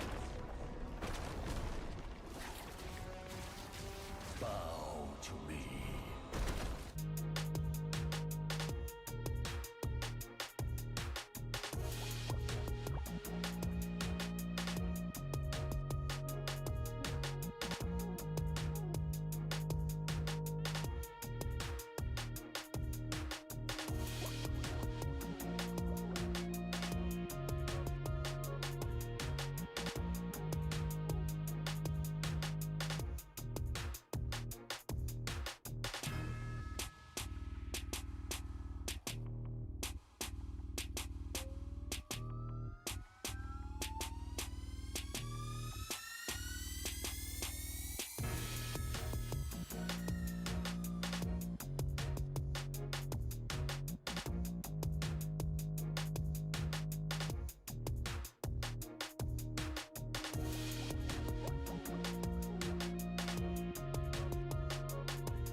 Season 9 closed with Team Flash making history, achieving a record-breaking 4-peat. But legacies don't guarantee the future. This season, with a new format and new challenges, every team must fight harder than ever. This is MPL Singapore Season 10. The regular season has 3 key stages: seeded stage, Challenger Qualifier 1 and 2, and the Challenger Bracket stage, all leading up to the playoffs. Where only one will rise and claim the victory. Seeded stage. 6 invited MPL Singapore teams will face off together in a best-of-3 round robin across 3 weekends. The top 4 teams will advance to the playoffs. The bottom 2 fall to the Challenger brackets. Challenger qualifiers. At this stage, community teams are divided into 8 groups and fight each other in best-of-3 round robin. From each group, the top 2 teams will qualify for the Challenger brackets. However, in Challenger Qualifiers 1, the advancing teams must first battle against 2 MRO teams where only the top 2 teams advance forward. Challenger Bracket Stage. In this stage, 2 relegated seeded stage teams will fight alongside top 2 teams from Challenger Qualifiers 1 and top 2 teams from Challenger Qualifiers 2. They will battle in the upper bracket for a spot in the playoffs. For the teams that have been eliminated from the upper bracket will get one last chance in the lower bracket to fight for the final ticket to the playoffs. The top 2 teams from Challenger brackets will join the fight in the playoffs. The stage is set. It all comes down to this: 6 teams, only one champion. Who will rise and claim the MPL Singapore Season 10 crown? This is our pride, our passion. This is MPL Singapore Season 10.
Alright, ladies and gentlemen, welcome back once again to MPL SG Season 10 with the conclusion of match number 2. We're moving on to match number 3 now, and that is going to be Absolute Zero going up against Ignite Gaming. Yep. My name's Abstract. With me here is Deda, who doesn't have Instagram, and the both of us is going to be your caster for today. Yes. Annoying. Wow, it's expanding hairs. Expanding hairs. Dangerous. Dangerous. This is the grass. Dangerous grass. This is grass. Thank you also to our production team and IT because I feel refreshed Very today. refreshed. Yes. Speaking of which, now this is the last series we are going to witness here. Abstract. It's going to be exciting because from community teams now making the foothold here in Season 10, it is going to be Absolute Zero versus Ignite Gaming. Let's talk a little bit more about Absolute Zero first, okay? Yep. With Vendetta on XP, Fate Cutie in jungle, Regina, that's gonna be on the mid, Salas, that's gonna be on the gold lane with a little bit of that, what's that guy's name called again? No-tail. No-tail. Yeah. No-tail phase and Nomad, No. that is the Roma. Wow, Regina feels like he's immaculate. Yeah, He's a saint. yeah. I think I have a crush on Regina now. Yeah. My wife's gonna kill me. Nice boy, Regina. Okay, Regina. it's only Jays who has difficulty to say R, right? Really? R. R. Oh, see. Jeez. It reminds me of that Hollywood actor. I can't remember. Ronnie, right? Ronnie. It's like, are you the kind of Asian that can't say the R? It's like, what are you talking about? My name's Warnie. Warning. Oh, Jays. I hope Jays is in the stream right now. Quiz. Let's take a look at Ignite Gaming. Luckily, there's no R in those Oh, names. there it is. Oh, so we got Yuda that's gonna be on the XP lane, and of course Zack that's gonna be jungle, Blade in mid, Seiji in gold, and Wappy Dude on the two. Wappy Dude? Wappy Dude is here. Of course, Rapidude is here as well. And speaking of this guy, Rapidude is actually making his name right now from previous seasons, and now here in Ignite Gaming is performing actually pretty well, especially on the games yesterday. He was on a chip, great positioning. I'm looking forward for his playstyle once again. Yep, Rapidude has been showing quite a lot of promise since last season. So honestly, I would say that Rapidude, he definitely have got quite a lot of promise. Last season, he was in Absolute Zero. Yes. Now, he's in Ignite. So, okay, that's gonna be fun, right? Because this is gonna be a point in time where Rapidude is going to face off against his old team. Exactly. And as we speak, random map draw, dangerous grass! We have all the maps today. There you go. We have all the maps today. And what a sight to see, especially right now. Of course, Abstract, you're expecting this one. Dangerous grass on the map changes, and the playstyle I've been waiting for Rapidude, of course, to execute here. He loves this kind of setup. Rapidude, of course, for those who is not aware, he is actually a former Onyx PH player. Way back. So he has the experience for the side of MPL. Now, I do believe he has the experience here to prove himself, and he has an aggressive playstyle as a roller. So again, Ship was his staple pick yesterday, and now it is being banned here by Absolute Zero. Yep, so we'll see how that is going to end up like. We've got the first pick coming in, and that is going to be a Kalia. So, of course, Vendetta, Kalia. We don't even have to talk so much about that. Vendetta, XP laner, Kalia, XP. The moment you see Vendetta in them, Vendetta is going to play XP. There you or go. rather play the Kalia. And now they are been picking. The first time we are seeing the Yesenshin has been banned, the chip has been banned. Usually these are the first party picks here. Now we are going to see new heroes coming up, and that is going to be now the Hayabusa. Been waiting for this assassin to pull through here, and it's going to be picked by the side of Absolute Zero this time around. And these are higher tier picks here. Ignite Gaming on the other side. Arlott also has been one of the most contested here. If not being picked, it's going to be banned. And now going to be Zushin to double it up. with the Fredrin as well. Pretty good here. Try hero picks coming in from RSG. Looks like the drafting is actually going pretty darn fast Yes. for both of these two teams. So this is really fast. Now, of course, when it comes down to IG, this is a very staple kind of first 3 picks, right? Always on the They have got a way. good amount of crowd control. Your team is In banning. fact, literally all 3 of them are crowd control, and they will leave the damage dealers for later on after looking at what AZ is trying to go for. Understandably, when there is a Kalia on the hands of the enemies, you can always assume that it is going to be a pick-off composition, and indeed it does seem as though, because there is a Hayabusa as well as, of course, the Lunox that will make full use of the Tsunami Slam. Yep. So now we gotta look for utility for AZ and damage for IG. Correct. And speaking of IG here, I love the Eve pick here, to be honest. Here, they're great. Crowd control coming in from the side of IG, having the Eve to follow it through with slows, with the pokes. They can be a havoc here for the same composition. On the other side here, it is a great band coming in from the Matilda and, of course, the Franco as well. So they are going to take it down here on the side of AZ. But so far, right now, of course, they need the follow-up initiation or burst damage rather here on the side of Kalea. This is also a flex coming in from the Lunox. Can be a gold Lunox, can be a mid as well. But again, of course, the Zushin, they can go for the burst damage, especially with the Kalea combo. We have mentioned this one. Once you have a Kalea in your team composition, you just need a certain synergy here for the Experience the euphony of suffering. Okay, it's gonna be Granger. It's been a long time. I have long Granger awaited and the this Lapu glorious day. Lapu. So of course, when it comes down to all of this, Nomad is gonna be playing as the. Wait, hold on a second. Yeah, EXP mid Lunox here, gold Granger. Oh wait, the Kalia is gonna go rogue. Ready Yeah. to engage. That is so not Vendetta. So far right now. That's so not Vendetta. Oh man. And Rapodit here is going to be on the Hylos instead. So Hylos here, they have the mobility right now. And remember, this is the dangerous grass. So I think the Kalea could benefit this, of course, map change right now. They can go for the pick-off comp. They just need a great burst here. But for me personally, AZ relies so much on damage over time here. They don't have that bursty heroes they're in. But is it enough though for this Kalea to go for Tsunami Slam and follow through with this DPS damage? That's the question. Yeah, I would like to believe that as long as they are able to kind of pop off early and allow Regina to kind of get out of lane fast, especially since they do have got the Kalia in mid together with the Lunox, I think that they should be able to leave lane pretty decently. It is, after all, gonna be a high loss and a juice in. So a lot of DOT, they need to stay in lane until the entire creep wave is gone. While in the meantime, for the members of AZ, they can just kind of throw it out and start to leave the lane. So lane priority wise, AZ in the middle lane does seem a little bit better, as a matter of fact. And of course, speaking of which, Nomad very low. Flicker's been used. Oh my goodness, but that is gonna be a trade. Not even a trade actually. Nomad didn't even die. So Regina getting their first kill onto Blade is definitely gonna be a little bit of a pain for Ignite Gaming. And surprisingly, of course, Blade never used, of course, the Purify, just at least had a single movement speed as well. And the CC immunity there. Just sacrificing herself here, but still lane priority in the mid. Does seem like we do have a stun down on Regina. Didn't really manage to clock up even more amount of stacks onto. Oh, never mind. Takes that back. Didn't manage to bring Regina back again, but still not quite enough to actually get the kill down.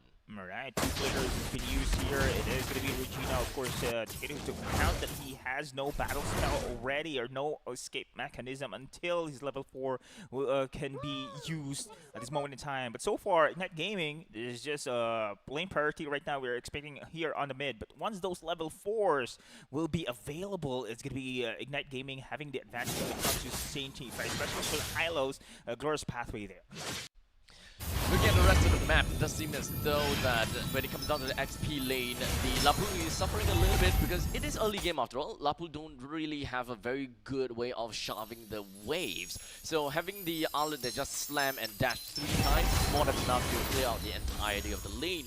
Until maybe level 4, then we'll start to see Vendetta playing as the Lapu get a little bit more annoying to the side of the outlet, perhaps. Look at these rotations coming in from Ignite. They want to clear the waves as early as possible here. They did that one on the mid, now on the top as well. Now is going to be time for a turtle dance. Oh, of course, the final flash is going to be landing, but unfortunately that's not going to do too much. Oh wait, never mind. It did manage to get a kill down the Nomad. While Zack takes the turtle down, well, Yuna's going to be the next one down on the chopping block. Good amount of kills. 3 kills already for the side of Absolute Zero. Well, Ignite Gaming didn't even get a single. Yeah, man, damage-wise here, Absolute Zero has the advantage, but then again, Ignite Gaming secured an early turtle objective onto their side. So, economy-wise, it's not yet that big, much of a difference, but we can see how advantage it is to have the magic damage in the early stage of the game. But so far, when it comes to crowd control here, they have to rely so much for Blade here. He is the catalyst for those crowd controls, especially Zack as well on the taunt. But will they be able to commit here? Again, the lane priority in the map is always in the mid. Well, of course, in the meantime, I apologize. It does seem like it was a 1-for-2 trade. Ignite Gaming did get Nomad for the very first kill, but that also means that Absolute Zero did manage to kind of turn things around pretty effectively, just so that they can get a better trade. Losing Nomad while in the meantime getting a kill down onto, I believe, Yuta as well as Rapidun. I'll take that any day. Yeah, still kill is kill. Gold is gold as well. Absolute Zero is still pretty much dominating when it comes to damage. And speaking of which, Seiji managed to escape at the moment in time. Now remember, of course, Fate QT is on Hayabusa. This is dangerous grass map here, and we have seen the Palea pick as well. So far, Yuta almost getting a kill down. There we go. Exactly what I was talking about. The moment that Vendetta hits level 4, that's where all the damage will be coming through. Zack moves on over, but in the meantime, that is also going to be the Tsunami Slam that will enable them. While Zack has a lot of great HP, did not go for the Appraiser's Wrath just yet. No dash coming in from both teams. This is what lacking about the side of Ignite Gaming here is the burst actually here. Damage, they can't rely so far for the side of Blade as well as Yuta. But so far, crowd control is their one of the advantage when it comes to the team composition for Ignite Gaming. Seiji will be the saving grace in the later stage of the game, but here in the earlier to mid, it's always going to be Blade. It can rely on so much on that department. The turtle spawned. The number 2 turtle currently in the hands of Ignite Gaming. Zack so far had got a good retribution above of Absolute Zero, but unfortunately unfortunately both teams are not exactly going to be putting too much resources onto this just yet. It's just a little bit of a poke and prod, you know, going for a little bit of cat punches all around. But there we go, the carpet is just going to be popping right out, and of course Vendetta will eat up that spear. But Seiji going in, gets a stun down right onto Vendetta, not quite enough to get a kill. But the rest of the members from the side of Ignite Gaming, only one will go down, meaning that that's Blade. 1-for-2 trade. They continue on forward, hoping to get a kill on the Vendetta, but Vendetta does have quite a bit of shields and HP that will push the rest of Ignite Gaming away. Wow, I didn't expect, of course, Yuta to be having so much kills in that situation here. Looking for what is going to be his build in this game, but so far right now, Turtle plus the outer tars on the top side, looking great here inside of Ignite Gaming, especially now Yuta as well having those skills on his Arlot, racking up so much advantage right now here in the early stages of the game. There's also a free turret up in the northern side, so allowing Ignite Gaming to pop up a little bit more, and perhaps Blade down again 3 times. Not great, but down in the middle bottom lane, Salas goes down to the hands of Yuta. Even if Yuta were to go down, it's still a very valuable trade, but it does seem like Yuta will get himself out of that. So there's no trade at all for Absolute Zero. It's not good. Is this a damage build Arlot? Are we going to see? He's just wrecking so much here. He has 3 kills already in a row here for the side of Ignite Gaming. Yeah, 4 total. 4 total here, but I really thought I'm looking at Blade to have many kills here this game, but actually this Yuta is stepping up.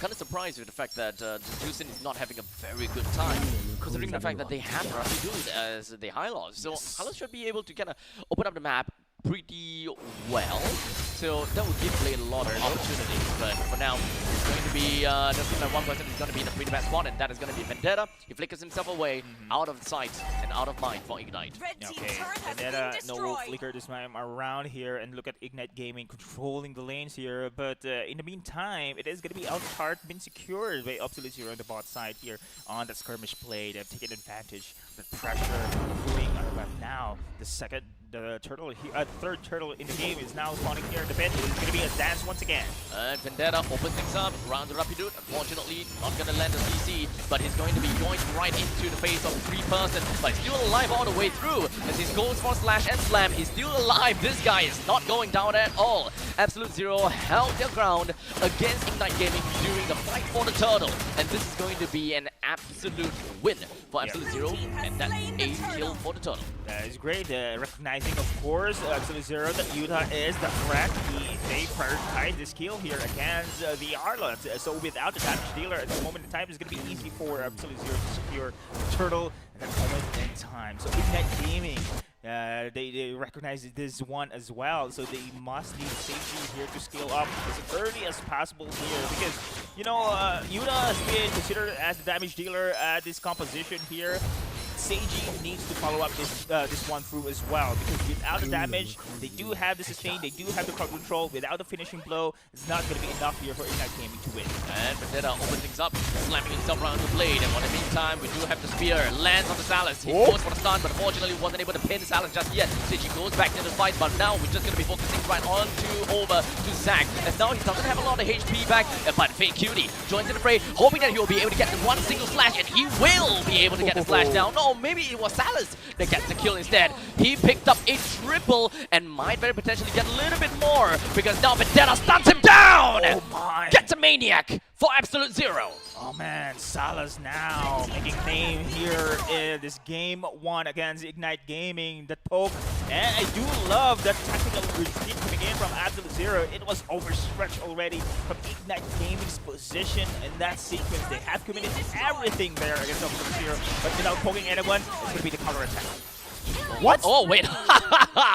A game of RNG, right? Whenever you have your ultimate off cooldown, might as well go for it. Yeah, and I do believe the Shadow Kill prioritizes low health HP mark targets. So, yeah, it recognized there by the side of Fate QT. Now he is still perfect when it comes to his KDA.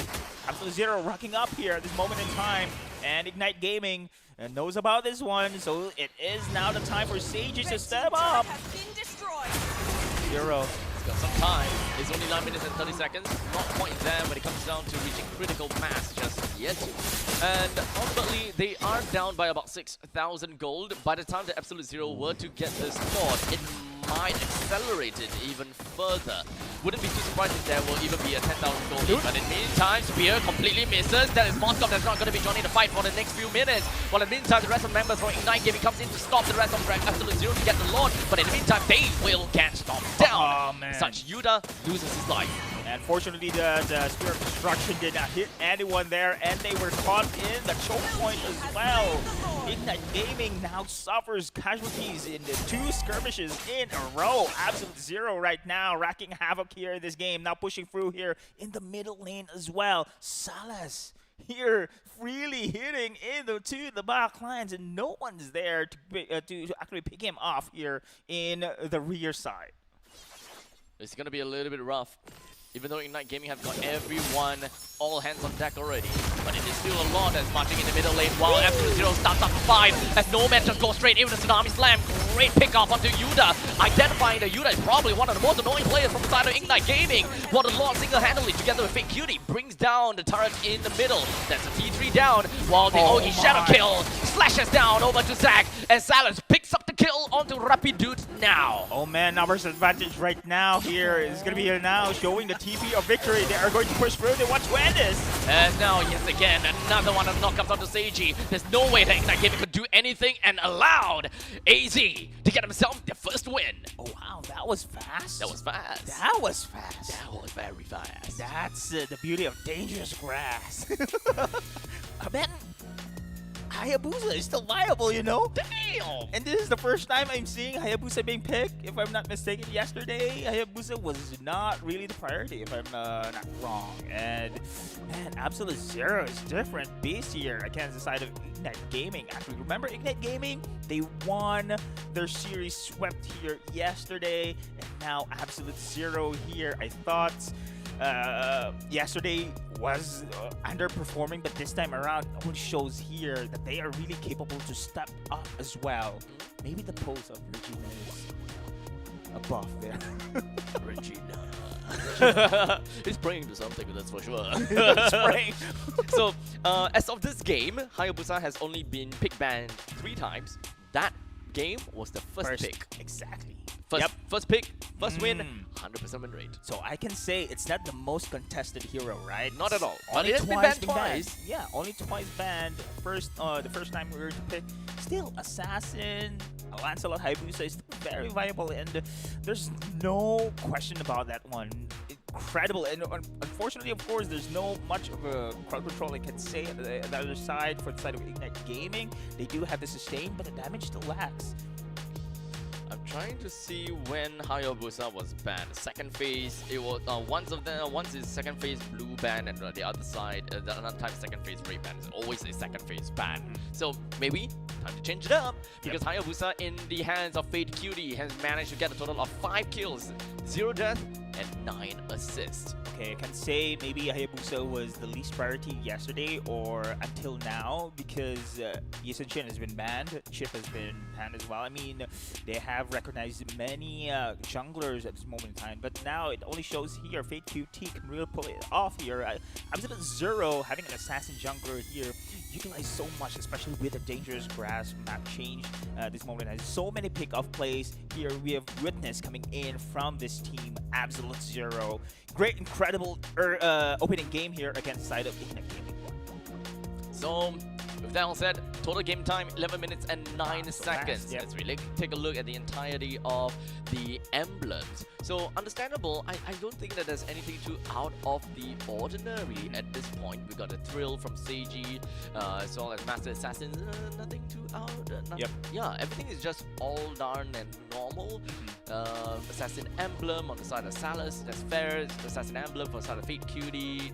Yeah, nothing too out. Yeah, nothing indeed. But unfortunately, here I got to point out, of course, to Blade. I'm really expecting this Zushin will really step up here in this team fight skirmishes here for the side of Ignite Gaming. Unfortunately, of course, he has been punished time and time again. The dive coming in from Regina here, of course, Fate Cutie as well. And look at these itemizations coming in from the side of Yuta. Okay, this is a semi-build. We're seeing most likely it is going to be a Rose Gold Meteor here. Will be the second item. Unfortunately, only he has Oracle and the almost completed Rose Gold Meteor itemization. I thought he has the 3 slotted item already for Yuta. Surprisingly, having those 3 kills already. Yeah, the only thing, the only damage he has is the Fury Hammer. That really just comes down to the fact that the base damage coming in from the dashes is actually pretty darn nutty. Yeah. Or maybe he's just a kill stealer. Yeah, just put it that way. Kill stealer. Whoa, okay, yes. But anyway, here, look at the damage here. Okay, damage dealt, sure. That's why Yuta has the most damage here into this team. Unfortunately, of course, they lack this capacity here compared to the side of Absolute Zero. There was Regina there. There was Salus in the backlines. Even Vendetta, you know, on the Lapu Lapu, hit so hard. And Fate QT as well on his flanking maneuvers and the solo kills as well. This is just too much damage that can dish out from the composition we have just witnessed coming in from Absolute Zero. Yeah, I think that the entire game plan for Absolute Zero is a lot simpler to pull off, right? As long as Nomad finds an opportunity, join them in. Salus just focus fires on that person. Regina focus fires on that person. Vendetta just plays whatever that he wants to. Well, for Ignite Gaming, I think it's a little bit more on the difficult side, right? So because we have mostly been seeing Rapidude with the high loss, right? Just opening up the Lore's pathway. Everyone just runs in. What are some instant gratifications that we can see? Nothing much. It mostly allows Frederick to get up close and personal, being able to soak up a lot of damage, and then Appraisal's Wrath onto someone. Although we haven't seen like massively big Appraisal's Wrath and so on and so forth, because he don't really have the itemization to build up that much of HP in order for those grey bars to really do a phenomenal amount of damage. While Jusin, mostly just annoying, hardly painful.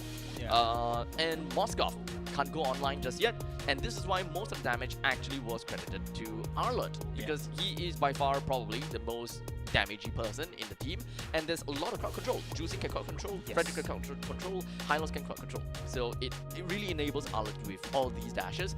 But unfortunately, I think that the problem is these dashes are team-wide. It's not focusing on one person. While Arlott is just going all around dealing damage to everyone, no way to execute them. One of your guys has already died, and you don't have a way to end the fight, to kill that one person as a refrag. Basically, all resources has been expended just to pick off one or just a single player here on the other side. I would say that use all the resources just to bring everyone to maybe 1/3 HP.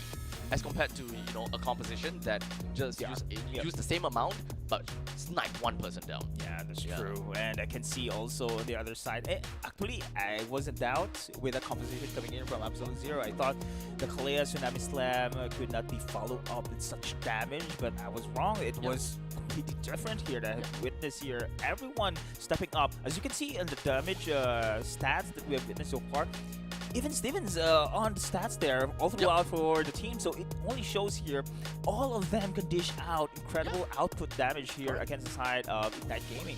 And this is really surprising right now that we are seeing that Absolute Zero, when it comes to aggressiveness here, they want to go double down for those kills, for those pickoffs, especially dangerous grass here. It just really comes down to target prioritization, right? They'll equal amount of damage, but how you distribute them is the question. It's like how high mechanics team, as long as you understand how to juggle the damage from the opponents or perhaps even from the turret, you can go really far. Because instead of looking at 5 individual HP, think of it as one large HP. Okay, I can see. But right now, Absolute Zero, with this performance compared to yesterday, they have adapted pretty well. Well, gameplay-wise, because yesterday I can see some kind of a chaotic plays there, but now, as you have mentioned here, they see right now the team fights as a single purpose.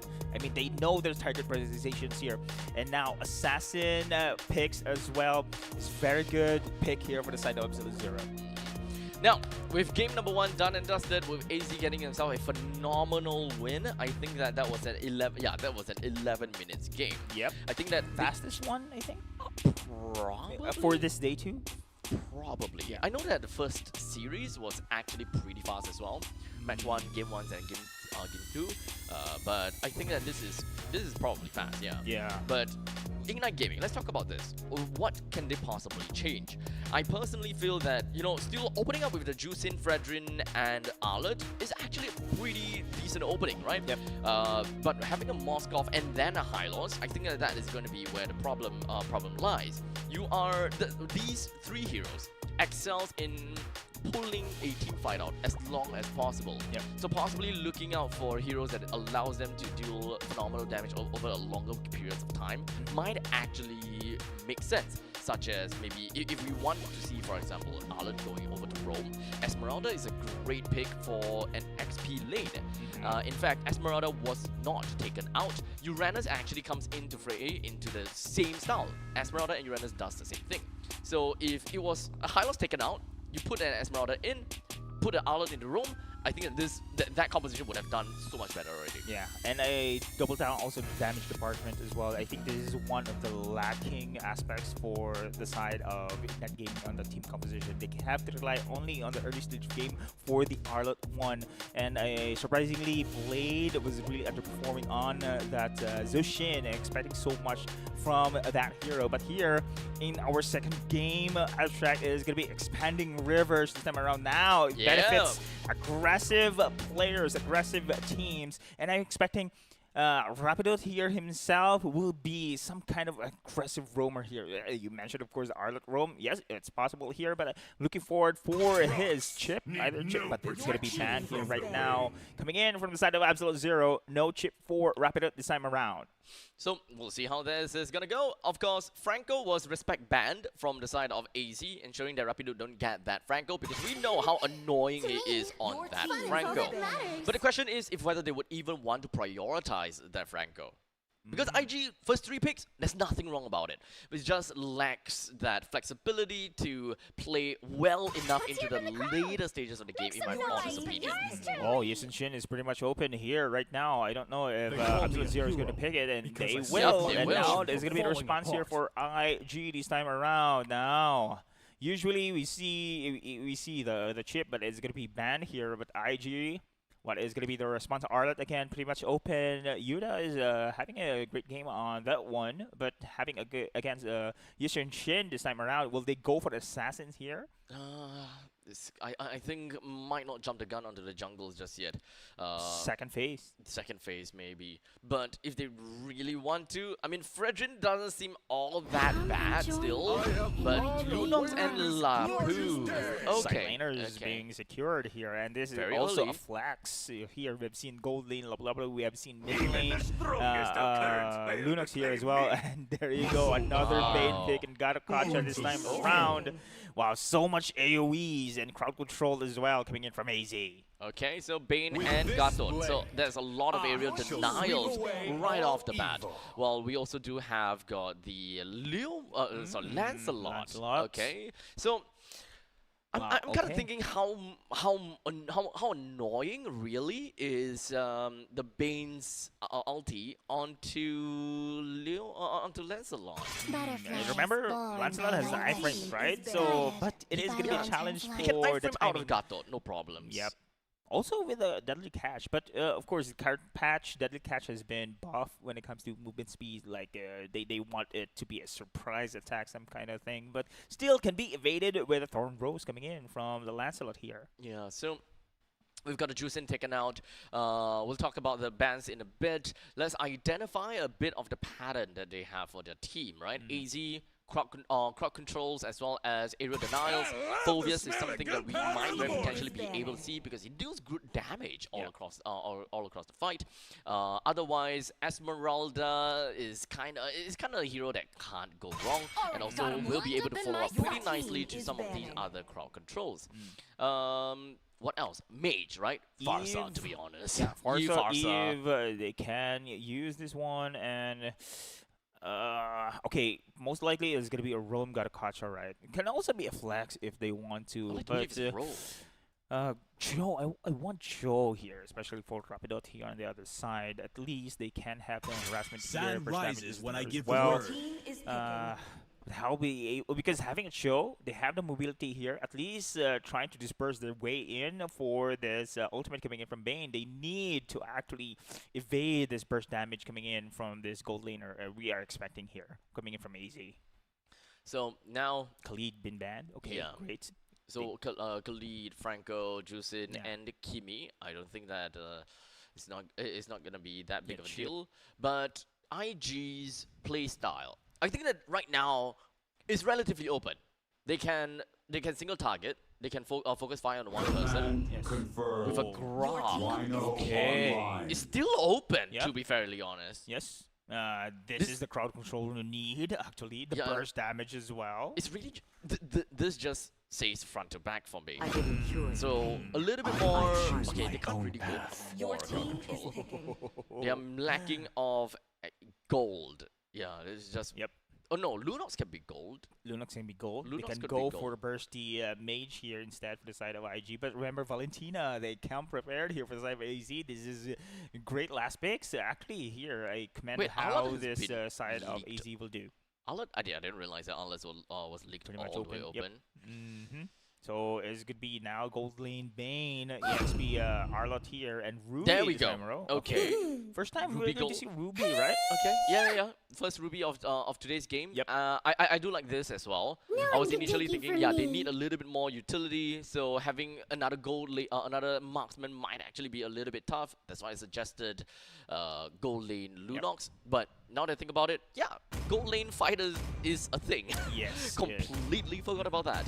So advantage here, of course, it's gonna be Bane has the poke compared to Ruby here, but the sustain is there. AOE, crowd control, badly needed, especially right now we are witnessing expanding rivers here. It's gonna be easy for lane heroes to actually respond into team fights for those objective pits that we are going to expect later on. And now what's great about for the side of Absolute Zero? Very flexible here. They have the burst, they have the adaptability here with this Valentina, and also the crowd control from the Gacha. Yep, so with that all said and done, the final few picks is gonna change quite a bit here, right, isn't it? So Valentina as well as who was the second final pick once again? For the side of Absolute Zero, it's gonna be Valentina that we have Arlott, and Arlott on the EXP. So now, going to expect, of course, the flexibility, as we mentioned a while ago, with this team composition here for the side of Absolute Zero. Nothing wrong with it here, but Ignite Gaming, I love Rapid being aggressive. Roamer here, playstyle with the Grok right now. I think he benefits here so much. Look at this one. Oh, look at the damage coming in from the Salas. And Seiji here felt that in the early stages. Oh, okay.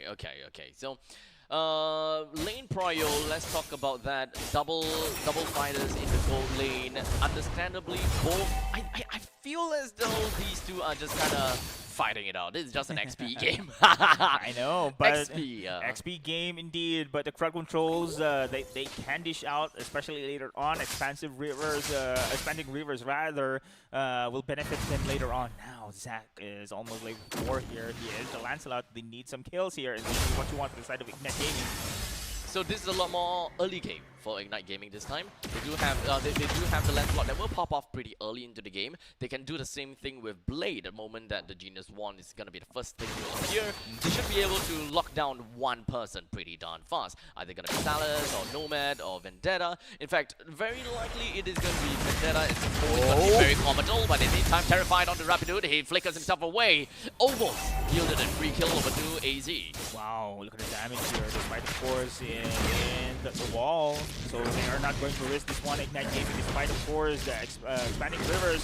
No contest whatsoever. Nomad is here for the taunt. Blade with, of course, the power of the Chaos Darkening. He do deal a lot of damage over the Nomad. That's first blood over to Blade. Well, in the meantime, that wild charge lands. Not quite enough to bring Blade out, but that flicker away to the northern part allows him to get out of dodge. Okay, off-gun kill. It is going to be Utah having the first pick as well against Vendetta onto the top side. Despite, of course, Absolute Zero having the advantage with the turtle takedown. Ignite Gaming having their own kills as well. So this is a pretty even as well for the side of Ignite Gaming and Absolute Zero. Completely even Stevens when it comes down to economy. Gold lane, we don't have to talk about that. Both of them are just brawling it out. Absolute Zero, now that both of them are level 5, I would say that Yuda will have a bit more priority in terms of having more firepower to kind of deal with Vendetta. So, slowly but surely, I would say that Vendetta, I don't think that Vendetta, okay, because Vendetta used the Lapu in the previous game, he killed Yuda in lane. So Vendetta himself will definitely know for sure that he will lose the fight if they're going 1v1. Yeah, he is, Yuda is just showing dominance here on the EXP. But so far right now, having the Assassin coming in inside Ignite Gaming, expecting, of course, an early domination, or early invasion rather, coming in from this team. But then again, Absolute Zero just fending them off. There's so many kids from there. Oh, look at the corner too! This is very good zoning from the side of Absolute Zero, as they immediately be able to get a kill down the Blade as well as Rapidude as the next one. But unfortunately for AZ, we do have got Zach that goes on stream, one man down. But unfortunately, the entirety of Ignite Gaming, all of them came in for reinforcements. ended up dead. Oh my goodness, Absolute Zero, that was absolutely fantastic. There's amazing movements. Exactly, Nomad with a perfect taunt on 2 here. Follow up coming in from Absolute Zero. The distance they just needed, barely of course connecting here, and didn't so much against the side of Ignite Gaming now. Perfect timing for this turtle takedown this time around. Oh, this is gonna be a brawl once again here. Oh man, Absolute Zero, they forced the movement onto Ignite, catches 2.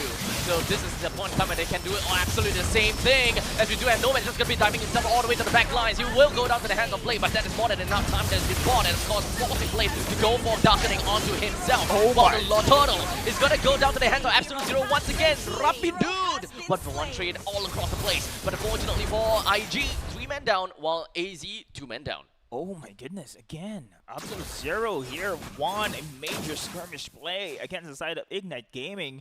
And the sustain is just insane as well coming in from Absolute Zero. Remember, Ignite Gaming just trying to zone them 1 out, and Absolute Zero not backing in that situation. Very surprising indeed. Noman was taken down early in the skirmish. Didn't expect, of course, Absolute Zero will win that skirmish play. They are outnumbered. But then again, it was Absolute Zero, especially with Salas joining in the later stages there. The deadly catch just bursted, and they won against Ignite Gaming. Player AZ, he smells blood in the water, and they're going straight for it. Right onto Yuta. That is a free top lane that they can get for themselves. IG, after realizing that they lost 1, they moved themselves to the middle lane and trying to apply more pressure onto AZ.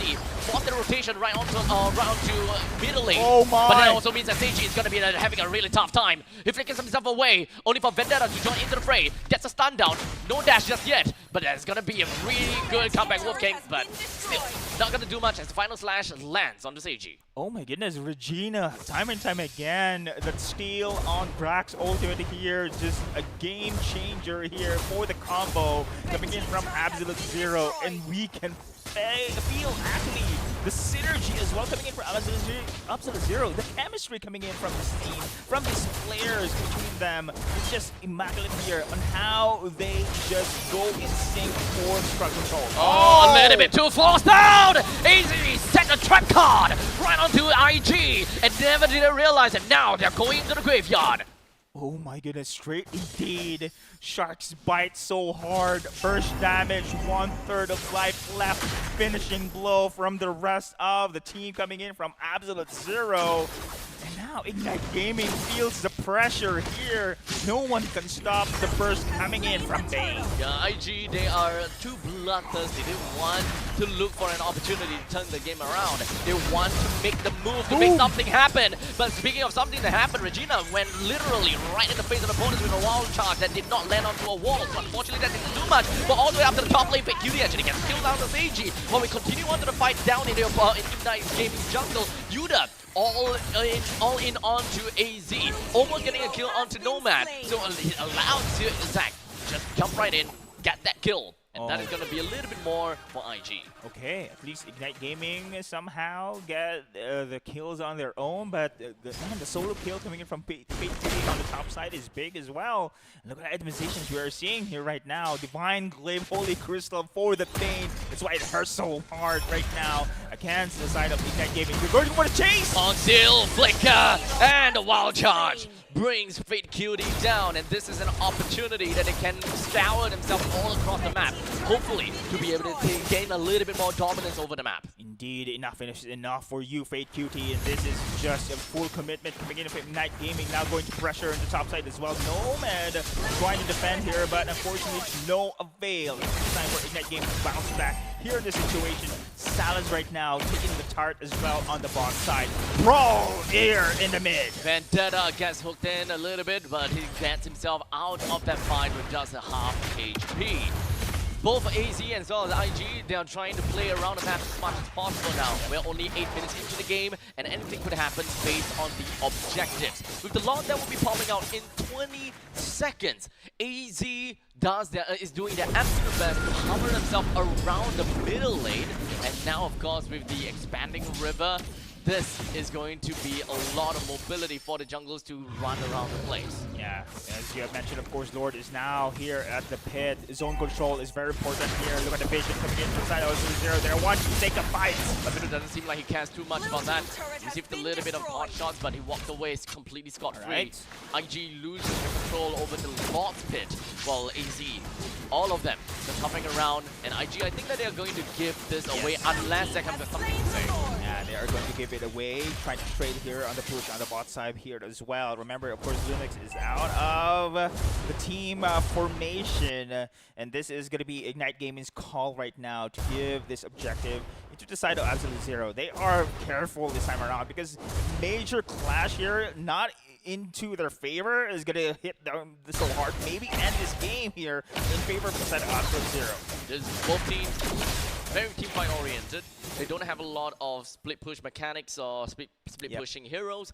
Technically speaking, you can say that a Lancelot can do that job, but that will also mean that you will yield out quite a bit of objectives that could be available on the map.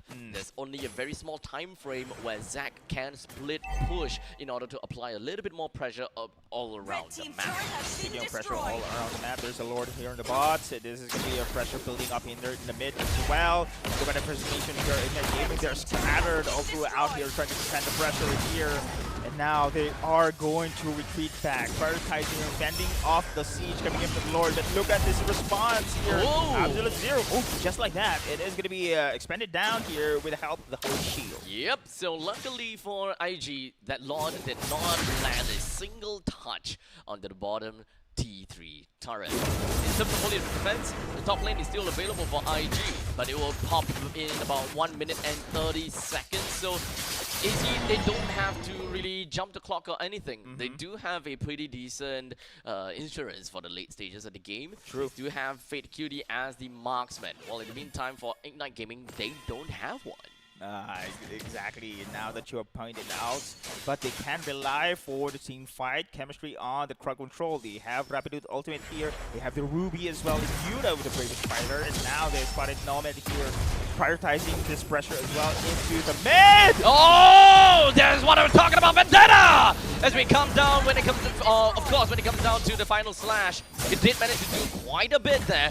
Although it's not game ending, it is impactful enough for them to get tier 2. Indeed, and that was very abstract. I thought that was indeed a follow-up as well coming in from Salas.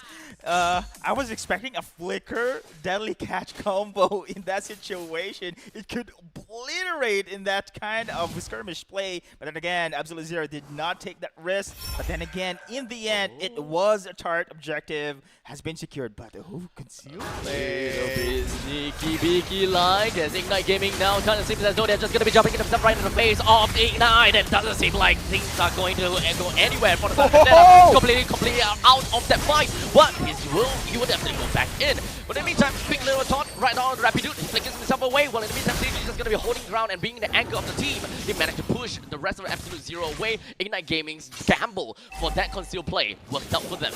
Wow, beautiful play indeed coming in from the side there of Ignite Gaming, trying to go for a flank maneuver. Vendetta has been caught! Vendetta stand, but the Cyclone's eye allows Vendetta to travel right past the Guardian's barrier.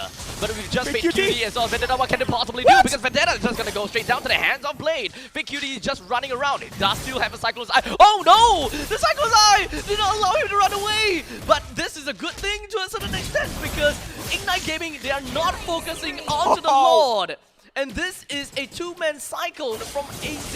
Regina, Salas, and Nomad is already back. Oh man, Absolute Zero without the jungler right now. There's going to be a big advantage here for Ignite Gaming. But look at this one, disperse remove! Is it really an advantage? Because Zac right now, he really needs to get himself back. Salas!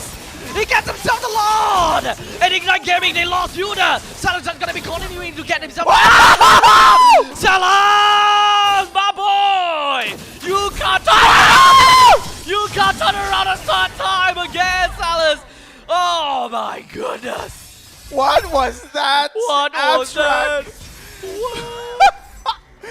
Pain indeed! Oh man, nothing tops off that fight from Salas, dude. Nothing tops that off. That hits so hard.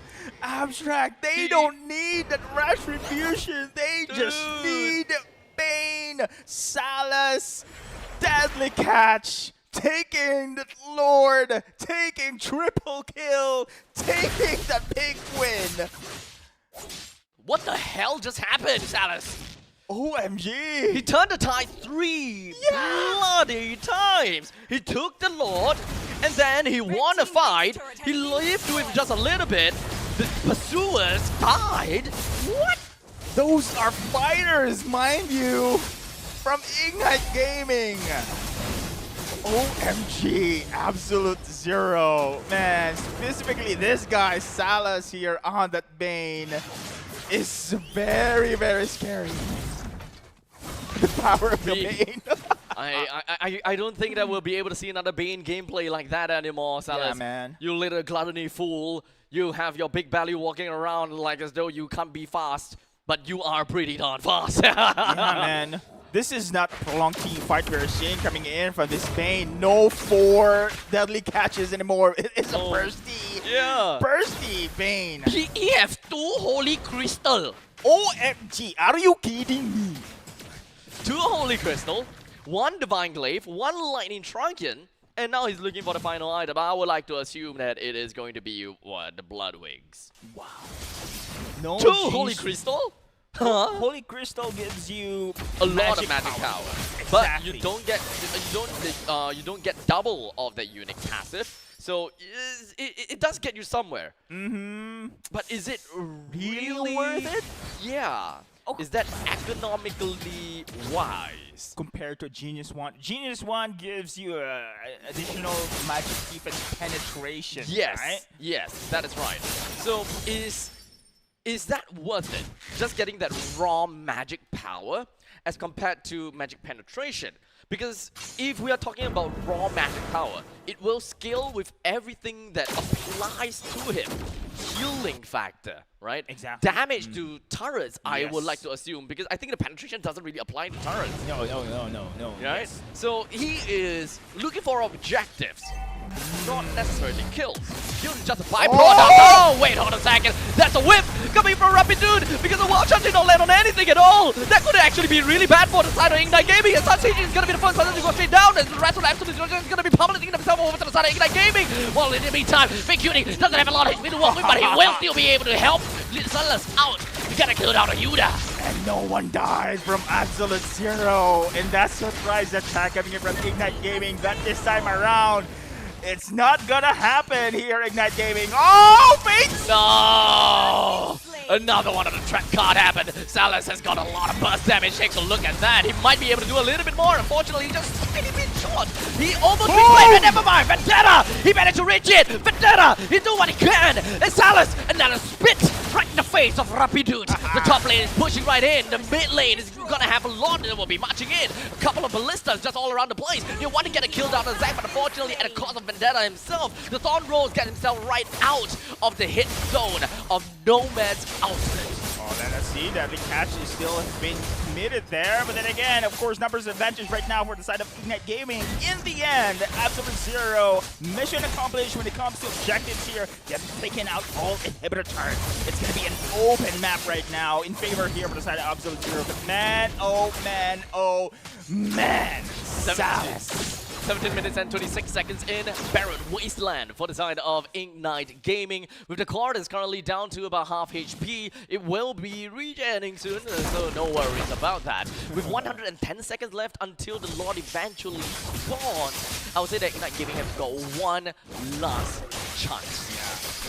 You can see it in abstract. Ignite Gaming is not going to be falling back out here despite, of course, the scary Bane that we are just witnessed coming in from Salas here. They still have the kit. They still have the advantage when it comes to crowd control. They just need the finishing blow, the priority targets here as well. But we haven't seen Salas went down here. The moment he has those kills, it was just up from there. They cannot fend him off. The heals coming in from Salas is just insane as well. Sustain, burst damage, everything is here. Salas is really the main threat coming in from Absolute Zero. Hands down, just popping off, right? Not only the fact that Absolute Zero has got a marksman in their team, and they should be afraid of, but who knew that Bane is something that they should be so afraid of? OMG. We thought burst damage.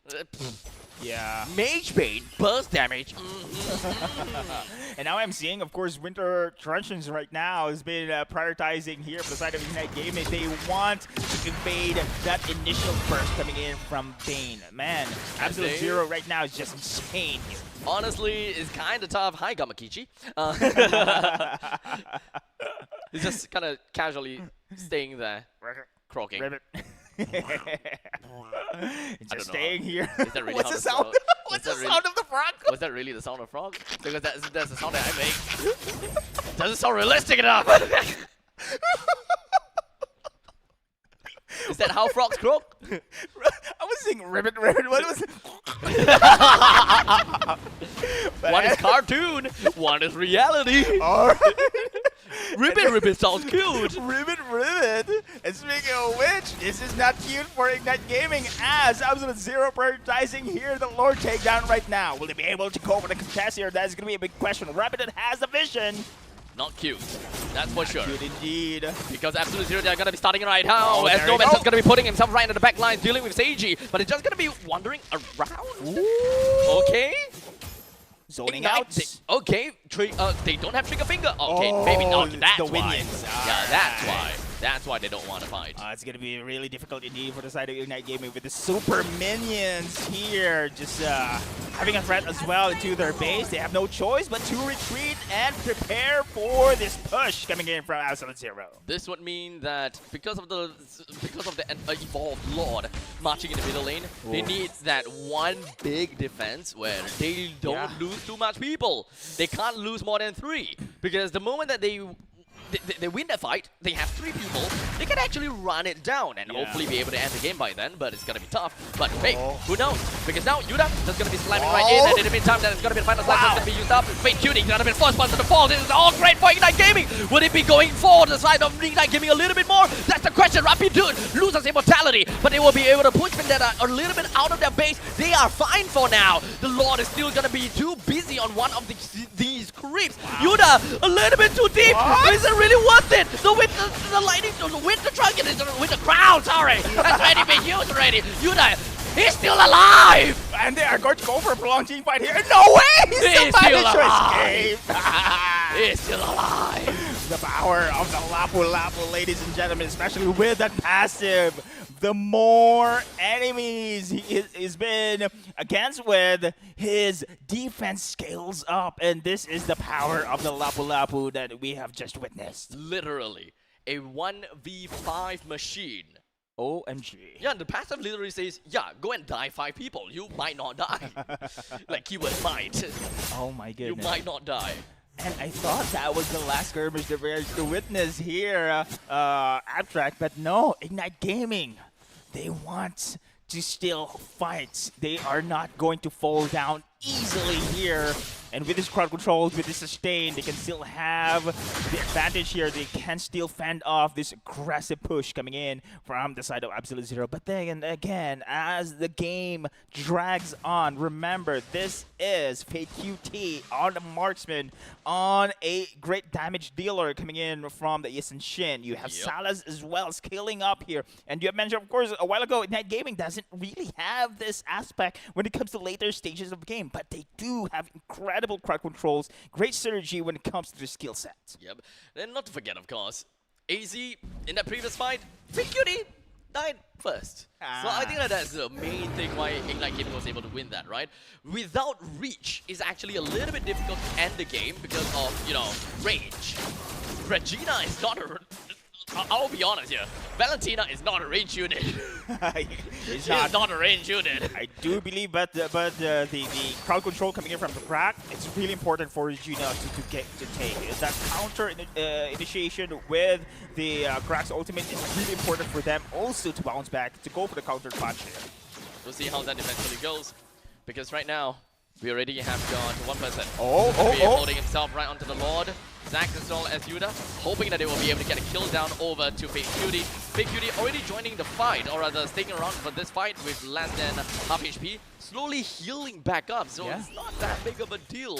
The Lord though, completely resetted with, you know, that bit more than half HP, but yeah, problem here for the side of Ignite Gaming. The clock is ticking here because the Super Minions is pushing through here across the map, and this is going to be the Lord Dance! This is gonna be it. Rapid Dude just gonna be rushing right in. Unfortunately, the wall charge did not land on anyone. We also do have the deadly catch that's gonna be going in. But in the meantime, the big fight is no one is dead just yet. But Yuda is literally in the middle, stunned for days, and he finally goes down. This guy literally put his phone down for 2 seconds and he's still not dead. But in the meantime, Nomad crashes right in, but he did not land on anyone. With 2% down for the side of Ignite Gaming, Absolute Zero continues their onslaught onwards over to Blade. Immortality pop, he comes back immediately dead. Unfortunately, there's still Seiji. 1v5 or 1v4 because where's the 5? Big Cutie right in the middle lane. Seiji is buying so much time, or rather the others are buying so much time. Big Cutie is doing what he can to try to end this game right here, right now.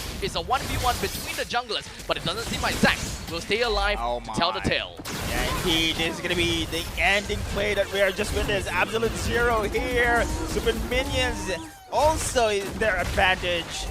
They have swept the Ignite Gaming team here in our last series, Abstract. This is just incredible here. The best Bane performance so far that we have witnessed here in our first week. Salas. There's nothing that we can say but Salas. Yeah, man. MVP? For sure. Salas. For sure.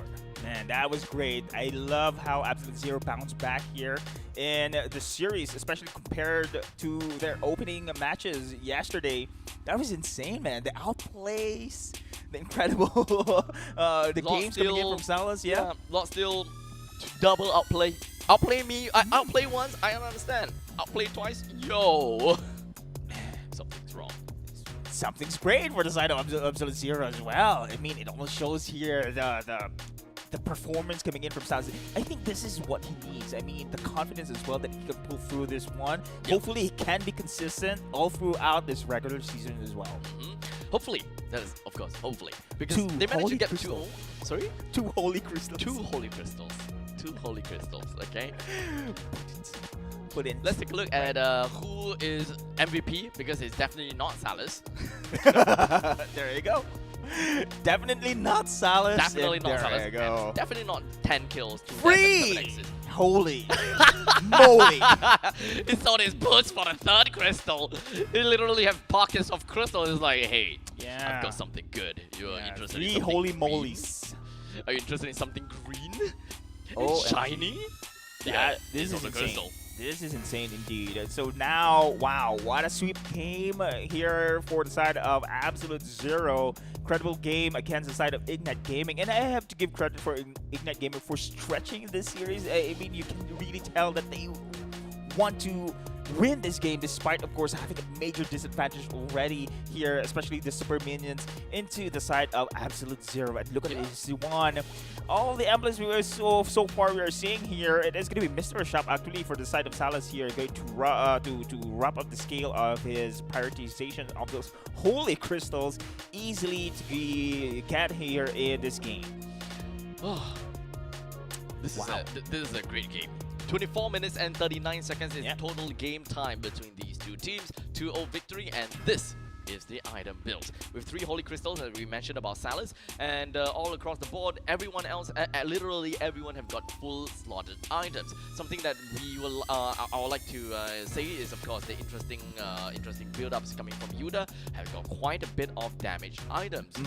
That's the Hunter Strike, the Rose Gold Meteor, as well as the War Axe. To a certain extent, it is totally understandable because it provides kind of like hybrids, right? Damage as well as utility or damage and defense. While in the meantime, Blade, nothing out of the ordinary. But everyone else doesn't really have anything out of the ordinary. Yeah, I'm just surprised, even though they have the oracles in their inventories, they have the Athena shields. Man, the burst damage coming in from Bane still hurts. 6 slotted Bane is scary. Indeed. I think that at the late stages of the game, what really made the difference is the fact that AZ had the advantage because of the fact that they have a lot of, I would say it's passive damage, right? Their passive damage such as coming in from basic attacks and spells that have low cooldowns.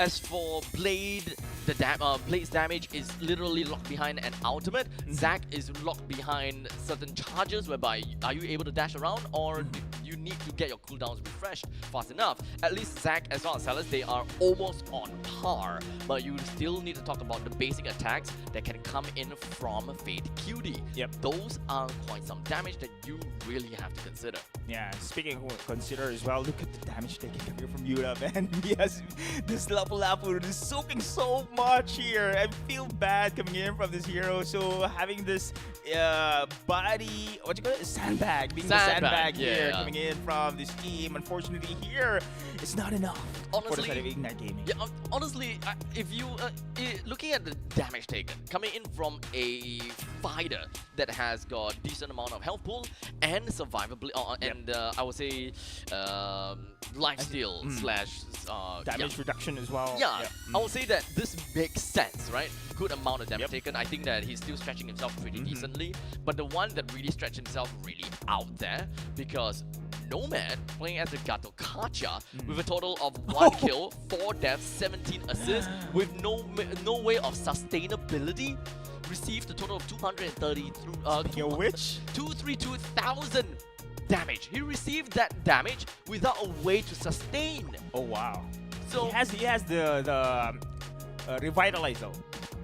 He has the he does have revitalize. But then again, the comparison, I agree. Yeah, you cannot fight with that. Oh my goodness. Wow, this is just insane indeed. Look at this match highlights that we have witnessed so far. Game 1 between I just want to two. see Salas, man. I just want to see that Salas fight, man.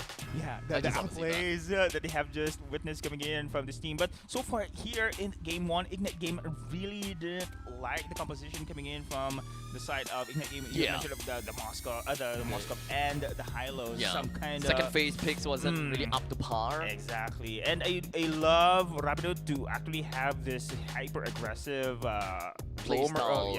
But this time around, it's more of a defensive one, really maneuvered by the side of Absolute Zero. But here, kind of on par in the early to mid here. But then again, the burst damage, Salas is just insane here, and you're going to witness his outplay later on.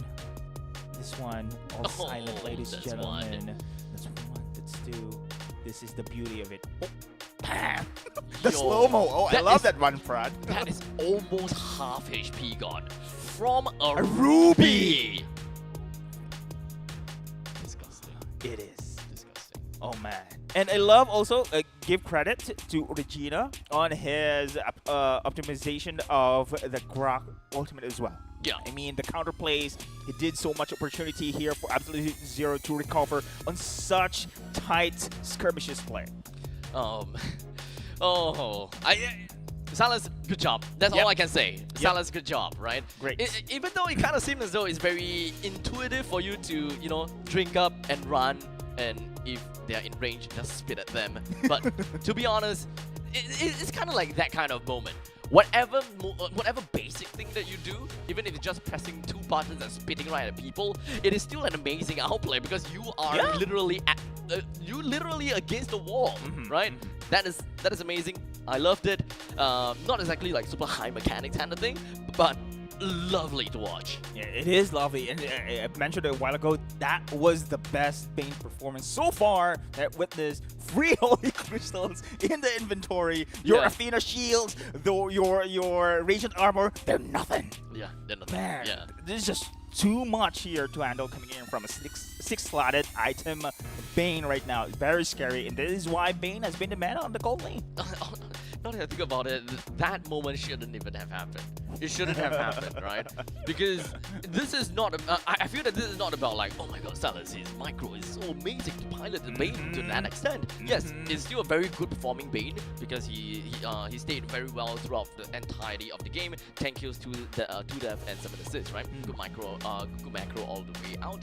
But that final fight, it's actually more on the fact that Ignite Gaming should not allow that to happen. Ignite Gaming should not have allowed that to happen. And now I do believe this is the Steam standing. If I'm not wrong, this is the day 1 team standings that we are witnessing here. But now it's changed here, day 2. Look at how Absolute Zero just bounced back here in the series. Now having a swept game score as well. Now they are on the 4th spot here. Team Evil still consistent with their performance. They have now 2 wins on their matches. Flash HD will be the second one here. Kingdom Esports on the 3rd, Absolute Zero on the 4th. However, it is now a eye-opener for these 2 teams, Ignite Gaming as well as RSG Singapore. Yep. This is only week 1 though, so let's not pass any judgment too early, because some of these teams have got the honor to face against very strong teams right off the bat, and some of these other teams manage to face off teams that are relatively on their same power levels. It will take maybe 2-3 weeks for us to really get an understanding about how the power levels of some of these teams. But of course, you're free to make your judgment about which team is stronger in your honest opinion. Use the comment section. In fact, let us know which team you think is the best team in MPL SG so far. I'm just happy right now that somehow Team Evil is now showing dominance here in the season. And I do believe this is their season, huh? I think that this is their season. I have a feeling, Abstract. I have a feeling, but hopefully... Feelings. That's just feelings only. Feelings only. Oh, feelings, Feelings only. Feeling only. So far... low. But what I feel right now is thirst. And speaking of thirst... You have been thirsty the entire day.